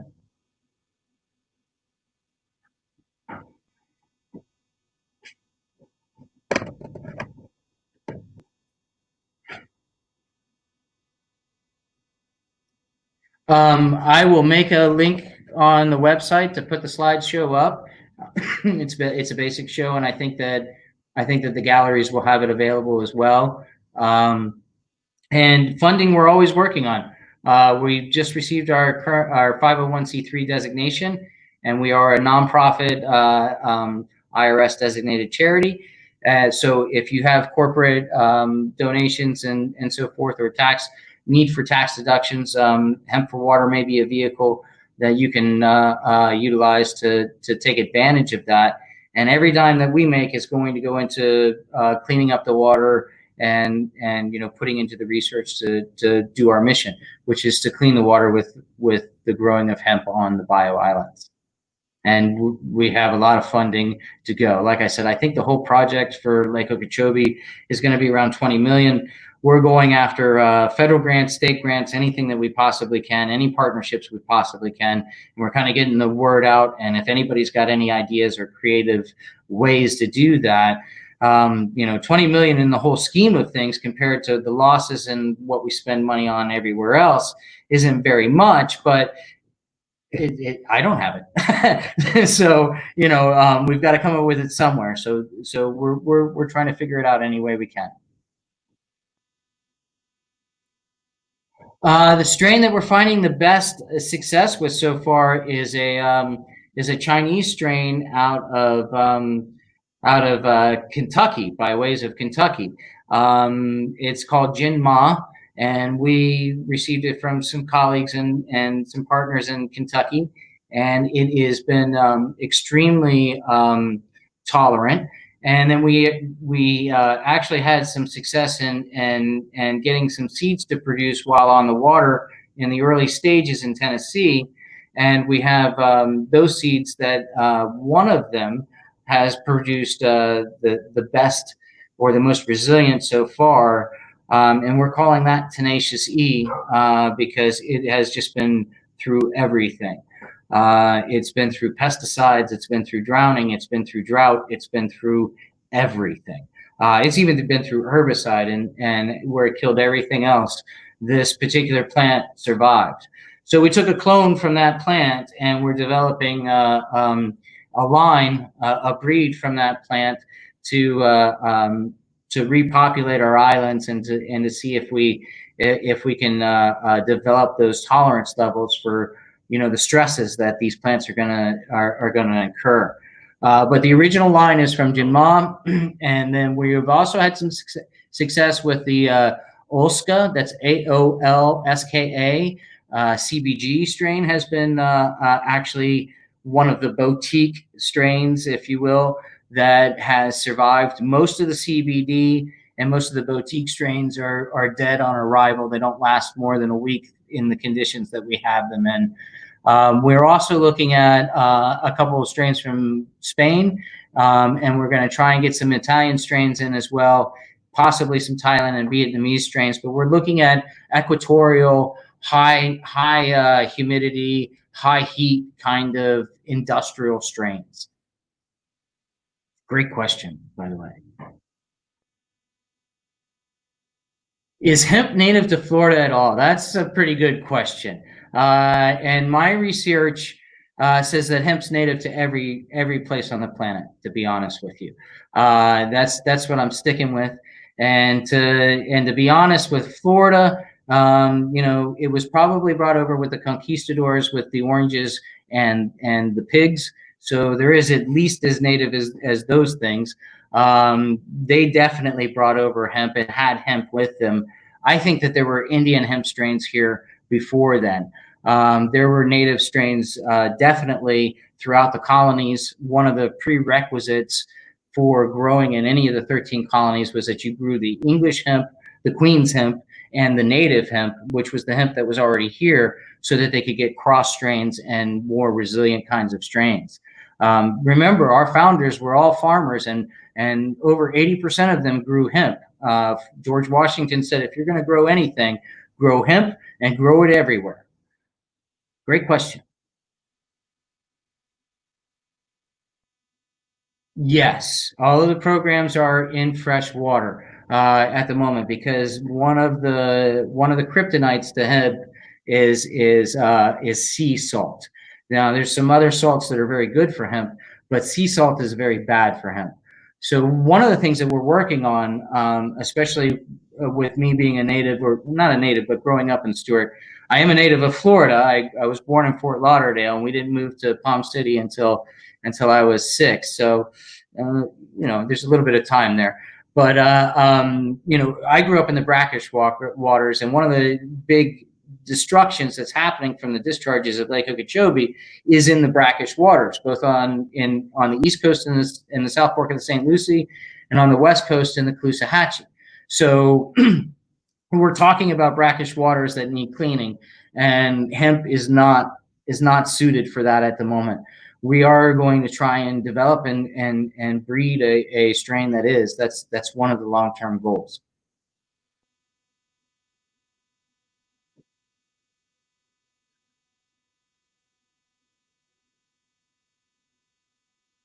Awesome. Well, I'm really sorry, everybody, about the slide presentation. I thought it was sharing. It's probably me not hitting the button right. Those slides are actually pretty generic and available, and I can make them available to Trent. You can go to www.hempforwater.org to get most of that information and lots of other pictures and videos and so forth. You can follow us on Facebook, and you can follow us on Hemp for Water. All of the handles are on Twitter and on Instagram. All of the handles are Hemp for Water, and we're pretty easily found. Like I said, we are a 501c3 now. We are always fundraising and always accepting donations. Even if it's an RV or a car or a boat or something that you think you might be able to get a better tax advantage out of rather than selling it, we can help you work with that as well. We are trying to generate funds any way that we possibly can.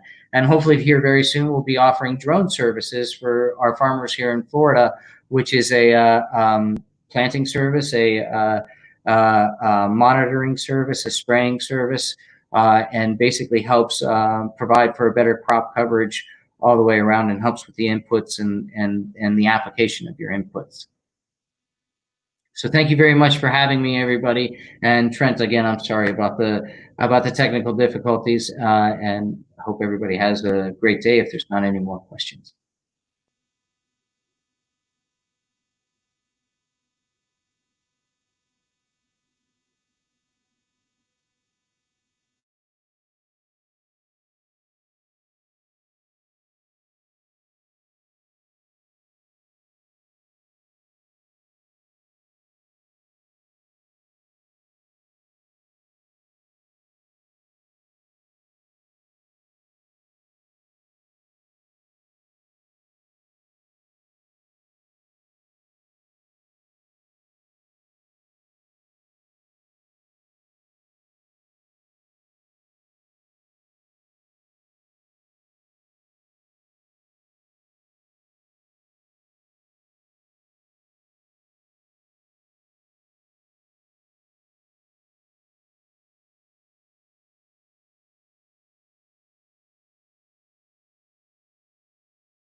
All right, everybody, it looks like I am live.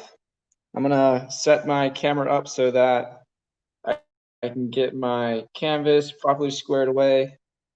So these first couple minutes with me will be just me getting my materials and whatnot.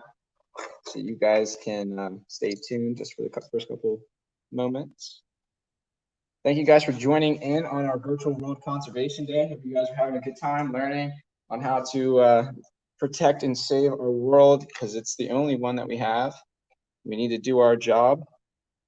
So super stoked on all the people that came out today and spoke, and the other speakers that are coming on later. Really appreciate all the advice and all of the info on how we can make a difference. And I actually have to tune back into some of myself that I missed, but they'll be up for the weekend. So you guys are more than welcome to, or sorry, for the week. So you guys are more than welcome to venture back in through these videos and pick up anything that you missed, any of the speakers that you wanted to listen to that you didn't have the chance to. You're more than welcome to join back in on the video. We'll have it posted so that you guys can see all of it. But enough of me talking. I'm gonna actually go ahead and start painting. I'm actually just going to be using one brush to start out with, just a small scale brush. I got white paint on it, just a regular titanium white. And I'm using like a gesso board. So it's a type of canvas, not actual canvas, it's just a type of wood that I use as a canvas. And it gives me some really good saturation. So when I'm painting anything like real lifelike, especially like my marine aquatic style with all the different marine life that I do, I love painting it on the wood. It really makes it have a real like photorealism look. So I prepped it black. That's that black background that you see right now. And I'm actually just going to be, like I said, just kind of outlining what I'm going to be doing first in the white, and then be filling it in. And I'll go ahead and let you guys know what I'm going to be painting. I'm actually going to be working on a hammerhead shark today. So I haven't done too many hammerhead sharks. I thought it'd be a great time with World Conservation Day. I think the hammerheads out there, they need some love and attention. So we'll be doing a hammerhead shark for you guys. Let's see, I think I have a chat box up. Maybe not. I believe I should see any questions that you guys have coming through on the stream. So if you guys want to ask a question, feel free to ask. You're more than welcome to do so. But I'll get to it. So right now I'm just actually mixing a little bit of black and white together. And I'm gonna run real quick and get a little water cup. I missed my water cup, so 1 second, I'll be back.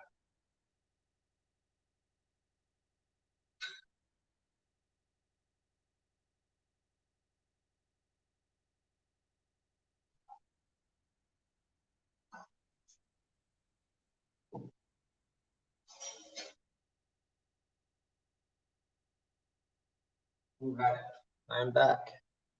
So I got my water cup. Helps me thin out my paint lines. So if you guys back at home, if you guys have any paint yourself, I'm only using white. I mean, I know I'm using a black canvas, but you could use black pencil on a white piece of paper. It's the same idea, just like reverse color. But I'm gonna basically go in and fill in his like front portion of his head, where it kind of splits and has that hammerhead look, and then working into his fin back here, and then getting into his tail.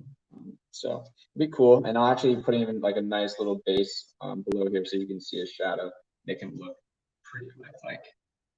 So I'll get to starting my first stroke. And I try not to be too hard on myself. I try to just go with the flow when I go with the first pre-sketch of my work. So let's see, I'm going to start with his back, and I kind of want to have him placed in here. So I'm just kind of pulling this line down. A little bit more paint on my brush.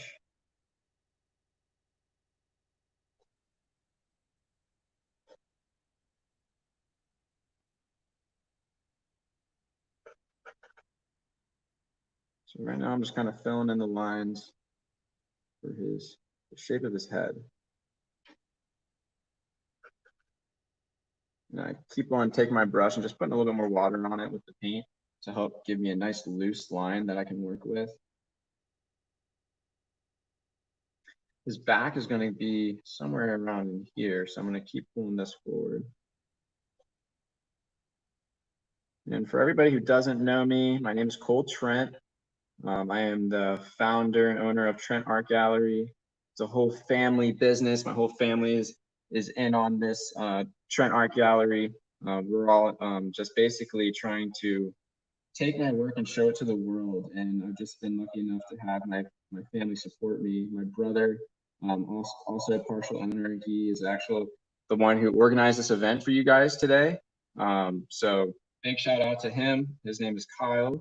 So hopefully one day you guys will be able to meet him. He's always behind the scenes. He doesn't get enough credit, but he does a lot of stuff and helps me out a lot with the back end, and allows me to focus on my creativity. So truly appreciate that, Kyle. Thank you so much. And then my parents, always just being my biggest fans, my biggest supporters, just giving me and my brother the support along the way, just telling us that we can do it, you know, not really being a roadblock for us, but just rather helping us out. So all together, we've been making this happen, making this dream come true. And it's been such a beautiful and such a beautiful thing. And just, I'm so grateful to be able to say that I can have that happen and be able to involve my family. So thank you guys for, again, coming on and tuning into this event. We're going to be doing more like it. It's kind of just like little test runs of our virtual events. We're starting to do more here with the, you know, everything kind of going virtual. It's really allowing us to open up and see things from a different perspective. So we always appreciate you guys' support. Thank you guys for tuning in. So right now I'm just kind of building the base on him, kind of outlining, got his fin in there. I'm going to start working into his head as well. So I'm going to start pulling this line even up a little further. Some people will sketch out their work first with a pencil, but I feel that it's just fun. I feel more fun when I can just kind of wing it and just go with it, like whatever feels right. Because sometimes I'll see things like, I could do this different, or I could do that. So that's my methodology on it. So right now, this is like kind of like the curvature into his head, where it's going to start splitting, giving it that shape, hammerhead shape. This is his underbelly, kind of going underneath here. It's gonna pull a little bit here, which you're gonna start to see his face line. Let's see, I don't think I have any questions coming through just as of yet. But again, if you guys have any questions, feel free to ask. I know it looks a little much right now, but I promise it's gonna start to come together. My family and a lot of friends, they actually say, they're like, man, dude, like you shouldn't show people your work like when you're halfway through it. It's mostly because my work halfway through doesn't look the best because I'm still like trying to add layers, but when it's done, it looks pretty beautiful. I'm like, all right, guys, just wait. I feel like that's just all kind of seeing it with your own eyes and being able to adjust things that could have done differently, or go back in and rework some sections. Oh no! Hopefully that didn't ruin anything. The camera just bring it back up though. 1 second, guys. See, that's the virtual world for you. You got these technical difficulties. All right. I think we're still good.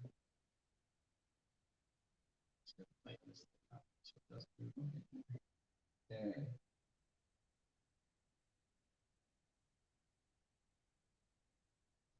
Focus for you guys.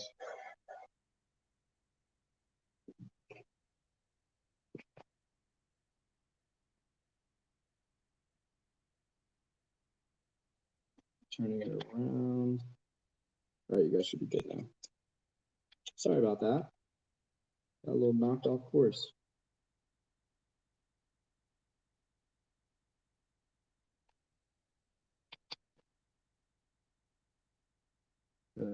Adjust my mount now so you guys can see this right.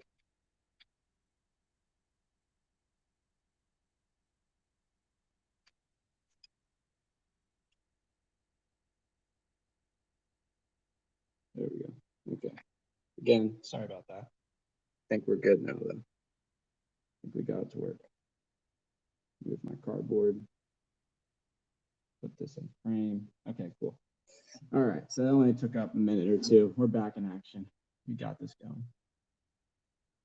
All right, so again, I'm just working on the body of this hammerhead, putting it together. This is for the World Conservation Day event, the virtual World Conservation.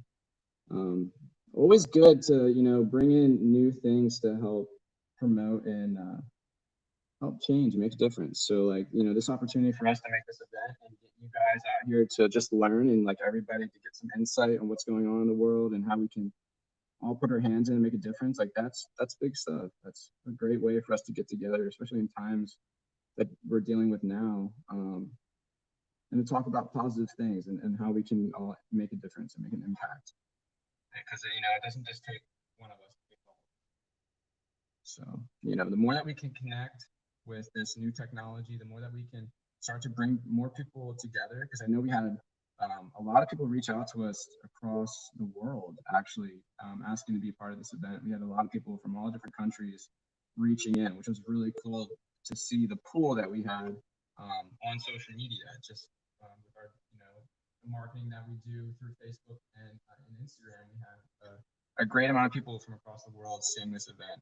So it was really cool to see that and see that we can, again, we can all come together from various parts of the world and make a difference. And knowing that we can all connect, it just feels like we have more light and more opportunity to make a difference, which is awesome. Like, yes, like things are pretty gnarly out there in our world, and you know, we have a lot of pollution and whatnot, but you know, back in the day, they didn't have the opportunity to connect now. So, you know, we can make a bigger difference, I feel, now than they could back in the day. So even with the amount of everything that's happened in our world and all the bad sludge and all the, you know, all the our ozone layer and everything else, like all of that, I feel we can make a difference. We can bring it back. You know, all of us putting in our time and putting in our part. So you can kind of see now him filling in. This is his tail section. This is going to be up into his head region. Here's like his mouth, like it's going to be up in here.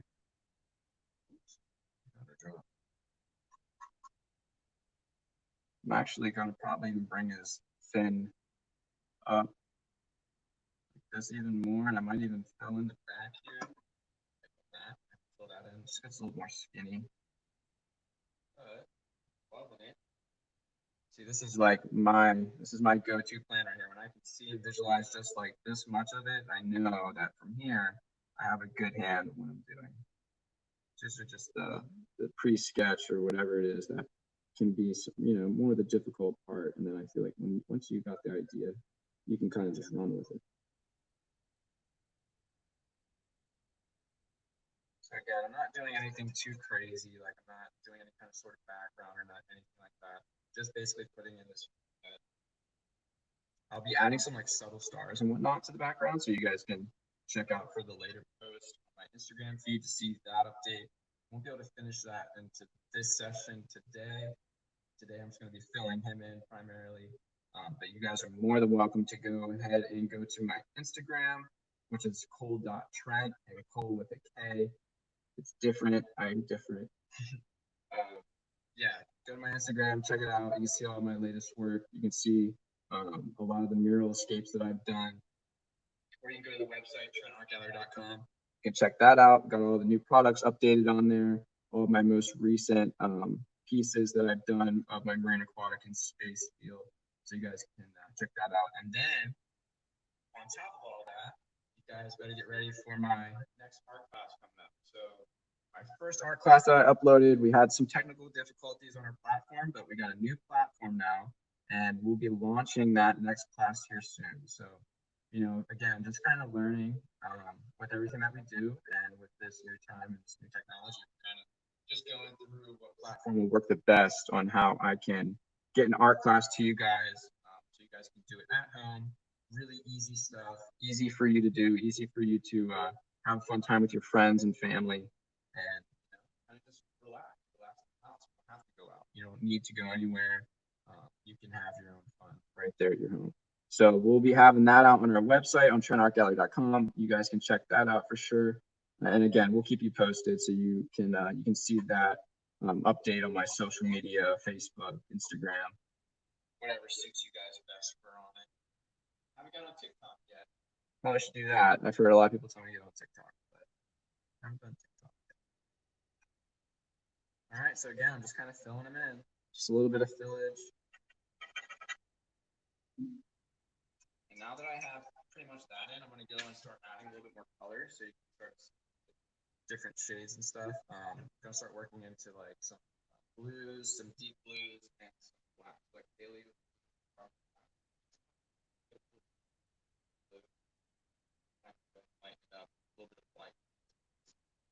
Bluish gray, like a marine blue. So that's a good like tone for these sharks. They have that natural camouflage. So right now you can barely probably see it, but this is the dark blue with a little bit of that black. And I'll go ahead and add white to that and you'll see it lighten up.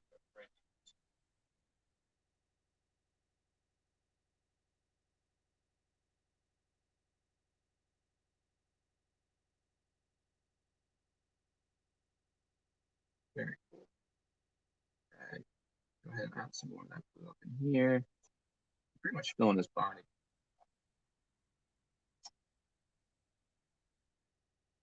And I'm gonna have to go back in on this and tighten them up just a little bit with some black outline. So that just helps me get a little bit more of like a sharp look to them, which allows that photorealism to really take place. And I'm not really trying to go photorealism. I'm not really sitting there and mapping my piece out to look exactly like my reference. It's more of just kind of me getting the basis of the subject, and then from there just kind of working with, again, what I feel work or looks best, you know, what shading I feel looks best or what colors I feel look best. And it's fun that way. You don't get too serious. You don't allow the project to like really look stuck together or get, you know, make you feel like you have to make it look this certain kind of way. It's always about your preference. So there's some art advice.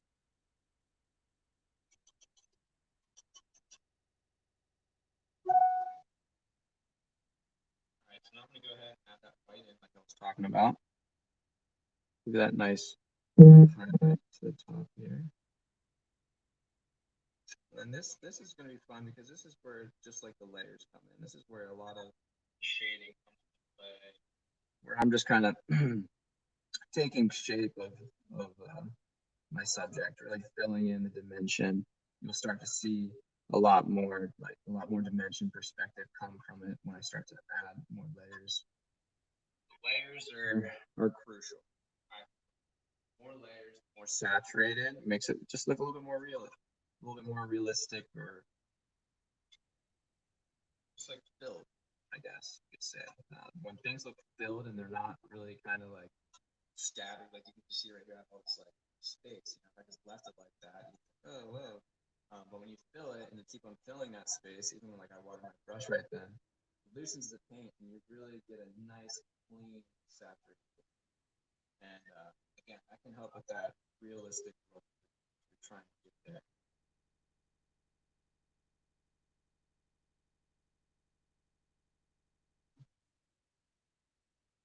One of my favorite colors are these blues. These blues just so lovely.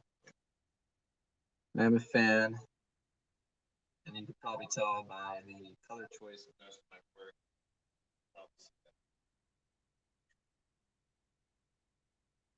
So again, just add more highlight where it needs it, and then I have to go back in. You know, it's all about the layers, adding darks and lights.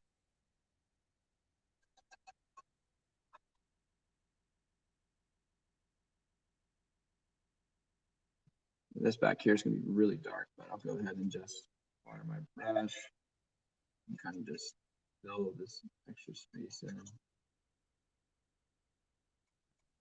Blend a little bit of this wet, dark black blue into the light I got right now.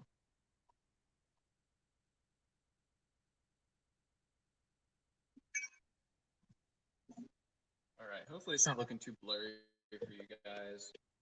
Hope the quality's looking pretty good. Cool. Just making sure that I don't have anything up that I'm missing.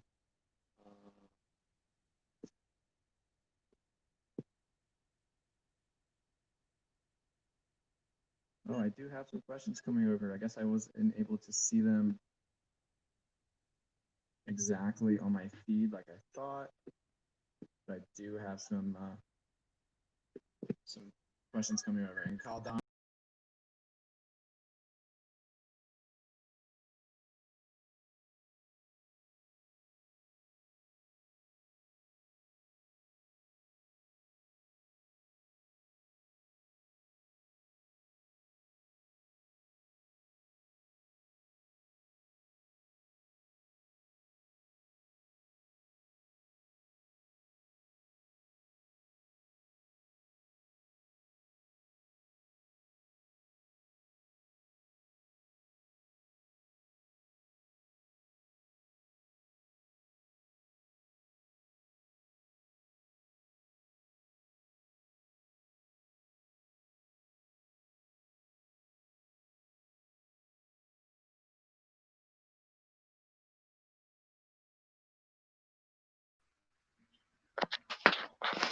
All right, we're back in it. So again, some technical difficulties. I just accidentally got out of it trying to read comments. So sorry about that, but we're back. Wasn't too long that I was off the cam for. We're back in action. But anyways, Kyle Donahue, I saw your comment come through. I am actually back in Cocoa Beach. Just got back, so don't let the word out just yet. I haven't told anybody.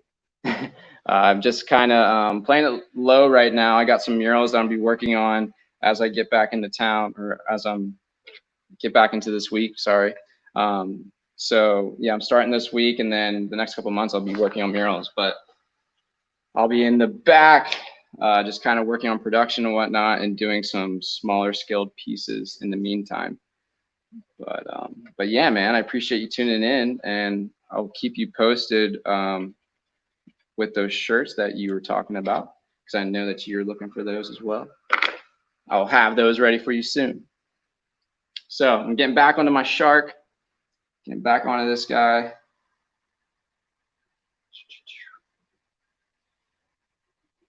And again, I'm just adding those layers, filling.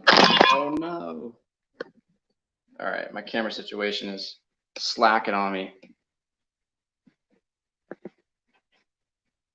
It's not supporting itself as like I would want to. All right.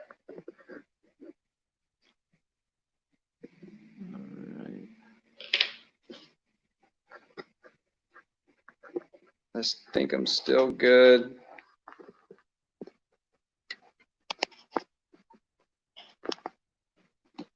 My phone is a ton of bricks in weight, so this support is trying to hold up the best it can. All right, there we go.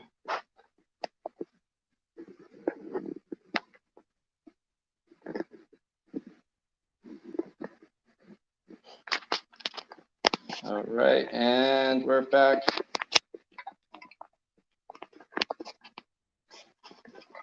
Come on, camera.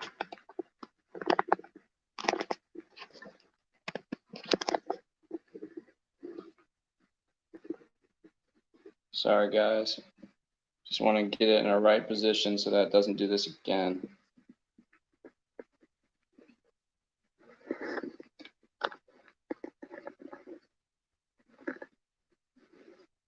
The weight is just so heavy. All right, I think we're good. Turn it this way, come on.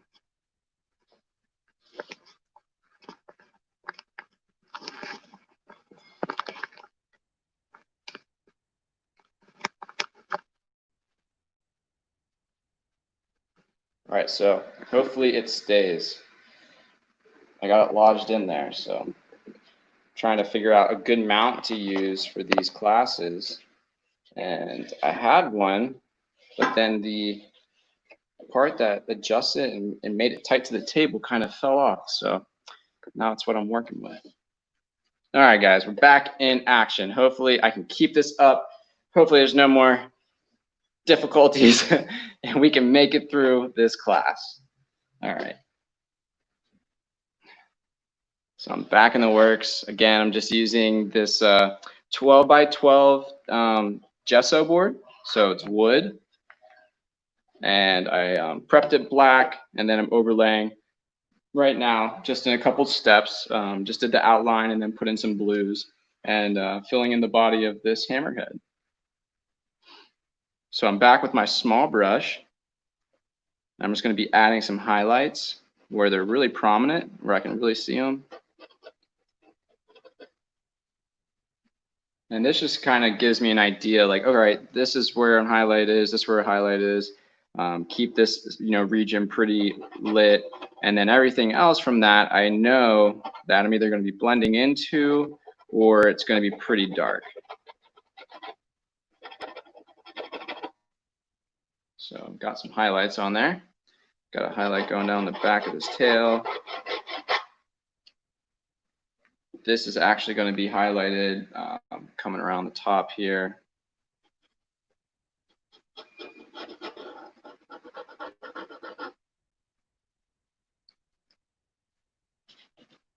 Actually, we did fill that in, so now I can go back in with a little bit of white on it, and I can lighten it up just a tad because it's got some light to it. And you can hear me like almost scratching at this board. A lot of people have different ways of approaching painting and whatnot, and you take your brush and you can lay it flat on your canvas or your gesso board, whatever you're using. But sometimes I even like to just kind of like use it as if I'm drawing. You can move the paint and kind of scratch at your piece, and it will pick up some pigment from one area and drag it to the next. So even helps with blending sometimes. You can even get some other colors that have already dried to come back up, and you can bring that pigment back out. So anyways, that's kind of me doing that. Trying to get all this extra stuff off the piece so you can kind of see it. It actually looks pretty clear in the video too, so you guys can get a good idea of what's happening. So sorry again for that interference. I know you guys understand with everything, and with us trying to do this feed online, it's just all a new platform, so just new stuff, new ways that we can make it better and whatnot. But again, thank you guys for tuning on. Thank you guys for always supporting and doing this for the right reason. We're trying to make a difference, and it starts with you. So I'm going to go ahead and fill underneath now for his head, and this is really going to help you see his shape of his body as well, if you couldn't see it before.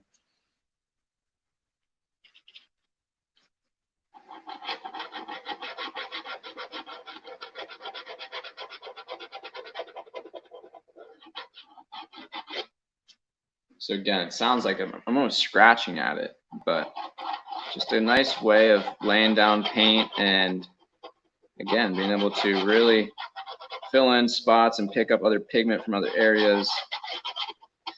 Another reason why I love the gesso board. It allows me to do that. A little bit of gray.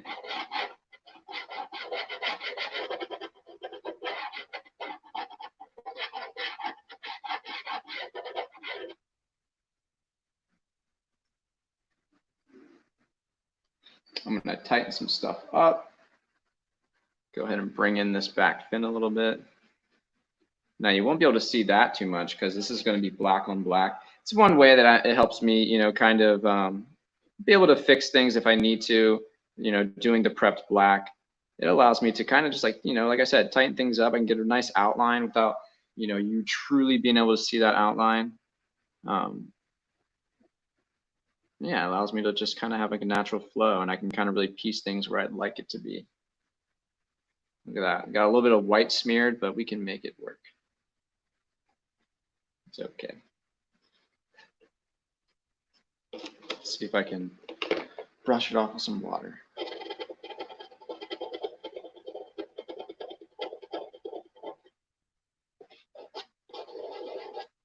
looks like we're going to integrate that within the piece. So I got his fin up there. Like I said, I'm tightening it up right now, just kind of making it a little bit more erect, and there we go. I'm gonna do the same thing to his tail back here. Like I said, just kind of filling this underneath with that black, where that light isn't really hitting it whatsoever. No sunlight on his underside.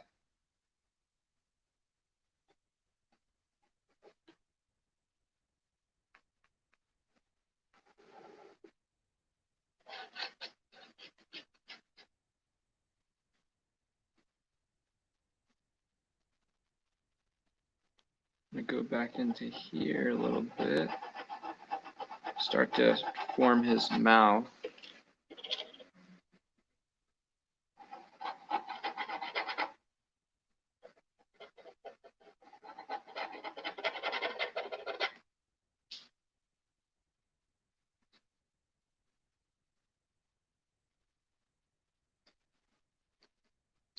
All right, so for you guys just tuning in, this is the World Conservation Day. It's the virtual World Conservation Day, all online during this time of COVID and galleries being closed and the social distancing. We just came up with this way of being able to still show you guys what's going on, giving you guys updated events, and keeping everybody entertained during this time, you know, giving you something to do. Just a nice way to do something for World Conservation Day, you know, because it's just such an important thing that we need to focus on. And, you know, with everything else going on in the world, a lot of the focus is brought into other, you know, other areas.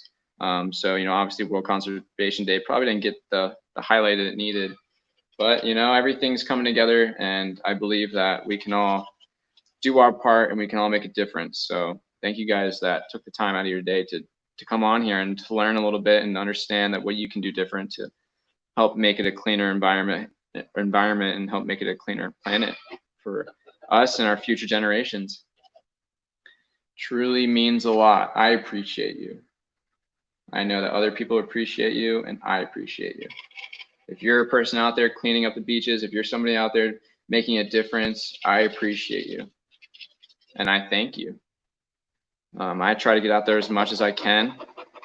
Me and my girlfriend Bella, she as well is very much, you know, influenced in trying to clean our world. So she usually motivates me and is very just on top of it. She's very on top of, you know, getting us to recycle when we were living out of the van and whatnot. Like even with us being on the road and touring the United States, like we're still able to live a, you know, like a eco-conscious lifestyle. We just, you know, definitely took thought into what we were doing and how we can help make the, you know, the planet a cleaner place, and how we could also, you know, adjust things in our van living that allows us to live cleaner in the future.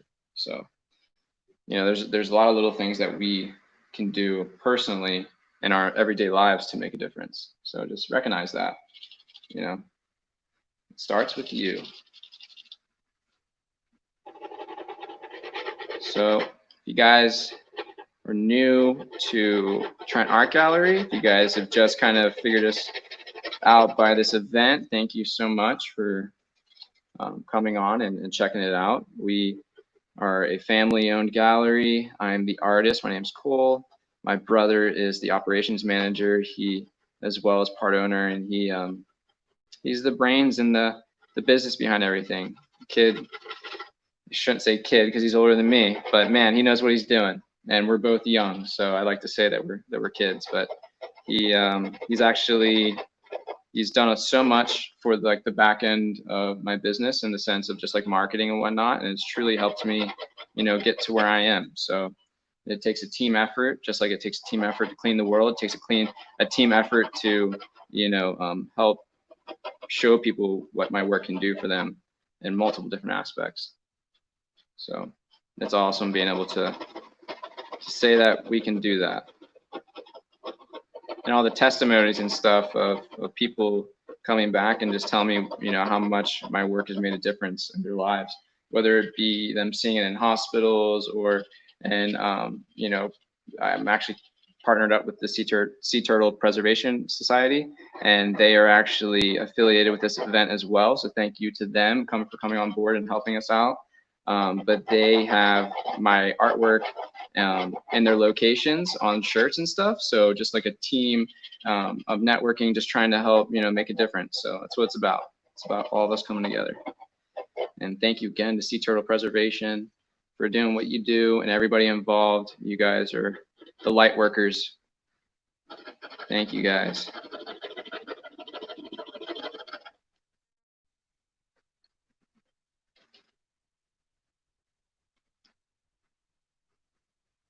All right. So right now I'm just kind of filling in all the places that are standing out to me. Adding more color, trying to go fast for you guys so you guys can see a lot of this wrapped up, but I don't want to rush it. So working at a good pace.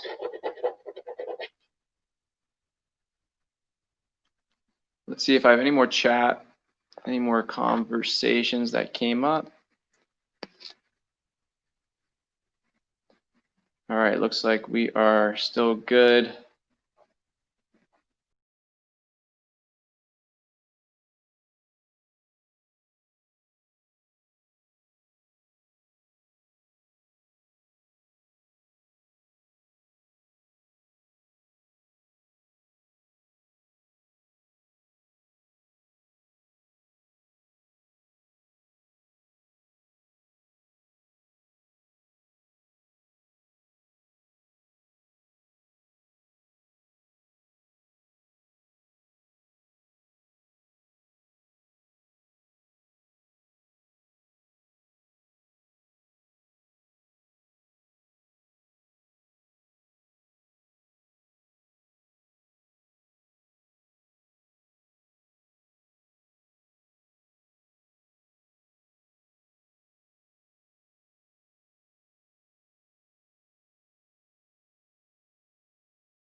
All right, we're back. We're back and live. Sorry about that again, guys. It's just like again, I know I've said it over and over, but technical difficulties. But we're back and we're live and we're gonna get at it. So you can see my hammerhead coming about. I got it in the works and Should be done here soon. So thank you guys for staying posted. Hopefully that didn't interfere with you too much. And like I think I said that in the beginning of the video when I came on here. You guys are more than welcome to go back and check out things that you have missed. You can go through the event and listen to speakers that you had missed that you weren't able to join in on. Anything that interests you, we'll have it up for the weekend. To the weekend, I should say. And, yeah. So truly appreciate you guys staying on board and staying with us through this event and for this day. It's an important day. We're here to make a difference.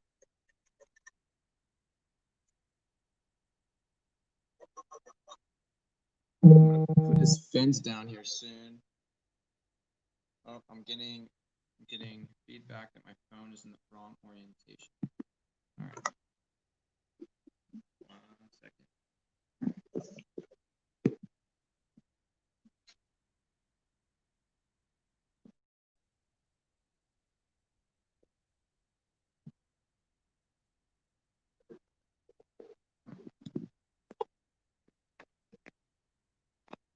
There we go. That should be much better. So let me reset my camera. The orientation should be good for you guys.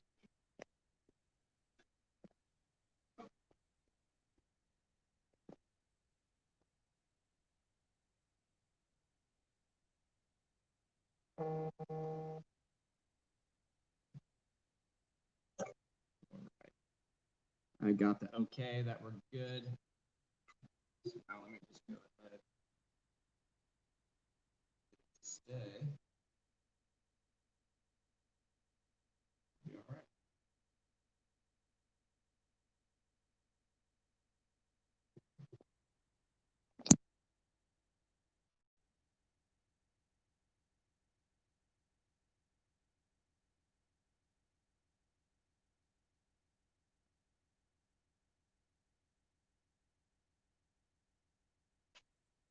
All right.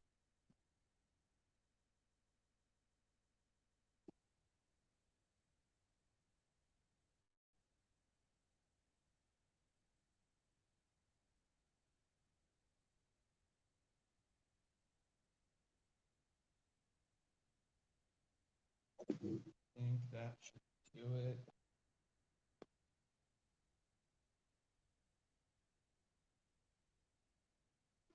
Cool.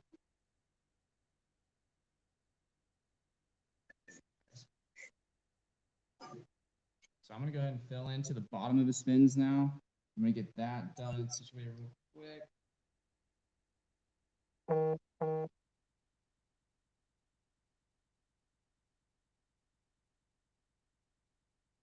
This is gonna come right underneath his left eyelid, and right from his underbody. So it's right around this area.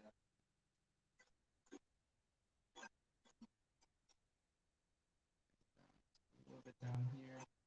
And that's going to show him kind of just like extending out with his fins down.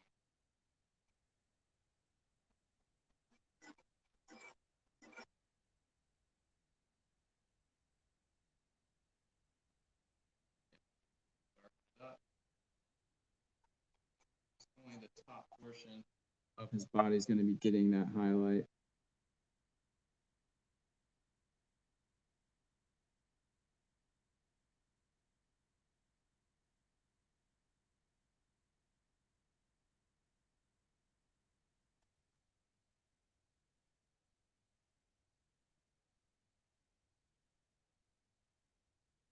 I'm gonna extend his eye over some more.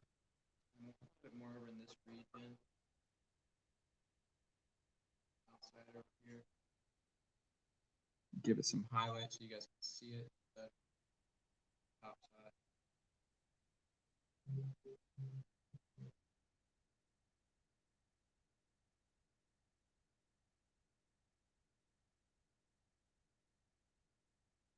as well.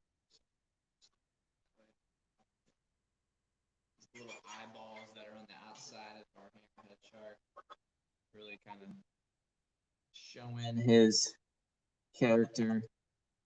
All right.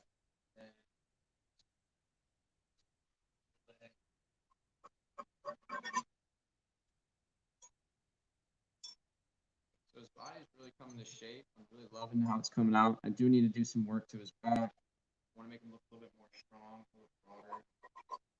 That's just a little bit adjusting.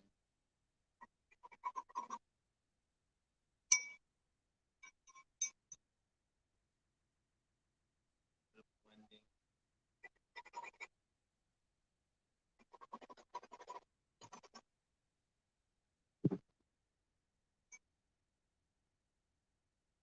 So I know I'm running up on time here. If you guys would like to see this still in process, still in the works, I will go ahead and I will upload some progress shots to my story on Instagram. So if you guys aren't Following me on Instagram, you can go ahead and do that now. it's full.trent, K-O-L. Don't get that dot in between them, or you probably won't find it. You might, I don't know. Have to try it out. But yeah, check that out, and you can see updated video And progress shots of the work. that I'm doing now and future.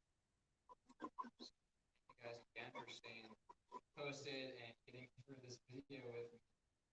Even though we had some difficulties, that's what happens. It's all the process. So We're all here to work together. We all know the end goal is for us to make a difference in this world. I feel like that's the most important message.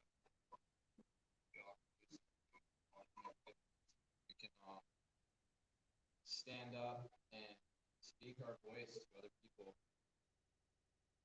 and get them to understand what they can do as well, spreading knowledge. But yeah, you can see my little hammerheads coming along. When he first was, he's getting there. Probably have another hour or so left in him, 2 hours, just like on his body and whatnot, especially and then from there, I should be fine, and I should just be able to get into the background. And if you guys want to see that update, make sure you follow me on Instagram. If you don't have Instagram, go ahead and follow us on Facebook. Just up there. I'm actually sure that we have Facebook. Not following us there, go ahead and follow us. Stay posted with the journey, keep updated with the events, more virtual events that we do. Have more on.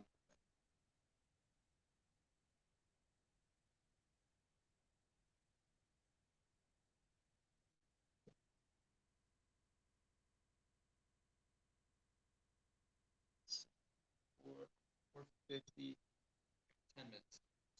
See what I can get done in 10 minutes, right? See what I can do.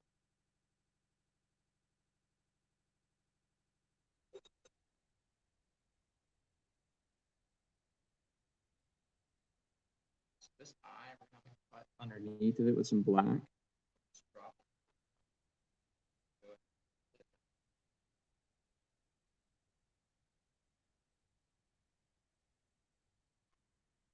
Yeah, it's okay, because that's like the one thing about art is like you see something that you don't really agree with, like place, just go back. I know not all mediums allow you to do that, but Most of them. if you're working with oils, probably not the easiest to go back. Unless you're just like blob. Actually, one of my buddies, yeah, just paint it. Just do that. Just like keep going. Never stop. Never stop until you feel. It's true.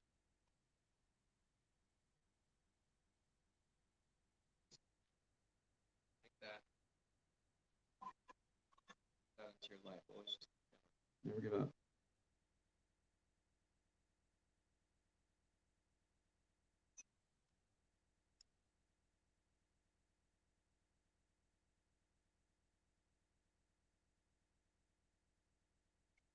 a lot of highlight, a lot of work. Good. Let me see. Obviously.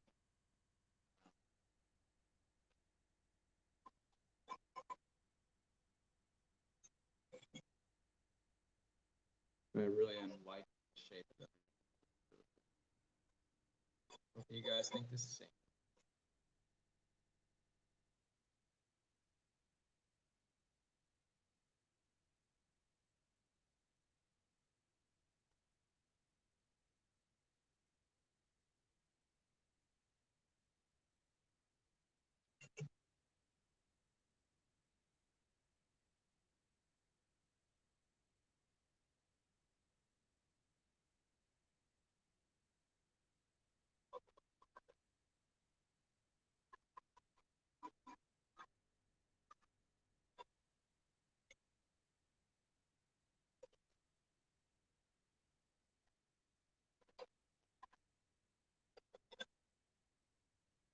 Hope you guys enjoyed this live feed.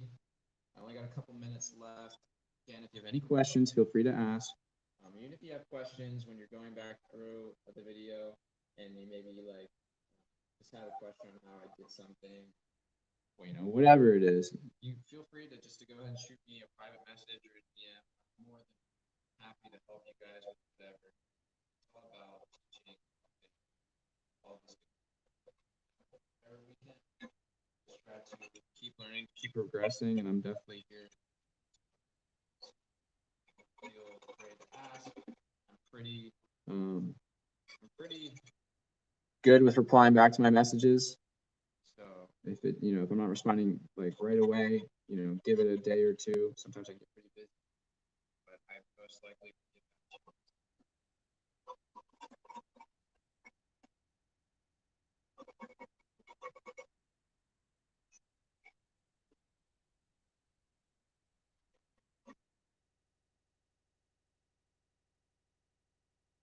All right, so I appreciate you guys checking this out. Thank you so much. I think I'm just about done. About to cut off here. And so stay tuned with the rest of the event. Go back into the event if you want to check out things that you missed. Stay posted for my art classes that are going to be posted to the website. Have those for you guys here soon. And they'll be for all ages. So step-by-step you can do at home. So thank you guys again. Much love to you. I'm going to go ahead and exit off now. I know we got our next streamer coming on. So I want to give him proper time to set up and get ready. So thank you guys and much love.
Okay. Should I go?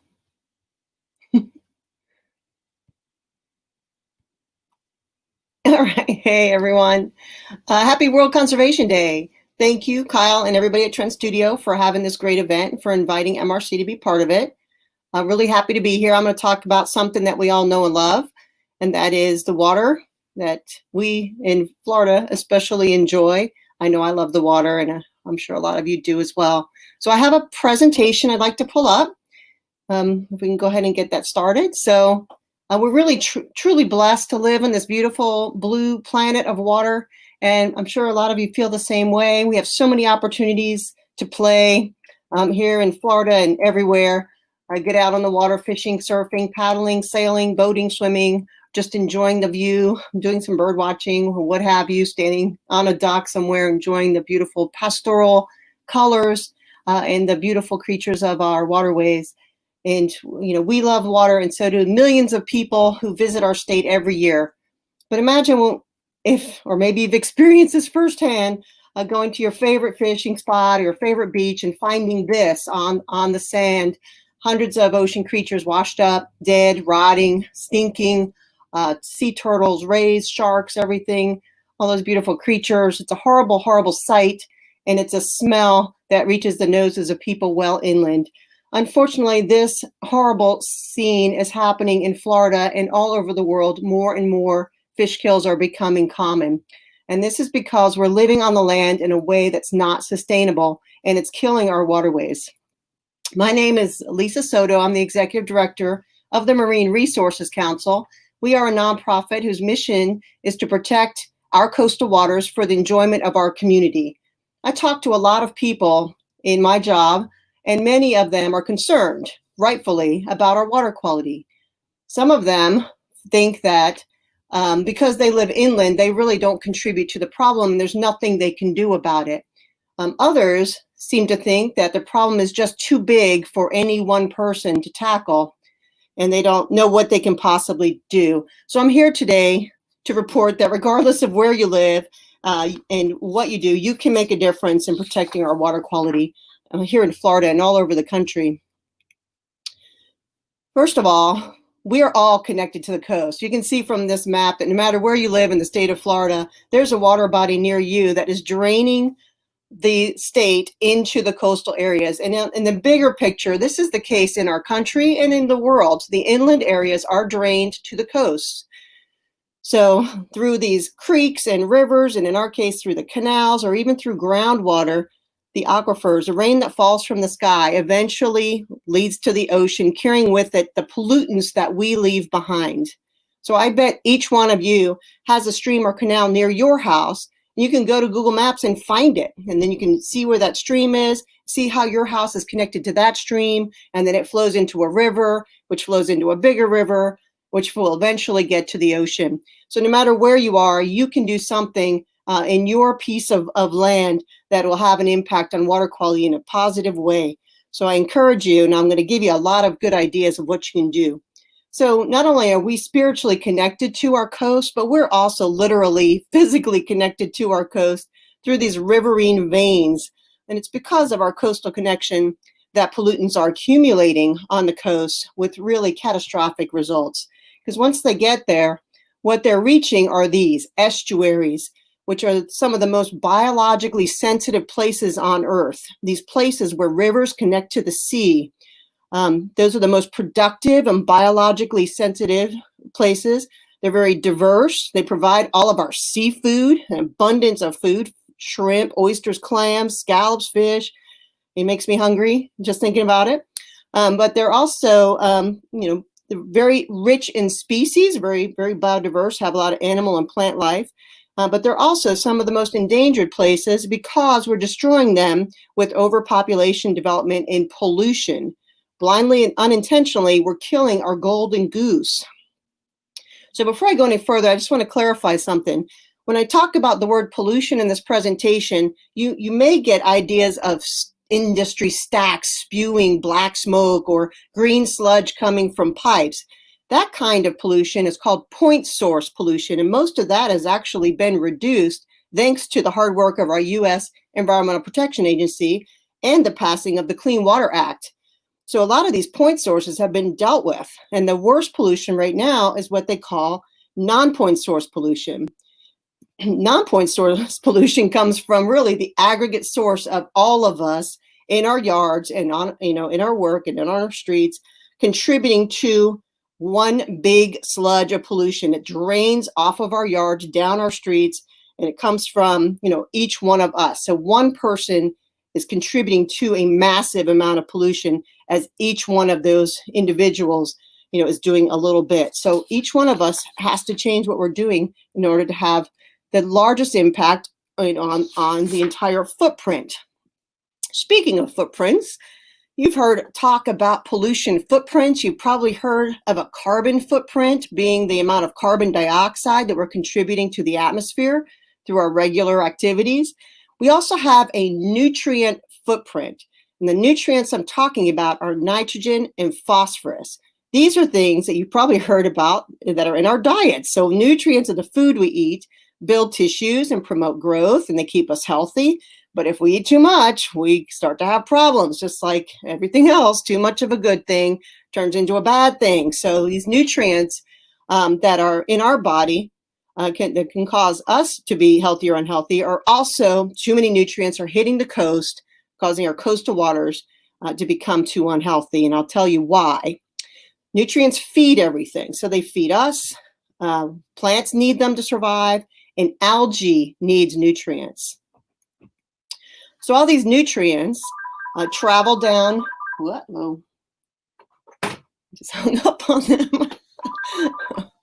As nutrients travel down rivers to the coast, they reach higher and higher concentrations, and they fuel algae blooms. So what you're looking at here is a river. It's actually the St. Lucie estuary discharge into the Atlantic Ocean of an algae bloom that not only killed all the fish, but also effectively killed the reef there. Really catastrophic.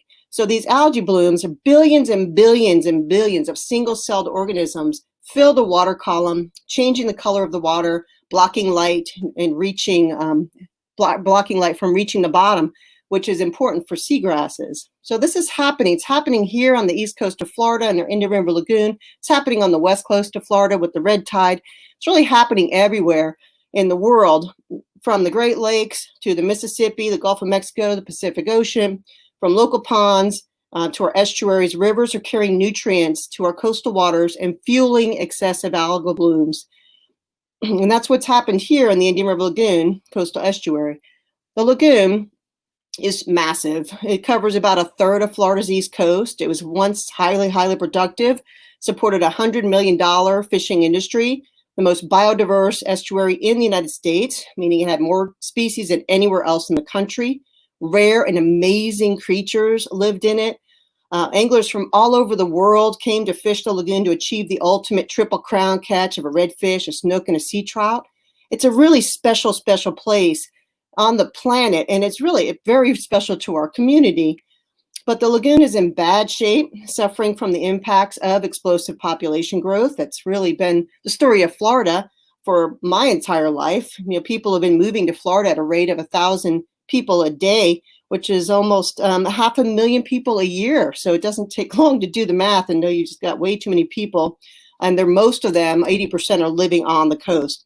So and that's pretty much the world. 40% of the world's population lives along our coast. So we're just polluting our coast, and we really are ruining the golden goose that's providing us with economy and seafood and, just like I said, the pastoral pleasure and recreational opportunities.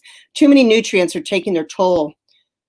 So over the decades, the Indian River Lagoon has experienced a continuous algae bloom of one kind or another. We've had blue-green algae, we've had the brown tide, the red tide, we had a combination rainbow tide, we've had toxic algae, we've had slime algae, and we have a new algae that nobody's ever seen before. And, scientifically, it's very interesting, but it's really not a good thing. So how do algae blooms kill fish? There are really two ways. One way is that some of these algae are actually toxic. They emit a toxin that can directly be harmful to sea creatures, and they can be harmful to humans.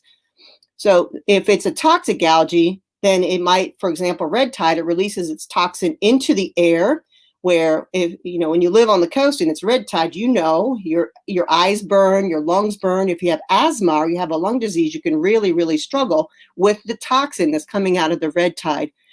They're devastating. Red tide is devastating to aquatic creatures. I mean, they're really, and even the marine mammals have a hard time surviving it.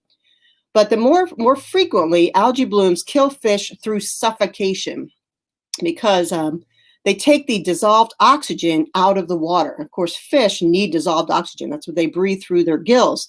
So as the algae bloom dies, those billions and billions and billions of tiny cells that are floating in the water rapidly decompose. And it's actually that decomposition process takes up the dissolved oxygen in the water column, and the fish more or less suffocate.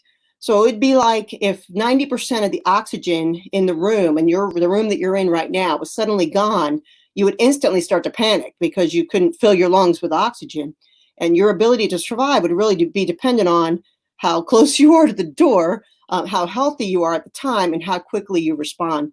And that's exactly what's happened in the lagoon a couple years ago. An area of about 30 miles experienced the largest fish kill in known history. The brown algae bloom died off, decomposed, DO dropped 90%, and tens of thousands of fish gasped at the surface over a period of about 8 hours, desperately trying to breathe air when they had gills, so they couldn't.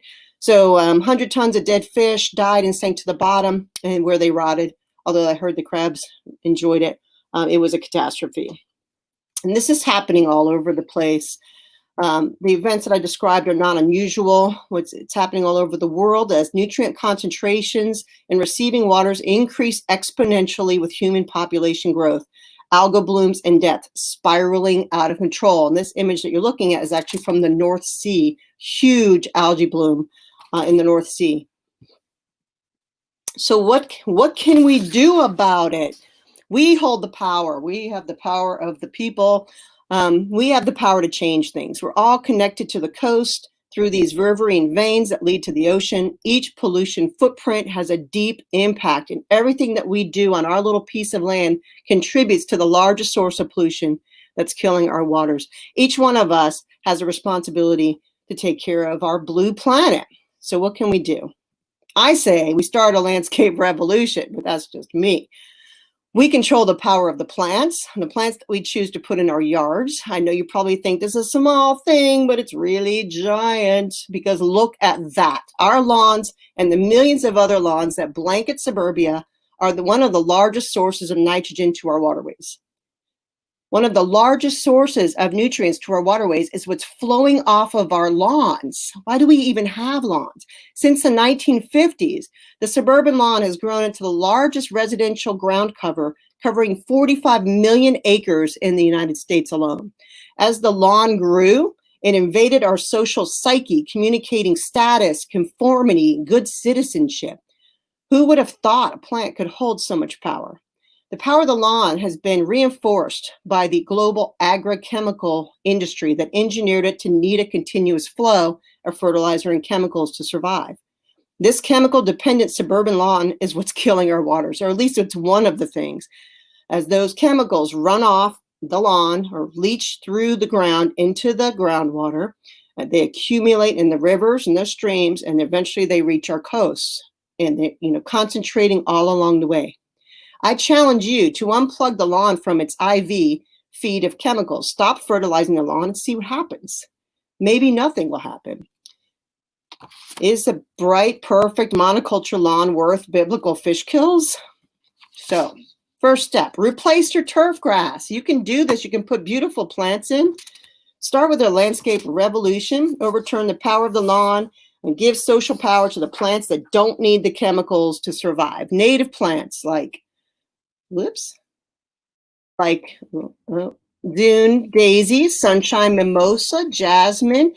There are lots of native plant nurseries. You can go in and talk to them. They'll give you all kinds of good ideas.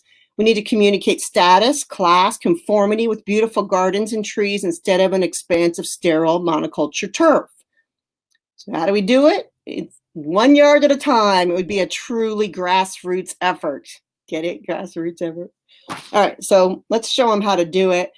doing a demonstration garden like this one and showing people how beautiful it can be. I know this house, as soon as we finished, we actually worked with this homeowner to build this gorgeous yard for her. She had to sell the home 2 years later, and she got top dollar for it. So no problem reselling her house after she re-landscaped her front yard with all Florida-friendly plants. They're not all natives, but they're all Florida-friendly. They don't need irrigation or fertilizer. Or just don't fertilize your lawn. If you're not ready to take your lawn out, try disconnecting it. So always follow your fertilizer ordinances. MRC and partners have created a website called BeFloridianNow.org, where you can learn all about fertilizer ordinances and other things you can do besides fertilizing your lawn. It also has a list of plants. It has a list of products that are conforming with the fertilizer ordinances. So I'm going to go through a bunch of other things you can do, but I really think that the lawn and the lawn revolution that we need is number one. But just keeping the lawn clippings out of the street, making sure that any of your leaf and trimmings, debris from your yard don't end up in the storm drain, because they just break down and create more nutrients. Try getting a rain barrel. Rain barrels can be beautiful. They save water and they reduce the amount of water actually coming off of your yard. We've had artists working with us for years, painting all kinds of beautiful rain barrels. So don't think that it's just, some ugly drum sitting on your house. Rain barrels can be beautiful. Train your dog to pick up after himself or herself. Or if you don't have a brilliant dog like this one, you have to bring a bag and pick up after your pet. Not only are people, it's gross, incredibly gross, imagine swimming in it, but lots of bacteria, lots of nutrients. They have nitrogen and phosphorus in animal waste as well. Trash your leftover medicine. Don't flush it down the toilet. There are drug take-back programs. This isn't about nutrients. This is more about some of those other chemicals that we're finding in our waters. We don't want our medicines in the waters. And take your car to the car wash. People don't realize that those suds are actually phosphate.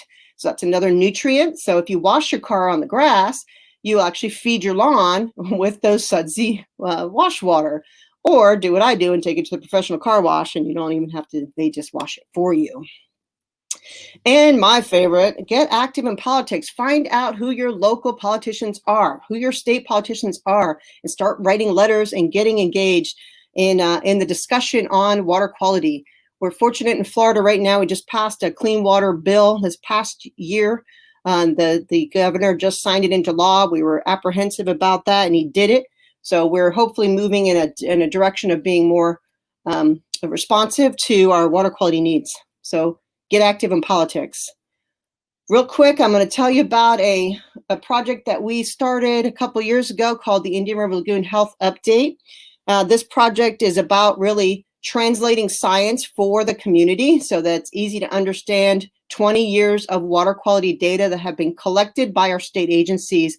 And we present it in a really easy to read format so that we can explain to our leaders, we can explain to each other, what's happening, where are things getting better, where are things getting worse, and overall, in the long run, is the lagoon improving? So this slide shows that over the 20 years from 1996 to 2017, we show the water quality index score and the habitat quality index score. And the trend lines are the blue and green lines that are polka dotted. But water quality is the dark blue line on top, and you can see that it kind of goes up and down. But over those 21 years, water quality has not had a major change. There's been no significant change in water quality over time. It goes up and down, no significant change in water quality over the 20 years. The habitat quality, which for some reason is light blue in this image, it's supposed to be green, but it's the lower line. It is, you can see that habitat quality, and this is mostly seagrass, has just gone down and down and down. So habitat quality continues to decline in the lagoon, even as water quality fluctuates back and forth. There's a lot more on our website, savetheirl.org. You can see all about the projects that we're working on at MRC. You can read more about the report card, and I think that's all I got. So thank you for all you're doing. Thanks for helping protect our waterways, and I'll be happy to take any questions.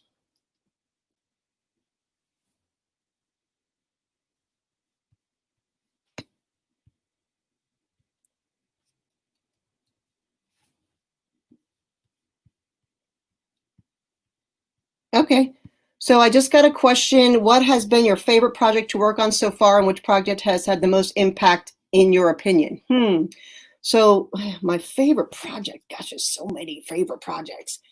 I really like the report card, the one I just sent you, that because our mission at MRC really is about getting science into the community. So it's really hard to explain science easily, but I feel like we nailed it with that project. I feel like the report card very, very easily shows people the state of the lagoon in easy to understand scores. So when you look at the report card, you go to our website, you can see that it looks like scores on your report card at school, except the ones for the lagoon are much, much worse. I'm sure yours were better.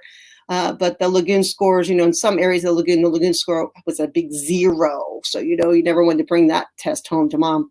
But so, yeah, I like that one because I feel like it really satisfies MRC's mission of getting science into the community. And I think it's been a huge success story because we've used it in Tallahassee to justify why the lagoon is in such bad shape. We've used it to justify not doing projects that are going to impact the lagoon more. We've used it to discourage regulatory agencies from changing their regulatory limits and actually making them higher. It's a lot easier to meet a regulatory limit if it's higher. So we were able to successfully use the report card to say, no, there are regulatory limits and you're not meeting them now. So you should not change them. So I think the report card is a great project. We do there are so many different kinds of projects, research projects, education projects.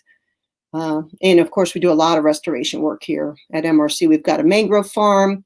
If you're looking for mangroves, hopefully not because you're in non-compliance with the permit. We've got reds, blacks, whites. We do a lot of shoreline restoration work. Hard to pick one. SaveTheIRL.org.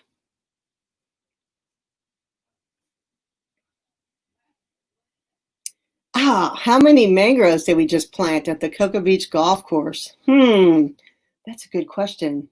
I almost have to yell at Steve for that.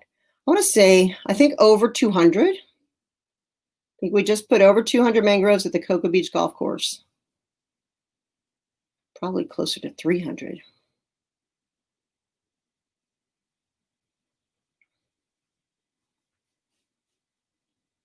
Anything else?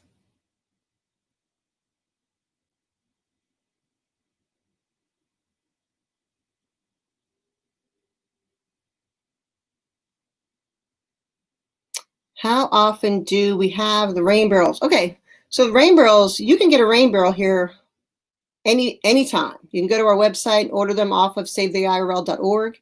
We've got them sitting out there right now with people's names on them. So you can go to the website, you can order a rain barrel and pay for it online, and then we'll print it out and you come pick it up here at the Lagoon House. If you're kind of within our area, we can deliver them for you. We have a lot of volunteers that work with us in different places. We have had artists, if you're an artist and you want to paint a rain barrel, even during the COVID time, which the Lagoon House is closed to the public now, but we're in here working. So we've had artists stop now, over the summer and pick up barrels and take them. We primer them and then they take them home and they can paint them and it's good to put some kind of a shellac on them so that they don't scratch and it maintains their color. What is LID? LID stands for low impact development or low impact design, and it is a different way of developing. It's a way to develop a better way, and the whole concept is to protect areas of the lot for the water that comes out of the sky, the storm water, the rainwater, to percolate down. It's about getting the ground to absorb that storm water so it doesn't end up in the storm system. So the less volume, the less storm water that's going down the drain, the less pollution is hitting the coast. So low impact development, it's a proven strategy. They've been at it for 20 years in other parts of the country and in other parts of the state of Florida, but not here on the East Coast for whatever reason. We really need to encourage developers, and they're looking at the bottom line, to implement, to develop a different way. Think about, getting the water into the ground instead of sending it in pipes into the receiving surface water. Low impact design, low impact development. It's an engineering technique to get water into the ground, and there's a lot of resources available. The Low Impact Development Center is up in the Northeast somewhere. They have a lot of resources. MRC's been working with our local community to try to get them to implement it. It takes changes in land development regs. It takes changes in some of the landscaping code. So right now, in a lot of communities, you can clear cut a lot and take out every single tree, and then you can just plant back the baby trees. Well, there might have been, 60% canopy cover before the development, and then after you come in, there's none because all your baby trees haven't grown back yet. So that canopy would have been intercepting the rain. So that's, a big loss of a stormwater management feature that we hope can be prevented through low impact development. Trees are treated as a stormwater management tool, which they are. Soil is treated as a stormwater management tool, which it is. So the natural features of the landscape that would have mitigated stormwater impacts before are being used intelligently in designing a development area. And it's called low impact development. Thank you for that question, Steve.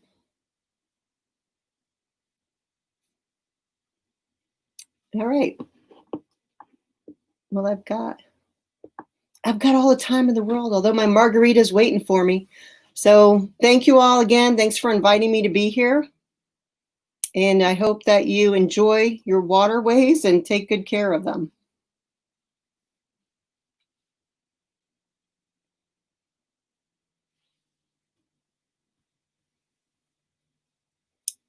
Would I ever be interested in using hemp to clean water? Sure. I don't know how that works, but I'd be willing to have a conversation about it. What is muck? Muck is that black ooze that kind of comes in through the canals and through the rivers and covers about 11% of the bottom of the lagoon. It's really gross to step in. I mean, even when I was a skier out there, we didn't want to put our feet down because the muck was down there. It has a lot of ammonia, which is another one of those nutrients that's it off gases ammonia from the bottom, and it covers the bottom. So seagrasses and crabs and clams and all those things we like to eat aren't down there anymore. So muck is bad, and we need to get the muck out. So that's one of the things that we're advocating for in the lagoon, is to try to get the muck out. They're starting a big project in the Banana River, doing the Grand Canal. They just started it. They had to shut it down because of the COVID time. They're going to start it back up again this winter, and it makes a huge difference. So water clarity, the seagrasses return. It makes the benthic, the bottom of the river, becomes available again for things to live.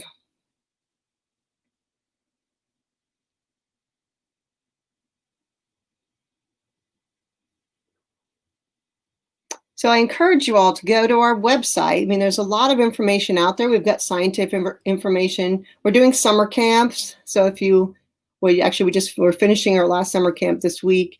But if you have a kid or a grandkid who's interested in the lagoon, send them to our summer camp, and they'll increase their STEM skills, or science, technology, engineering, math skills, while getting some hands-on experience working with water quality. And, we take them out to the spoil islands, and we're doing muck mapping. So we're helping the county and the cities with their muck removal projects by engaging volunteers in mapping muck. So if you have a boat and you have an interest in getting out on the lagoon, we've got all kinds of volunteer opportunities for you. Just go to savetheirl.org, click on the volunteer link, register, and then we'll get you set up with an opportunity to volunteer to save the Indian River Lagoon and our coastal estuary.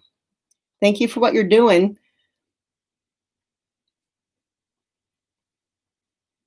And I don't know when it's going to cut off. So I don't know how much more I should entertain you.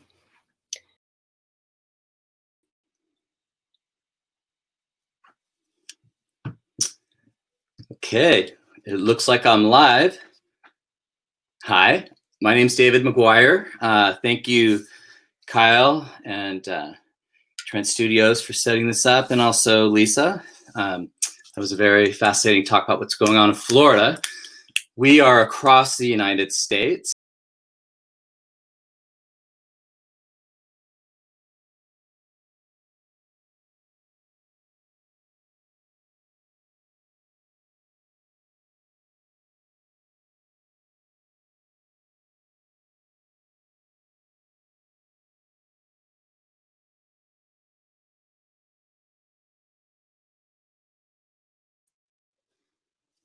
Sorry, I think I got kicked out there, but if you're just tuning in, hi, my name's David McGuire. I'm the director and founder of Shark Stewards.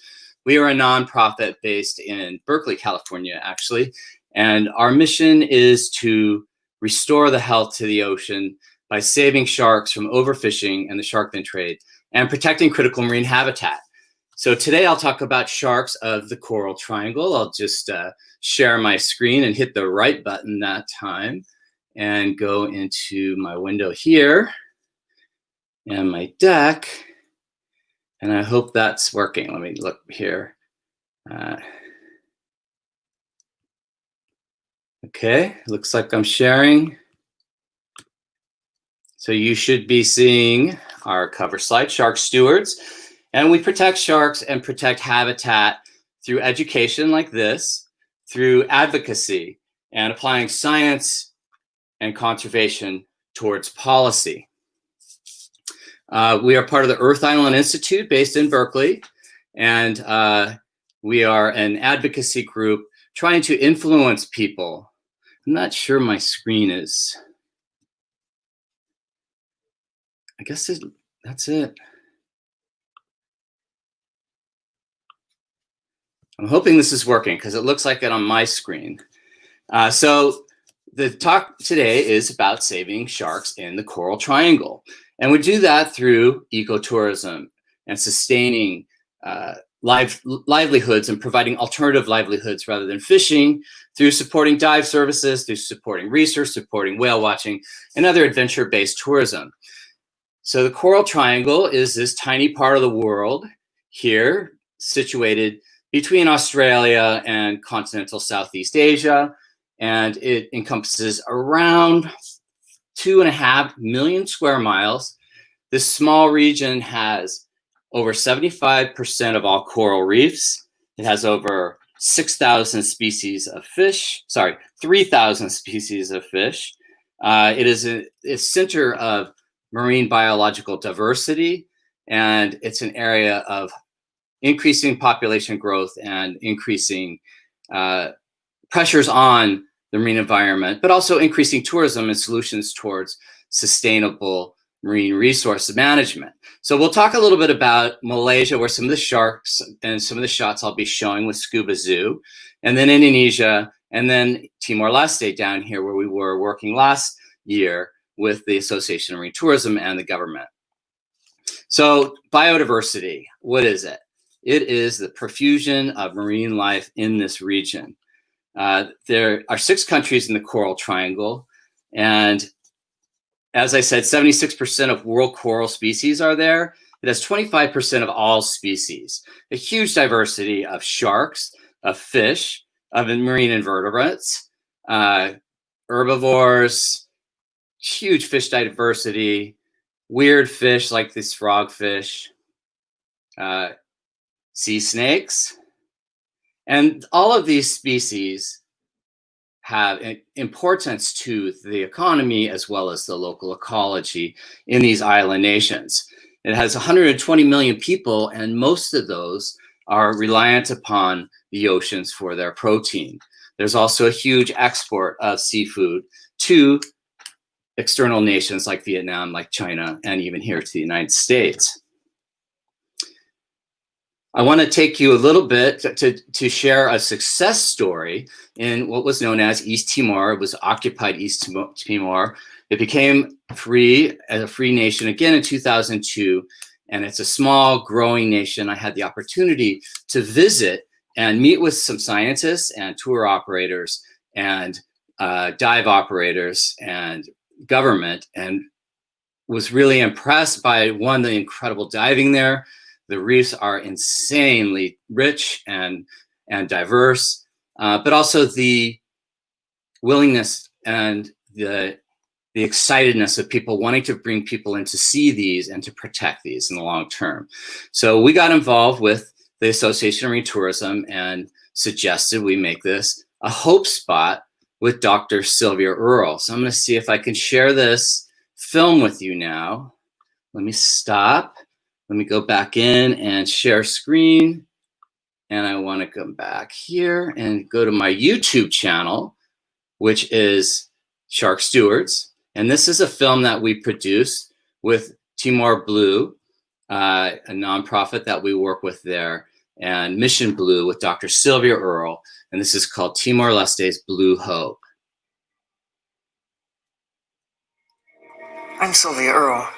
I'm an ocean explorer, a scientist, and founder of Mission Blue. I want to salute you for what you are doing in Timor-Leste, for celebrating your ocean, taking care of your ocean, and sharing it with people from all over the world. With hundreds of blue whales swimming past Dili every year, families of sperm whales and many different species of dolphins so close to shore, and dugongs just 5 minutes away from the international airport, you have the most extraordinary and precious blue world in your hands. Truly incredible. Thank you for what you're doing. Tourism actually serves as a powerful education, causing people to be aware of why they matter, why the ocean matters. Timor-Leste is, of course, also blessed with tremendous oil and gas reserves. And while there's absolutely no doubt in my mind that your whales, dolphins, and dugongs are much more precious, their combined value must be realized and shared across all the different marine stakeholders through proper ecotourism as quickly as possible. So, while you have some really big challenges ahead, by working very closely together through ATM, TL, with multiple stakeholder collaboration and planning, with your combined strength and unity, Timor-Leste's blue world will surely stand out above the rest and get proper protection that it really needs and deserves. I want to assure you that you have mine and Mission Blue's full support, and I very much hope to experience Timor-Leste's amazing blue wonderland myself soon. You truly are reason for hope. Thank you.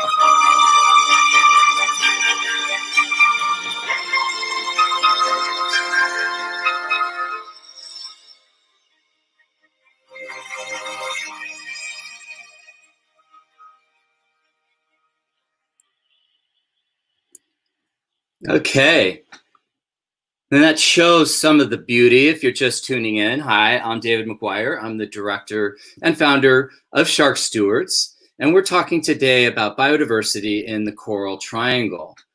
And so we were able to work with local stakeholders and the government. And this year, with the help of Dr. Earle, who you just saw in the film, and Mission Blue, establish a hope spot for its natural beauty, for its resources, and for the committed people behind protecting this incredible marine environment.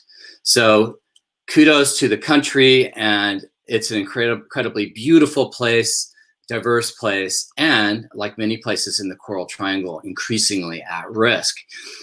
It is situated in what's called the Indonesian through flow, which provides these mineral-rich or nutrient-rich currents that has upwelling, and then flows through this passage called the Ambai-Wetar Straits, which is now the Hope Spot, bringing food to marine mammals, to sharks, and to all of these amazing fish filter feeders on these walls, which are just extraordinary. Sponges that are hundreds, if not thousands of years old, giant sea fans, and of course, all of those marine diverse life that lives there, charismatic hammerhead sharks, pelagic thresher sharks, more sedentary zebra sharks, that only live here in this small area, the Coral Triangle. And then multiple species of bamboo are also called walking sharks that actually crawl along the bottom. And many species of rays, from the round stingrays to the magnificent and majestic manta ray, eagle rays, their cousin in the Mobulidae. And unfortunately, all of these species, including species globally, are at risk from overfishing. Typically, half of the fish caught on long lines for tuna or swordfish are bycatch, sharks are killed as bycatch. So they are sharks that are caught, sometimes unintentionally and discarded, but increasingly caught, killed for their fins, or captured and used for food or fertilizer or other uses. We're seeing during COVID an increase in fishing along the margins of marine protected areas. This is from a study that just came out this week showing the Galapagos there at left. And these are, all of these lights are fishing boats. And you see actually poachers, and many of these are Chinese fishing vessels going for tuna, but they are also targeting sharks. Marine megafauna in general are in big trouble, sharks specifically. This was a study that was published last year that shows how many of these large fish and whales are at risk. So these animals, which include sea turtles, greater than 45 kilograms, are increasingly at risk from not only overfishing, but loss of habitat. Sharks in particular is at the rate of overfishing and extinction go from 19% extinct, possibly 20% extinct in 100 years. And associated with that, 44% loss in marine biodiversity associated with those sharks. If all species go extinct, it is almost double that. So we're finding in a new study that just happened this week on reef sharks from the Global Fin Print, 20% of sharks are missing, are absent from coral reefs. And these are the areas where divers like to go and see sharks and pay good money to see them. So instead of really shark attack, it's attack on sharks. 25% of all sharks and ray species are threatened with extinction. This is old data from the IUCN 2014. 1/3 of all the pelagic species are threatened with extinction. Sharks are going extinct, driven largely by the shark fin trade, now being even transferred to these giant rays, like this bow-mouth guitarfish, but also, as I said, increasingly killed as bycatch and as targeted catch. So we're fishing out our sharks and we're having deleterious impacts on the ocean ecosystems. But sharks are worth more alive than dead. This is the great hope for sharks. There have been several studies done, but this one was done by Pew. This is 2013 data. French Polynesia, one shark is worth $1.9 million, a reef shark, a lemon shark, $5.4 million to the local economy through dive and tourism services. It's over $500 million or more globally, where divers will come in and pay good money to pay permit fees, to pay for the boat drivers, to pay for the divers, to pay for the hotels. All of those services are providing jobs, and those are coming from shark photographers or shark enthusiasts. One manta ray was just studied, is worth $1 million to the economy in the Maldives. So sharks are generating jobs. Whale sharks in Oslab, the Philippines, where it has created an entire local economy supported by tourism who want to see these magnificent animals. And then the second spinoff, and the favorable spinoff for shark stewards, is also protecting sharks because it works in their best interests.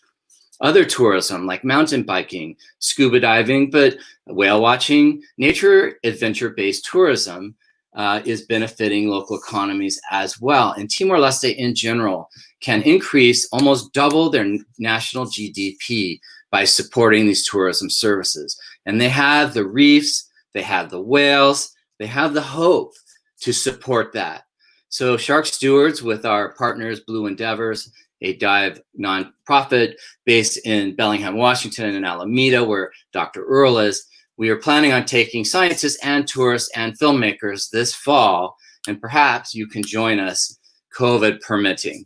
We're supposed to be in Indonesia now, where we were actually helping support a marine protected area in Lombok with source.org, because we need to protect more of this blue planet.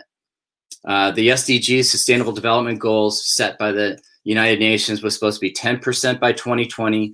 We're less than 6% of our waters are truly protected. The true goals are 30%. And the Love 3030 campaign is to protect 30% of our ocean by 2030. We have a long way to go. So we need to support these local initiatives like this one on Atuaro Island. This was well studied by Dr. Erdman and supported by Conservation International. Protected this network of marine protected areas supported by the local peoples and leaders. It's called the Tarabandu, and it's relying on local knowledge, and these local marine managed areas are tourist supported. So these people are suffering like many areas in the country now, thanks to this disease. So we all need to get better so we can keep working to get the ocean healthy and protect these protected areas from poachers. That's our goal. And also to inspire these young people through universities, through talks, through providing jobs so that they don't have to sit on the side of the road and sell smaller and smaller fish, but take them out and teach them to be captains and boat drivers and dive masters. So our goal is to work with local economies from here in the US all the way across to China to educate, to bring these young people into the water, to blow their minds about how amazing this underwater life is and how threatened it really is. So dive in, dive like a shark, live like a shark, keep your fins clean, wear your mask, get healthy, and support marine conservation. So you can come in and do research with us with Blue Endeavors and Socorro Island doing pattern recognition. We also have an MPA survey right now called Snapshot Cal Coast here in California. If you're in California, doing observations and collecting data in our state network of marine protected areas. You can also take action. We have currently a bill in Congress with Oceania to ban the sale and trade of shark fin. Who knows what's going to happen in this political and COVID environment, but the law is in the Senate. But we also are supporting our marine national monuments to keep that 6% protected that the president has proposed to open to fishing for tuna, but also sharks. So you can go to our change.org, sign our petition, tell eBay to stop selling endangered species online, and support our work at sharkstewards.org. So I want to thank Trent Galleries. I want to thank you for listening. I'm not sure if there's any questions, but I also want to especially acknowledge the government of Timor-Leste, the ATM, USAID, who supported our work, and all of these great partners who are protecting this incredible area of Timor-Leste. And I want to thank our funders and our sponsors that are supporting us so we can continue to do this work. And thanks for watching. So I'm going to come back. We're probably almost out of time. There I am again. Let's see if I have any questions. And I hope you're all staying safe during COVID, wearing your mask. It doesn't take much. Protect yourself, protect others, and especially protect the people who are most vulnerable and at risk. So we can all get together and get back into the ocean as soon as possible so I can return to Indonesia, Malaysia, and Timor-Leste in this coral triangle where we've been working for 8 years with local partners to protect these reefs and to try to save sharks from overfishing and the shark fin trade. So I don't see any questions streaming along the bottom. Wow, we have a lot of time. I kind of banked through that. What is your favorite shark? That's like asking what your favorite kid is like. I really love hammerhead sharks, and we actually just changed our logo. We've been working in white shark protection here in California since I was an undergraduate in the 80s. There was a big commercial fishery. They were getting killed because of jaws. There was actually a shark fishery for food. The Farallon population off of San Francisco, where we work in the fall, it was almost extirpated or locally extinct. They've been protected since 1993. So our former logo was a white shark, like that, And that's what our shirts look like. But we changed it to hammerheads and manta rays because these sharks are incredibly adapted. They are so amazing. Their heads are called cephalofoils, which actually give them lift. And they can actually see 180 degrees. So actually they can see behind them. So when they rotate, when they swim, and this incredible broad vision at the end of that cephalofoil allows them to see behind them. So like eyes in the back of their head. They are also one of the most endangered sharks. When we were in Timor-Leste, the Chinese had a fishing license and they almost fished out many of these species. We did 100 dives looking for sharks, trying to find the hot spots to protect. We saw only one hammerhead shark. So these sharks are disappearing globally. They're really important. They're among the most coveted for shark fin soup. They're important to the health of the reef. And so for us, they're symbols of animals that we want to be with, we want to join in the water, but also that we want to protect. And you can too by going to our website and learning more. These sharks are also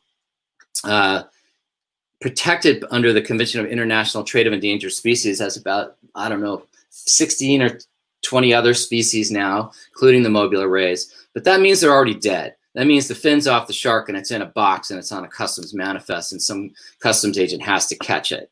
So it's easier just to stop killing sharks to protect them and protect where they live through these shark sanctuaries. When did you finally have a love for sharks? I'm a marine biologist by training, but I actually studied ocean toxicology and I worked in environmental health at UC Berkeley. But I learned about the plight of sharks when I was on an expedition sailing across the Pacific, and we ended up making a film called Shark Stewards of the Reef. And I quit my job to found Shark Stewards because at the time in 2003, there were no global actions to protect sharks from the shark fin trade. Now there are a lot of great organizations. There's a lot of awareness. There's still 100 million sharks and rays are getting killed a year, many for the shark fin trade. Over half of that is bycatch. We need to work harder to protect these sharks, but I think through loving them, maybe that will help. And it's harder to love a shark maybe than a cute fuzzy panda bear, but if you're a diver, you know how magnificent they are. If you're a kid, even staring at a small shark like a leopard shark in an aquarium, or walking along San Francisco Bay where we have a citizen science project, the females come in and gestate and give live birth. You can add those in our citizen science database called Shark Watch, and kids learn about sharks and understand how cool they are. So sharks are really symbols of the health of the ocean. And you should be afraid when there's not a shark, not when you see one. So I really love hammerhead sharks, and I love all sharks though, and especially white sharks. So as a surfer, growing up in California, I've been surfing most of my life, a scuba diver since I was 16. I have over 5,000 scuba dives. So I've seen a lot of white sharks off of our coastline, and it's amazing. It's always amazing to see a shark. If you want to learn more, we actually have a children's science book coming out, published by Callisto Press. It targets age groups 7 through 9, but we're also publishing a guide on sharks of the Pacific coast of California. So the sharks of the San Francisco Bay and National Marine Sanctuary, and it's an illustrated guide that also has other facts about shark attacks, about white sharks, about shark conservation, and about citizen science and how people can get involved, like with our Shark Watch program, using the app iNaturalist that you can download for free. Put it on your phone. If you see an animal, you can take a picture. If you're a photographer, underwater photographer, you got to bring it up and download it. It geo-references it, and it goes into a database that scientists like me can use to look at frequency, population size, individuals, sometimes through markings. And it's a fun way to learn and have young people in particular engage in nature and provide long-term data. So we're at sharkstewards.org. We just rebuilt our website, very excited. And we've got several films, including Dr. Earl's Blue Hope, that we produced and showed at that ATM conference at Timor-Leste last year. And we're able to build up stakeholder enthusiasm and government support, and with the help of Mission Blue, create a hope spot so we can go back and actually protect this incredible marine environment. So you can learn more on our website. there's a page on Timor-Leste and also our work in Indonesia.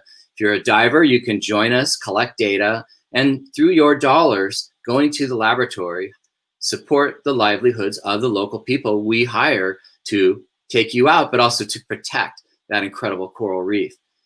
Dugongs, sea turtles. I mean, this area is just incredible and so fragile.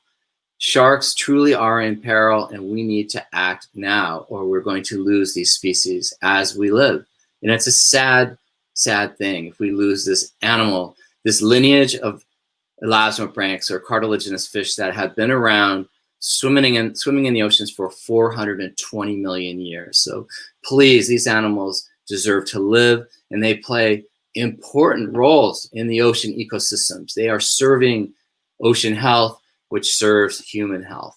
So if you want to eat healthy fish, you need healthy habitat. Like Lisa said, you need healthy water, but you need a healthy, intact ecosystem.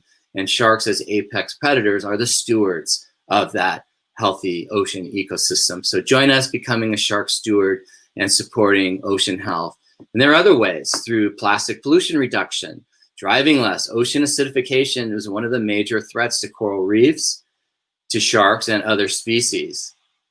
So by using less plastic, driving less, consuming less fish, don't eat big fish. I mean, I'm at the point where we say, just stop fishing sharks. We don't need to kill sharks. Let them live. Let them provide their ecosystem services. Let divers see them. Let people become inspired by them, and let them serve us for a healthy ocean. So if you want to learn more, go to sharkstewards.org. I encourage you all to stay healthy. As divers, we know that every breath is precious. And there's something called skip breathing, that if you stop every other breath, you can extend your tank if you're running out of air, but eventually the CO2 builds up in your head.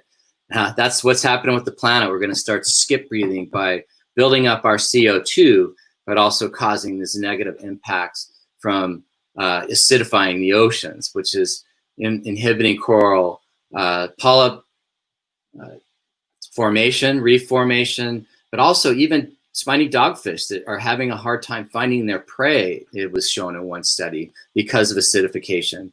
So these threats to the ocean are imminent, they're real, they're urgent, but we do have the action to be able to reverse that tide. There is hope through establishing and supporting these marine protected areas by telling people don't eat shark fin soup, supporting this legislation, and more importantly, supporting with your votes and your dollars and making action for a healthy ocean.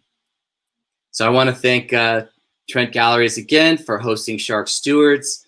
Go to our website. We're actually going to be hosting another talk, holding another talk hosted by National Geographic on Thursday, 2 with the International Ocean Film Festival in San Francisco, which I helped put on and have been on stage with shark films for the past 11 years. Unfortunately, we have to show these films online, but you can see these incredible films and breakout conversations. So thanks again for listening. We're almost out of time. I don't see any more questions. Check out our shark book and also some of our events that we call Sharktoberfest, celebrating sharks in the fall and ideally returning to the Southeast Asia and the Coral Triangle to reduce the shark fin trade in Singapore and to support these conservation efforts in Pom Pom Island in Malaysia with track.org, at Lombok Island in Indonesia with source.org, and with Blue Hope in Timor-Leste, going diving with those stakeholders, supporting that local industry, and being the eyes and ears for the sharks and the ocean so that we all can live in a healthy world. So stay safe, stay healthy. We say live like a shark, keep your fins clean, keep each other at a distance, and always keep smiling. And wear your mask. So thanks for listening, and thanks again to Trent Galleries for hosting us.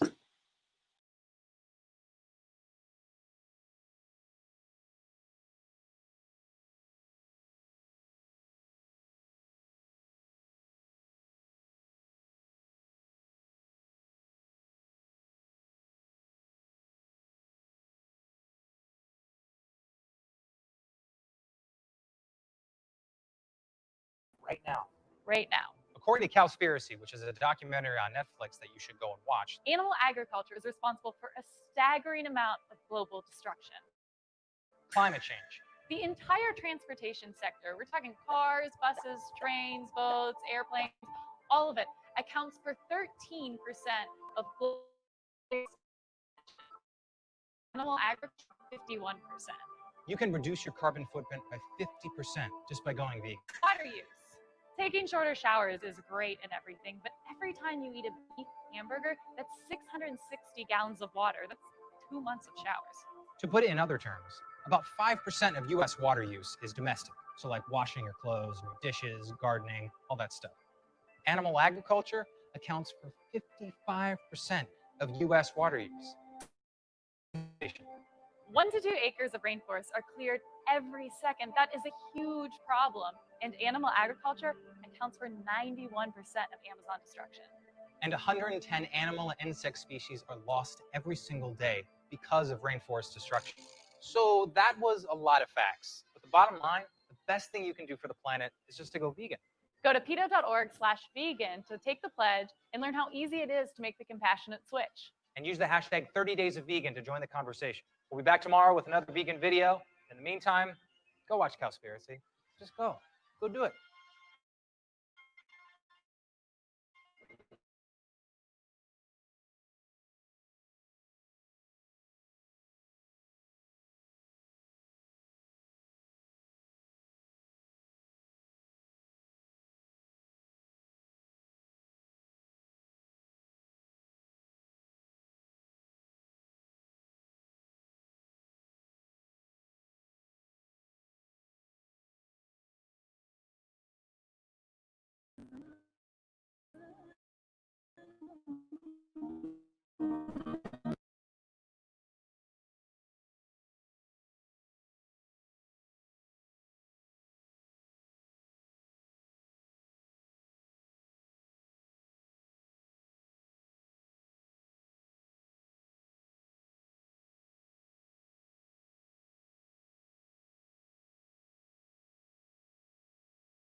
Sacred site is because gods live on the top of the hill, because that's a very peaceful place.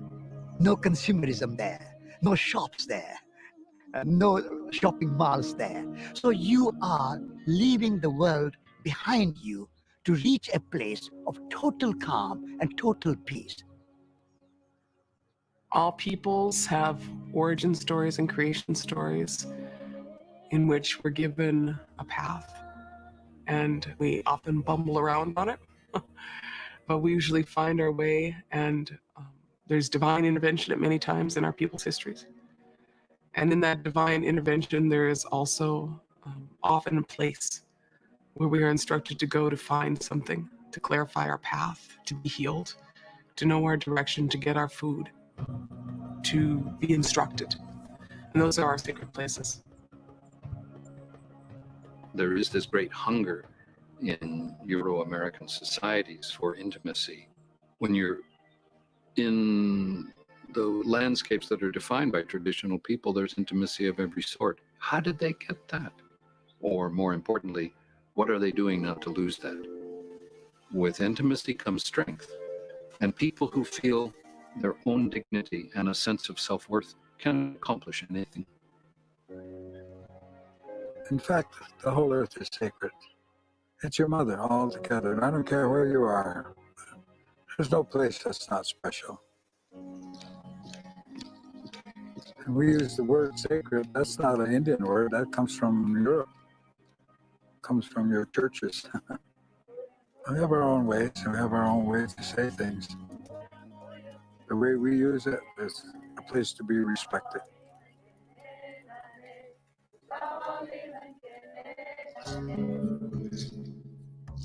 In Northern California, along a river that flows from Mount Shasta, the Winnemem Wintu tribe resists the ruin of a landscape that is home to 1,000 years of ceremony. If the U.S. government raises the height of Shasta Dam, the flooding of a scenic river and the site of an ancient coming-of-age ritual could extinguish the Winnemem culture. Because this is a reliable water source, what they're looking at is finding other ways to be able to meet the population growth and be able to provide that reliable water source for everyone. We're running out of river. It's a thought that we can hardly tolerate. But hopefully there'll be good people in the world who understand this and realize that dams are not the answer to the world's water shortage. Colleen Sisk is the chief and spiritual leader of a nation of 125 people. They fight to save the waters of the world, not with weapons of war, but with dance, song, and ceremony.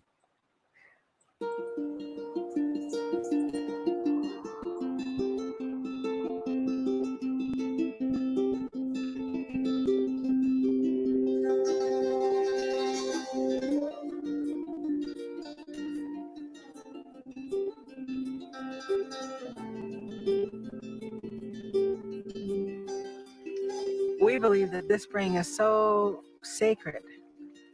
We only go up there once a year to sing at the doorway of our creation story and let the mountain know, let the spring know that we're still doing our jobs as was given to us. That's what we promised when we were put on earth, is that we'll always go there, we'll sing to it and make sure that we're doing as much as we can for all the water, all the way down to the oceans.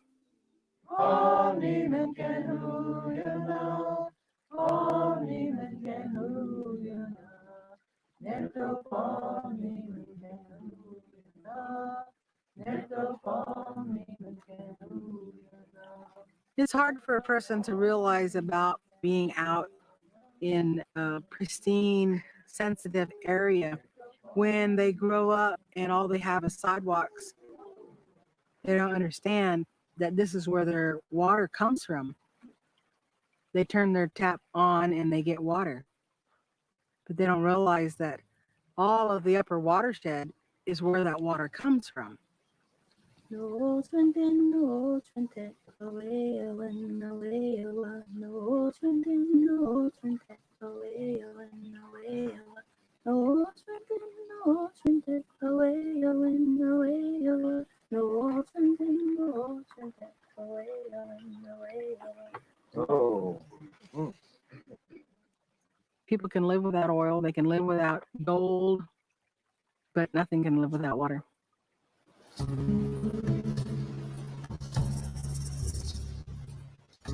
The Middle Water people, or Winnemem, took their name from a river. Their territory extended from the spring on Mount Shasta all the way down the river, renamed the McLeod. Thousands lived in the densely populated watershed, rich with salmon and acorns, until newcomers brought devastating disease and gold rush era violence. In the 20th century, the remnants of the tribe and the once famous McLeod River salmon lost their homes to Shasta Dam and the largest reservoir in California. It's pretty magnificent, isn't it? 602 feet high, and Shasta Dam is 883 feet thick. And one of the main reasons for looking at raising Shasta Dam is the fact that there's only so much water on this earth. By 2025, they project there will be 50 million people living in California. We're not going to have enough water for everyone. So they're looking at options. One of the options is raising Shasta Dam. The paradox of water supply and water demand in California is that the vast majority of precipitation occurs in the far northern portion of the state, and the demand is in the southern portion of the state. So dams help to bridge that paradox. That's what makes the growing season possible in California. Raising Shasta Dam would allow Central Valley farmers to buy taxpayer-subsidized water and resell it at a substantial profit to Southern California cities. Cheap water from Shasta Lake has made the desert bloom for the last 70 years. When the federal government built the Central Valley Project in the 1930s, the keystone was Shasta Dam. The need for power generation, flood control, and a steady supply for thirsty farmlands was unquestioned. Migrating salmon were permanently blocked from reaching their spawning grounds. And when the water began to back up behind the new dam, dozens of Winnemem villages and burial grounds on the McLeod River disappeared from the map. Racing the waters of Shasta Lake, government agents dug up family plots along the McLeod River and reburied the bodies in a segregated cemetery on higher ground. But the living Winnemem were given no land to replace their lost homes.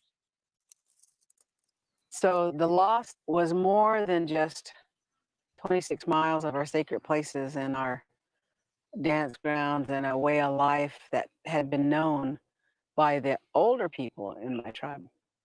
But we also lost a lot of dignity that came with being run out of our homeland and no place to go.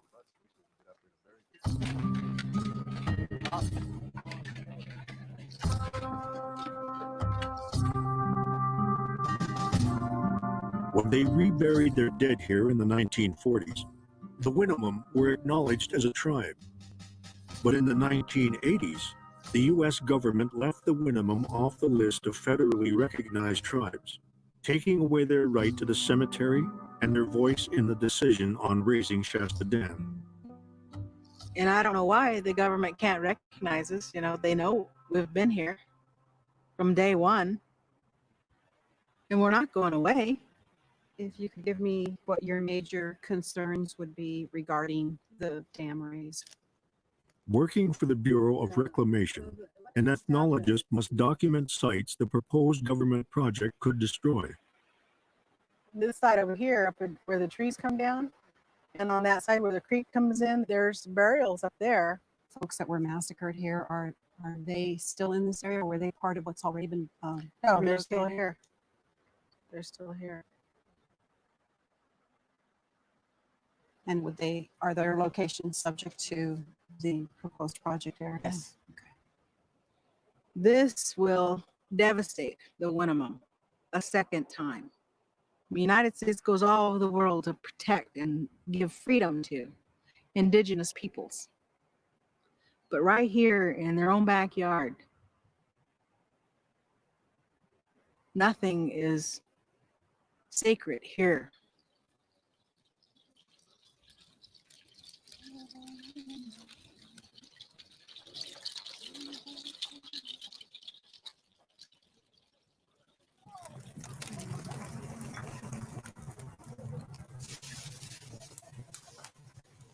Sacred places are being destroyed. But it's not just happening here. Things are changing in our world that take away from the health of our lands, the health of our waters.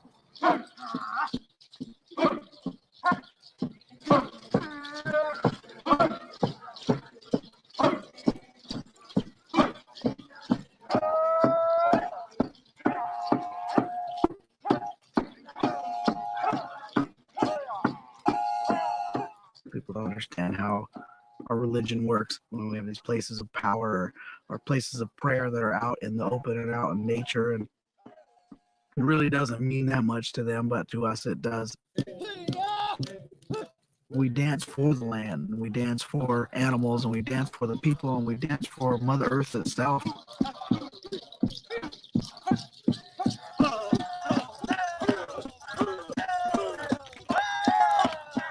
We don't want to be just surviving, but we want to be thriving.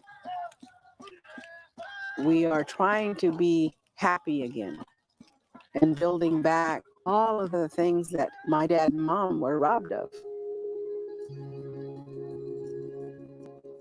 Around the world, 20 sacred peaks hold the earth together, and 20 sacred springs give young healers their gifts of power.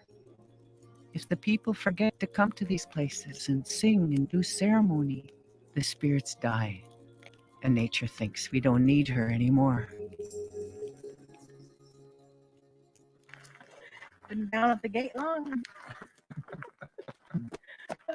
In 2007, shamans and throat singers from the Altai Republic of Russia came to the United States to meet the Winnemem. Like many travelers before them, they felt the pull of pilgrimage to Mount Shasta. My people lived all the way up the river, and that's how we survived, was salmon. And then they completed this during World War II while our people... Sharing common fears of losing sacred ground to government projects, the Altaians and Winnemem are linked in an indigenous network. Help you somehow. And that's the greater alliance for Mother Earth, that we're really looking for, because whatever happens to our water happens to your water.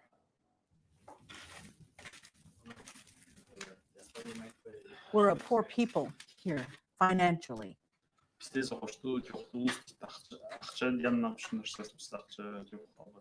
But we're one of the richest tribes traditionally and culturally.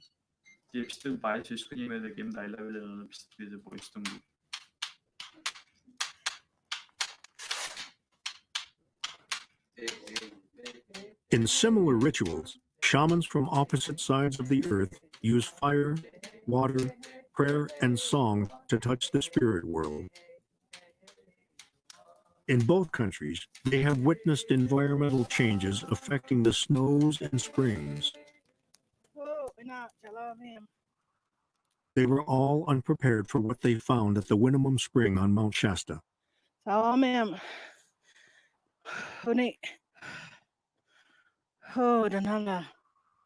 Jonas, then all the boy men win. Up Jonas, then all the boy men win. Linda no boy win. Linda no boy win. Up Jonas, then all the boy men win. Up Jonas, then all the boy men win. There's not a story in our backgrounds that tells us of a time that this ever dried up. This is the very first time. The waters of the world are disappearing. The government of this country has no way of understanding this. This is a sacred spring. This has been here from time began. And so for hard times like these, we're gonna have to get ready.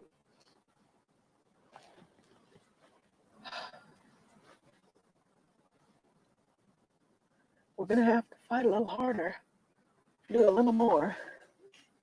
It'll take a lot of tears of the Winnemem people to fill this spring back up. This is our doorway back home. This is where we came. It's like our mother is gone. I pray to be strong. I pray for the spring to come back. Please don't leave us.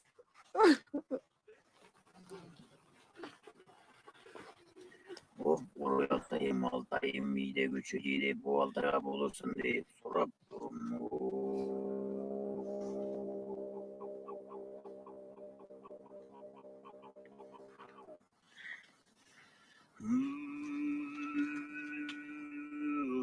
We've affected the patterns of the earth, and we're going to suffer that consequence. Where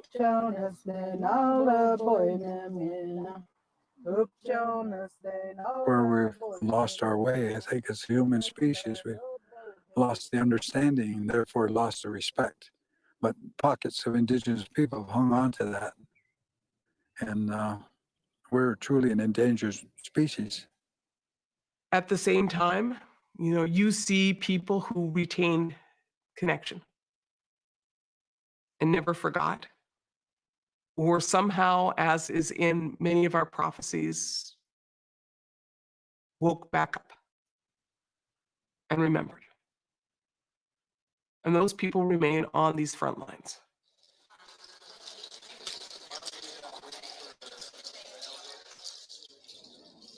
The Winnemem have sued the federal government for failure to protect their sacred sites and asked the California legislature to support tribal recognition. This resolution was simply the opportunity for us to right a historic wrong, to help right a historic wrong by urging the federal government to stop ignoring this tribe. we are now a part of your history. And all we're asking is that you allow us to continue on into the future, carrying our things that are important to us. You guys are an inconvenient tribe for the federal government. And that would be my framing on this, that you are in the wrong place when it comes to their plans for Shasta Dam. And so they've decided to ignore you out of existence. We got a tribe of this small little group of people are going to fight this big United States government. We're not going to go down without a fight.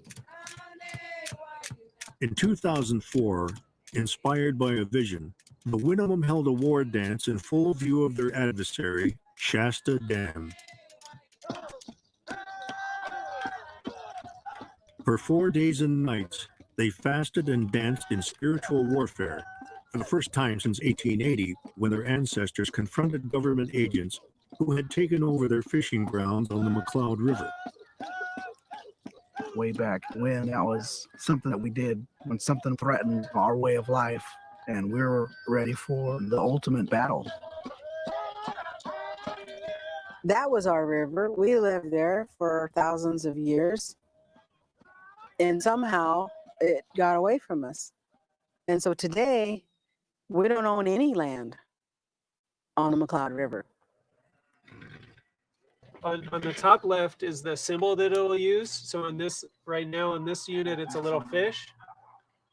Fish. Okay. A free computer program that enables users to create maps over a base map of the world. I'm going to say Google Earth. Got it.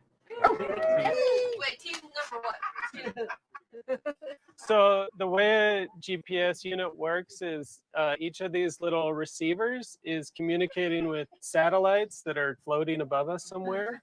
Determined to preserve access to their sacred sites for future generations, the Winnemem create new maps from old tribal records. Many of these villages are under the lake now. So the government has effectively taken us off the map. We have to get back on the map. We have to get back in the public view to say, this territory is Winnemem. We're going to go to Two Sisters today and find something. Mapping covers more than geography and history. Gotta know these things. It helps the tribe pass on traditional knowledge of their spiritual landscape and allows the Winnemem to keep sensitive information private. This is Klutone, which is Eagle Rock. You can come here and be right here, and then that eagle spirit comes out and helps you. It's kind of like the protector of the whole river. The youth of the tribe are especially concerned about a medicine grinding rock needed for their coming of age rituals. Shasta Lake already covers Puberty Rock for much of the year. I think Puberty Rock is in between that rock and that bush, right where that tree is almost. Yeah, looks good to me. What's the accuracy? Give or take 16 feet. Call it P Rock. If the dam is raised, the rock may be underwater permanently. Oh, look up there. Look at that. Is it an eagle? Yeah, the eagle. We believe that Puberty Rock has a purpose, that all of these places have a purpose. And if they're not used, then they go dormant. And if they go dormant, then the energies that are in them dies. We were put down here to take care of the land, take care of Mother Earth.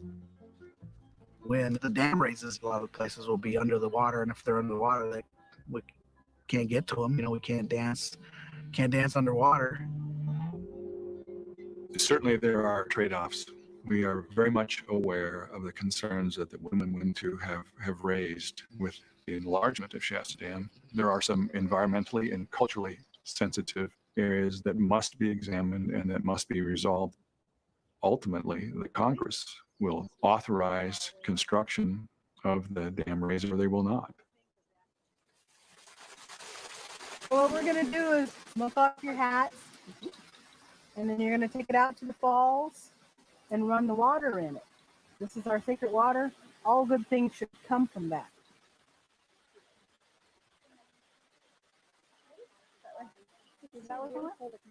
In the Winnemem way, girls come of age in a 4-day initiation ceremony.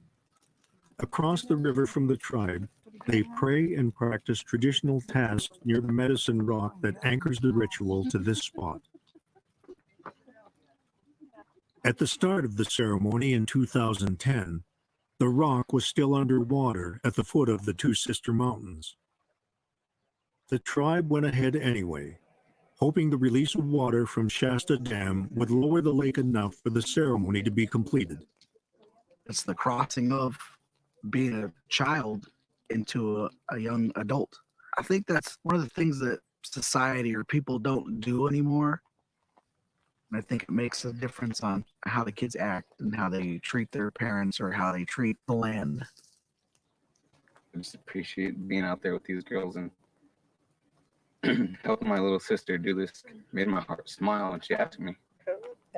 It's really important, I think, that you young girls go through this, and you make me want to fast also, like do what we need to do to become young men. Makes me want to get more culturally involved. And I just want to say I love you both.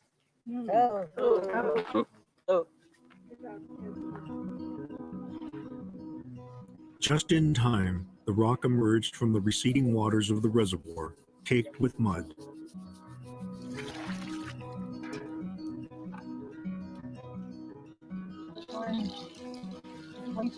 Yes.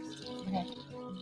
Before they swim across the river to join the tribe as adults, the girls grind medicinal herbs. 100 years ago, even 1,000 years ago, this rock was a touchstone for the Winnemem. Puberty Rock symbolizes the survival of a people who, come hell or high water, never let go of their culture.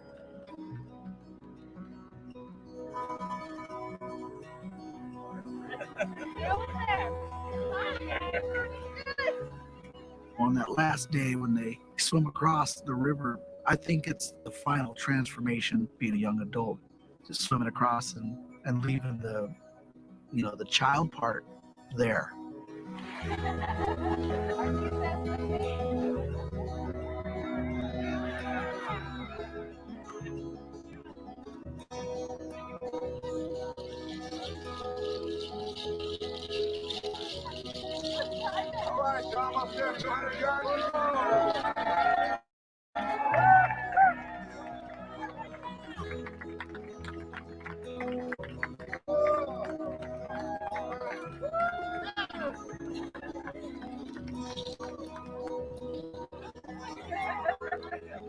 You washed your cares away, and now you're ready for the big time.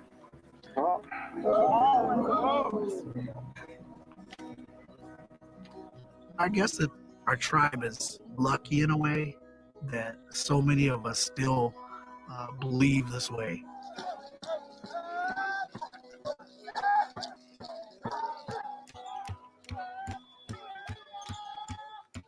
For us, the biggest thing is to have non-Indigenous peoples understand that there is a way to be there, a way of walking on that land without destroying it. So we're not going to be able to make everyone happy, but they're going to. Settler society, or society born of this empire, has a disconnect from the world.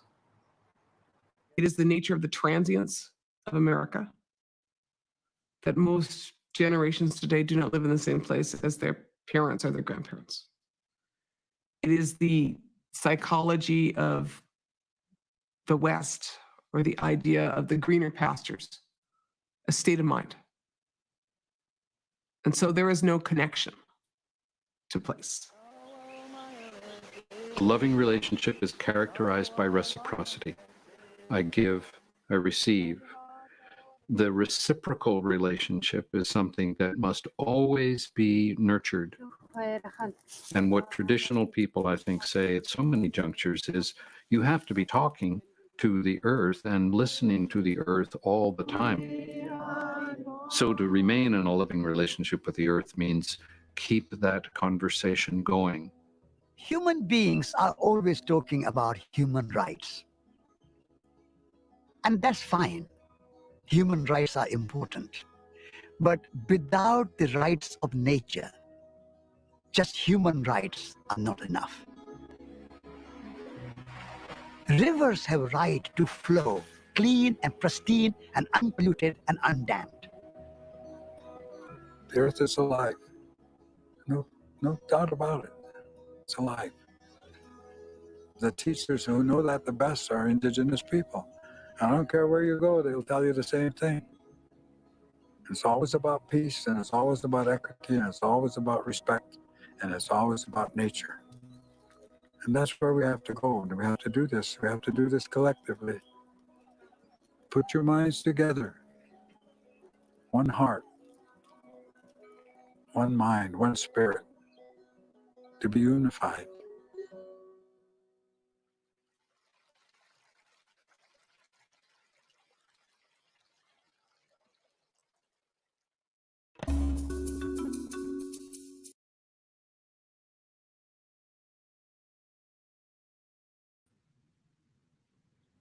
Hey everybody, nice to see you all. My name's Toby McLeod, and you just watched one of the film segments that we produced a few years ago called Standing on Sacred Ground, about the Winnemem-Wintu tribe trying to preserve themselves in the face of government projects like Shasta Dam. I want to thank the Trent Art Gallery for having me on today. I've been thinking about the question, what does conservation mean to the Sacred Land Film Project? And a little known fact is that indigenous people make up today only about 4% of the world population, but they still control 22% of the Earth's surface. And on that land is 80% of the remaining biodiversity on Earth. Those numbers are not exact necessarily. It's not a quantifiable challenge here, but I think the principle is really clear. Indigenous people, by taking care of their homelands, are managing to preserve biodiversity, thinking about future generations.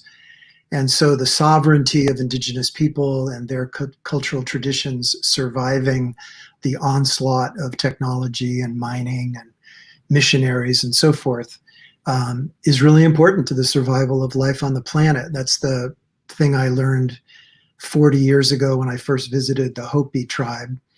I was interested in strictly environmental problems like coal strip mining and uranium mining.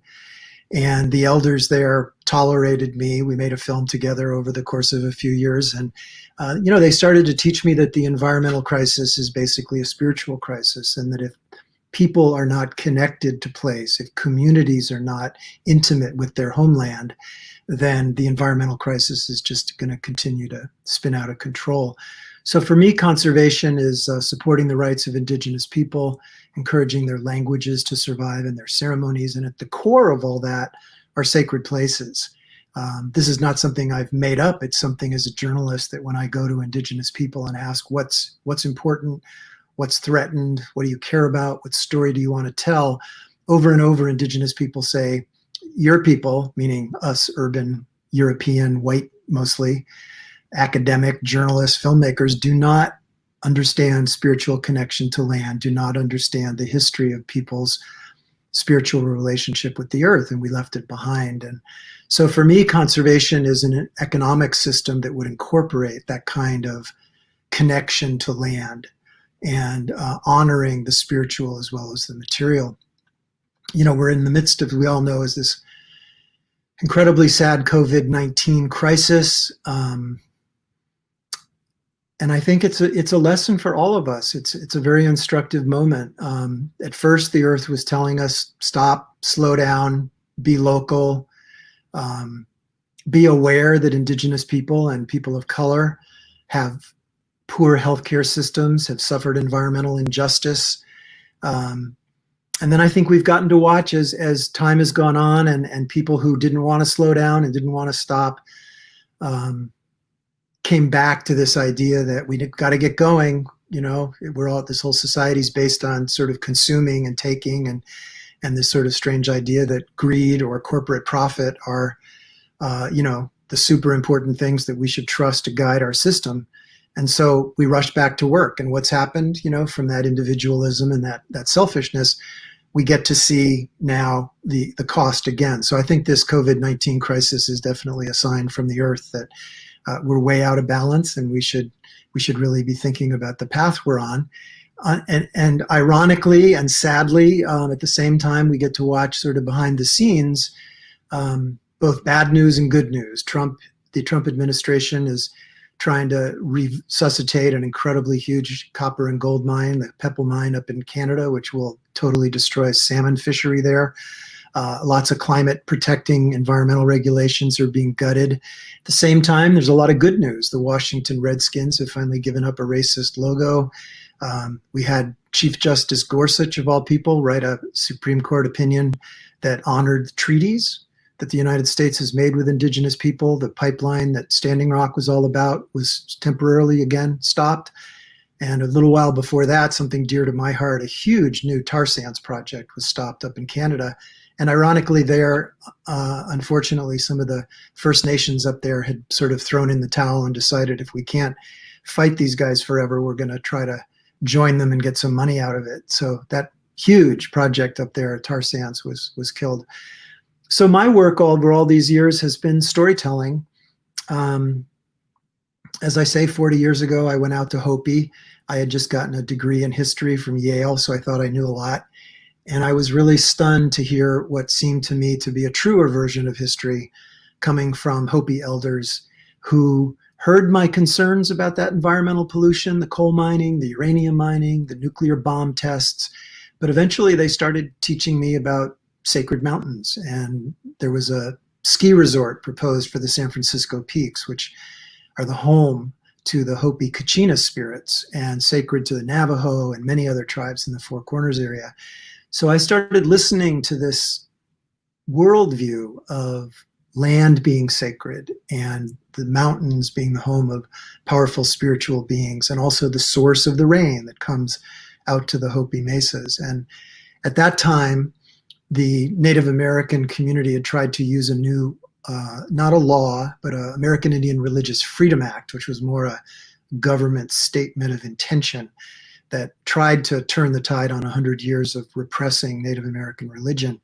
So they tried to use that law or that statement of intent signed by President Jimmy Carter to protect sacred sites, 5 different cases all around the United States. And they lost every single case. The US court system has been very unfriendly to Native American spirituality. Sacred sites are threatened all over. And that's really how I got involved in this movement. Native people in the 90s decided that it was worth taking the risk with an outsider filmmaker to tell stories of threatened sacred places. So we made a film called In the Light of Reverence, came out in 2001. You just saw part of our 4-part, 4-hour Standing on Sacred Ground series, which tells the story of 8 different cultures around the world. And it all connects back to the theme of today, which is conservation, which is an intimate relationship with a homeland that a community is committed to conserving and preserving. And some people say, well, indigenous people protect biodiversity only because, you know, they don't have all the technology that the dominant culture wields. And I think that's completely untrue. I think Native people's values think 7 generations ahead, pay homage to the ancestors that are still buried right there in that soil, and have medicine plants and relationships to nature and the land that is comprehensively material and spiritual in a kind of a really holistic way. They're sort of living a really conservative, ecological, sort of rooted worldview. So that's the connection for me between telling stories about indigenous communities and sacred sites and the ceremonies, and why biodiversity is protected. I mean, you only need to look at a place like Australia, where, again, similar to the situation in America, where people with black skin have been enslaved and put into chains and put into prison and murdered in massacres. In Australia, there is a new movement to return land to the management of the Aboriginal people. And one of the things that Australia, like the United States and elsewhere, repressed over the years out of a real fear, I think, was fire. Fire is seen as, it's almost a biblical thing. Fire is associated with the devil. Fire is something to be stopped. But the Aboriginal people in Australia have been using fire for 50,000 years. You know, that's the length of time archaeologists have measured that Aboriginal people have been in Australia. And so they use fire as a way of controlling the undergrowth during the sort of the semi-wet season. They burn the understory. Tall trees grow. The plants that they want are there.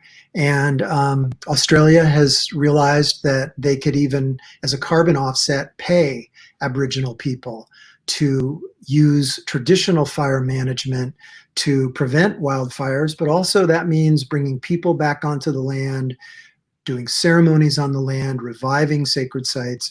So that's an example of conservation, sort of inherently part of the traditions of a community. In Peru, I would say the #1 cultural value there is reciprocity. The Queros word for it is Ayni, A-Y-N-I.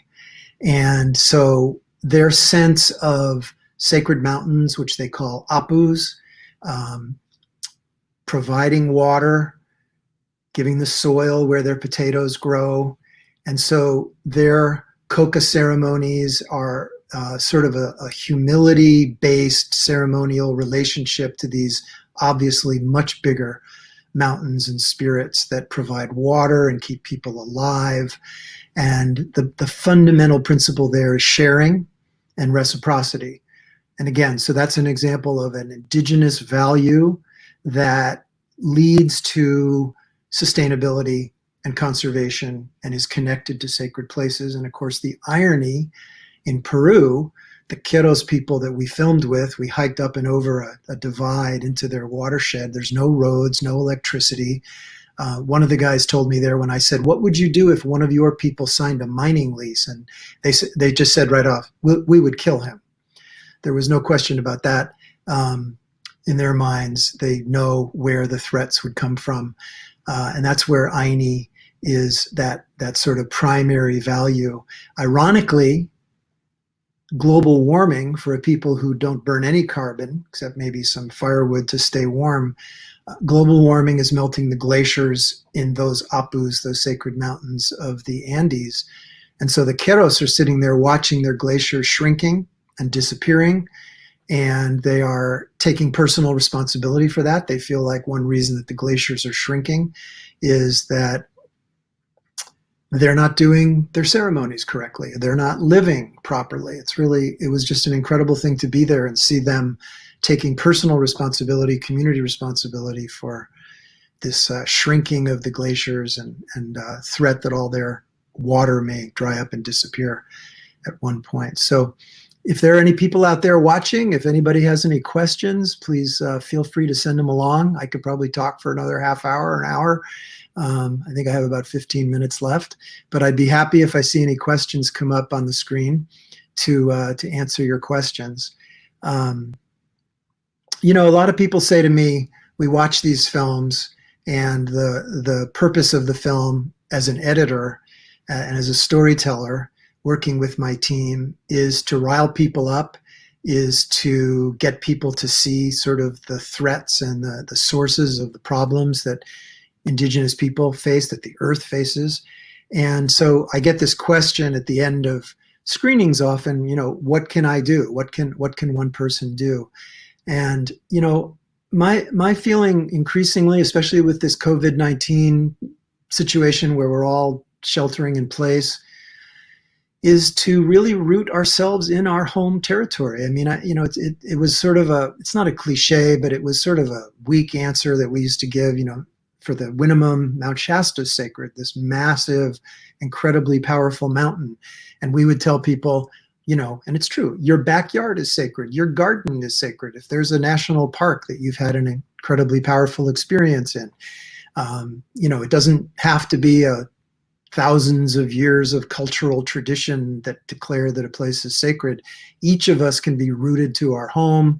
Each of us can have that reciprocal relationship in our garden, in our backyard, in the local park, with our community. But when somebody asked me that question one time after I watched In the Light of Reverence with them, I found myself saying, work under the leadership of a local indigenous community to restore or protect a sacred place in the watershed that you live in. And I found myself thinking, okay, that might be the best answer I've ever come up with. And right now in Berkeley, actually, now that I think about it, I could tell you that story. I came back from standing on sacred ground, Papua New Guinea, Peru, Ethiopia, Central Asia, and found that a site in Berkeley that is sacred to the Ohlone people, who are still very much alive in the Bay Area, even though they had to head for the hills when the missions came to enslave them and the gold rush miners came to kill them with government bounties on their heads. But they're still here. And amazingly, we have this 2-acre plot of land, just sort of, I can see it down below. I live up on the hill in Berkeley, California here.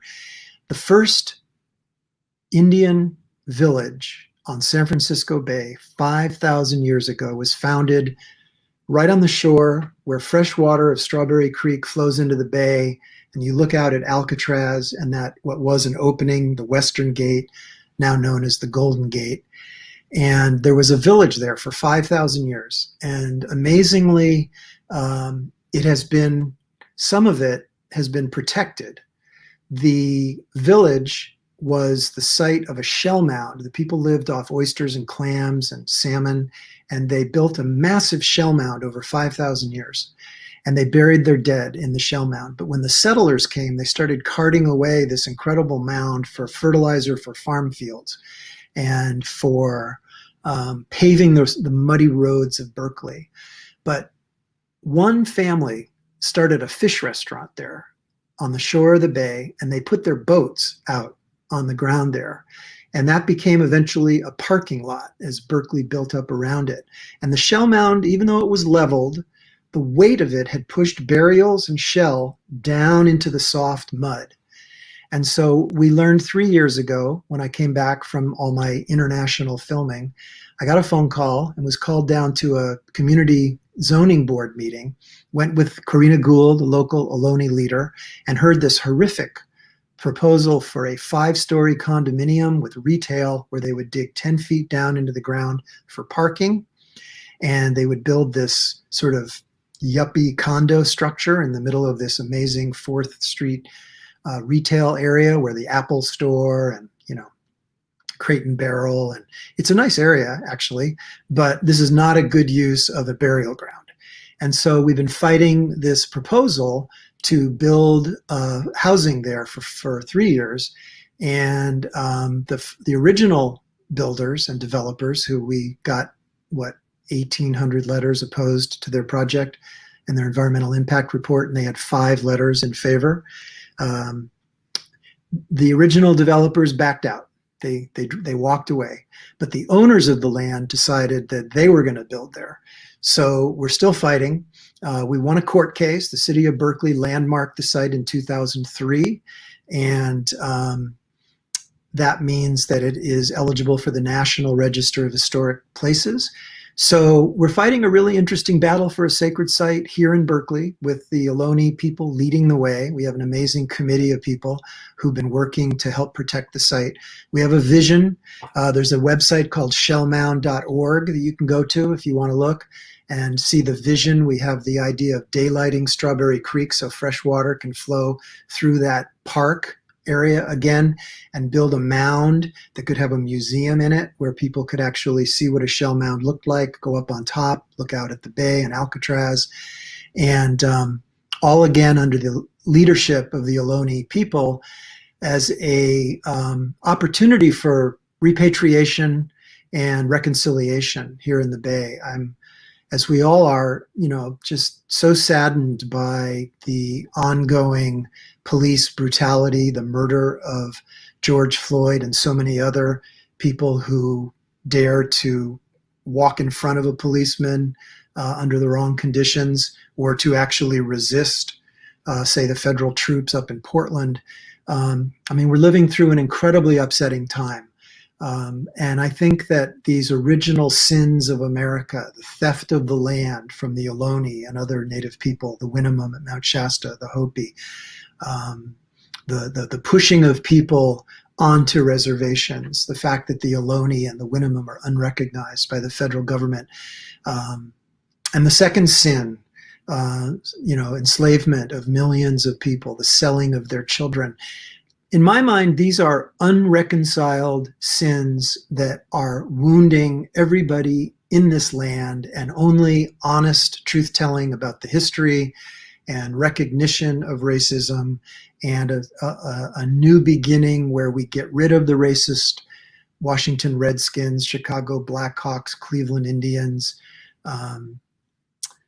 turn the tide on the racism, call it what it is, and begin to help Indigenous people get their land back and begin taking care of it again the way they always used to. They've lost a lot of knowledge, they've lost a lot of language, they lost a lot of life, but the land contains the memories and the stories and the songs have lived on with cultural caretakers and sacred site guardians in this country and all around the world. And I'm just really hopeful that that people will begin to appreciate the conservation values of Indigenous people, and then honor the land rights of Indigenous people from the Amazon to Central Asia to Northern California. There's hundreds and hundreds of Indigenous people fighting to protect their land and their culture. And COVID-19 is just making it harder. It's killing a lot of elders.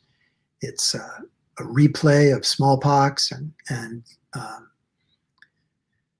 reminder of how not having an immunity to a virus can be so devastating to a people. I find it probably another part of the lesson here is that the fear that most of us feel at suddenly understanding what it means not to have immunity to something that is out to kill us, it's pretty crazy. I think you all agree with me. So anyway, if there's any questions, I'd be happy to take questions.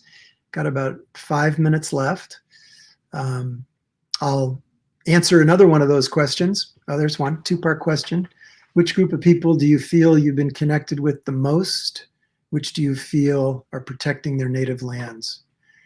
Well, you know, I was in Hawaii for a screening at the University of Hawaii, and a native Hawaiian raised his hand and asked me, who are the toughest people to work with? And I said, well, you know, I've been working with the Hopi for 40 years, and the Hopi are really difficult. They really don't trust filmmakers. It's smart. They really have questions about the value of revealing secrets. I've had a pretty hard time at Hopi, but I had to say to the Hawaiians, Native Hawaiians are actually harder and tougher, more diligent, make their decisions by consensus. Now, this is not to really rank anybody, but the answer to the question is my life was changed working with the Hopi, and I still have really good friends there. Their sacred sites are still threatened. Their Sipapuni, their place of origin in the Grand Canyon, is threatened. There's proposals to put a big kind of casino-like hotel with a gondola down to the river. They're fighting that. They're fighting dams on the Little Colorado River, which would potentially bury their place of creation. But being in Hawaii, of course, it's got something to do with the climate, but going there for 5 research trips, going with my family to the sacred island of Kaho'olawe, which was devastated by the US Navy as a bombing test site, and feeling the basic fundamental Hawaiian value of aloha aina, love the land, was an incredibly powerful experience for me. So I'd say between those two, I'd have to say the Hopi and Native Hawaiians have been had a really profound impact on me. And when I think of good news stories, the Hawaiian Cultural Resource Plan for the island of Kaho'olawe is a really visionary restoration project that involves cultural education, ceremony, bringing young people back to the island, getting rid of the ordnance, the unexploded bombs, bringing the Hawaiian language back. And it's just an incredibly inspiring vision that they have to restore that island. So I would say those two, and of course, I have to mention the Winnemem. You just saw, those of you who've been watching the Winnemem Wintu segment of Standing on Sacred Ground. I went up there 30 years ago, and offered to tell the story of the attempt by the Winnemem to stop a ski resort on Mount Shasta. And Florence Jones, who was the elder healer at the time in her 80s, really wanted to tell her story. And she went against the wishes of the younger members of the tribe and just basically welcomed our film crew in. And that began a fairly rocky road over 5 or 10 years of making a film with the Winnemem. But we stayed in collaboration. We made the film. I think it's done a little bit of good. And the battles that the Winnemem as an unrecognized tribe continue to face, the most recent battle is that the federal government wants to raise the height of Shasta Dam, which would flood for a second time the Winnemem homeland on the McCloud River down below Mount Shasta. Prime habitat for salmon, but the salmon can't get to the river now, so we're trying to put in a fish bypass. So I've also worked really closely with the Winnemem Wintu, who are right now doing the Run for Salmon, trying to do public education around protecting water and bringing back endangered Chinook winter run salmon.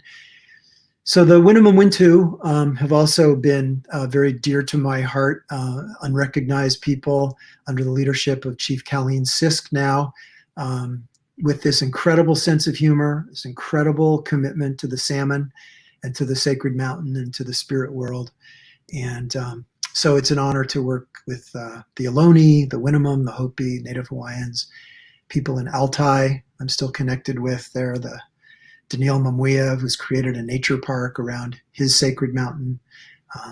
Been able to go there 3 times and would love to go there again, but the situation in Russia is pretty dicey for activists and Native people. There's, oligarchs from Moscow that have their eyes on money-making scams in the country, and crazy tourists who want to go to sacred sites in Russia, just like they want to go to Mount Shasta. So anyway, I've been really lucky. I've gotten to know a lot of incredible indigenous people around the world, and continue to stay in touch and try to be supportive of their efforts to protect their sacred sites. So look, it's 4 o'clock in California, 7 o'clock on the East Coast. I want to thank everybody for being with us. I want to thank the Trent Art Gallery and Kyle over there for inviting me to be here. And we have a website, sacredland.org. If you have any interest, the website has curriculum, materials for teachers, a history timeline that you can study to see the history of protecting sacred places. We have dozens of film clips that are on our YouTube channel, and you can watch our films there. Teachers out there, Bullfrog Films distributes our films, and it's been a long, crazy road, and really appreciate being here today. So check out that website, sacredland.org, and thanks very much. Take care, everybody.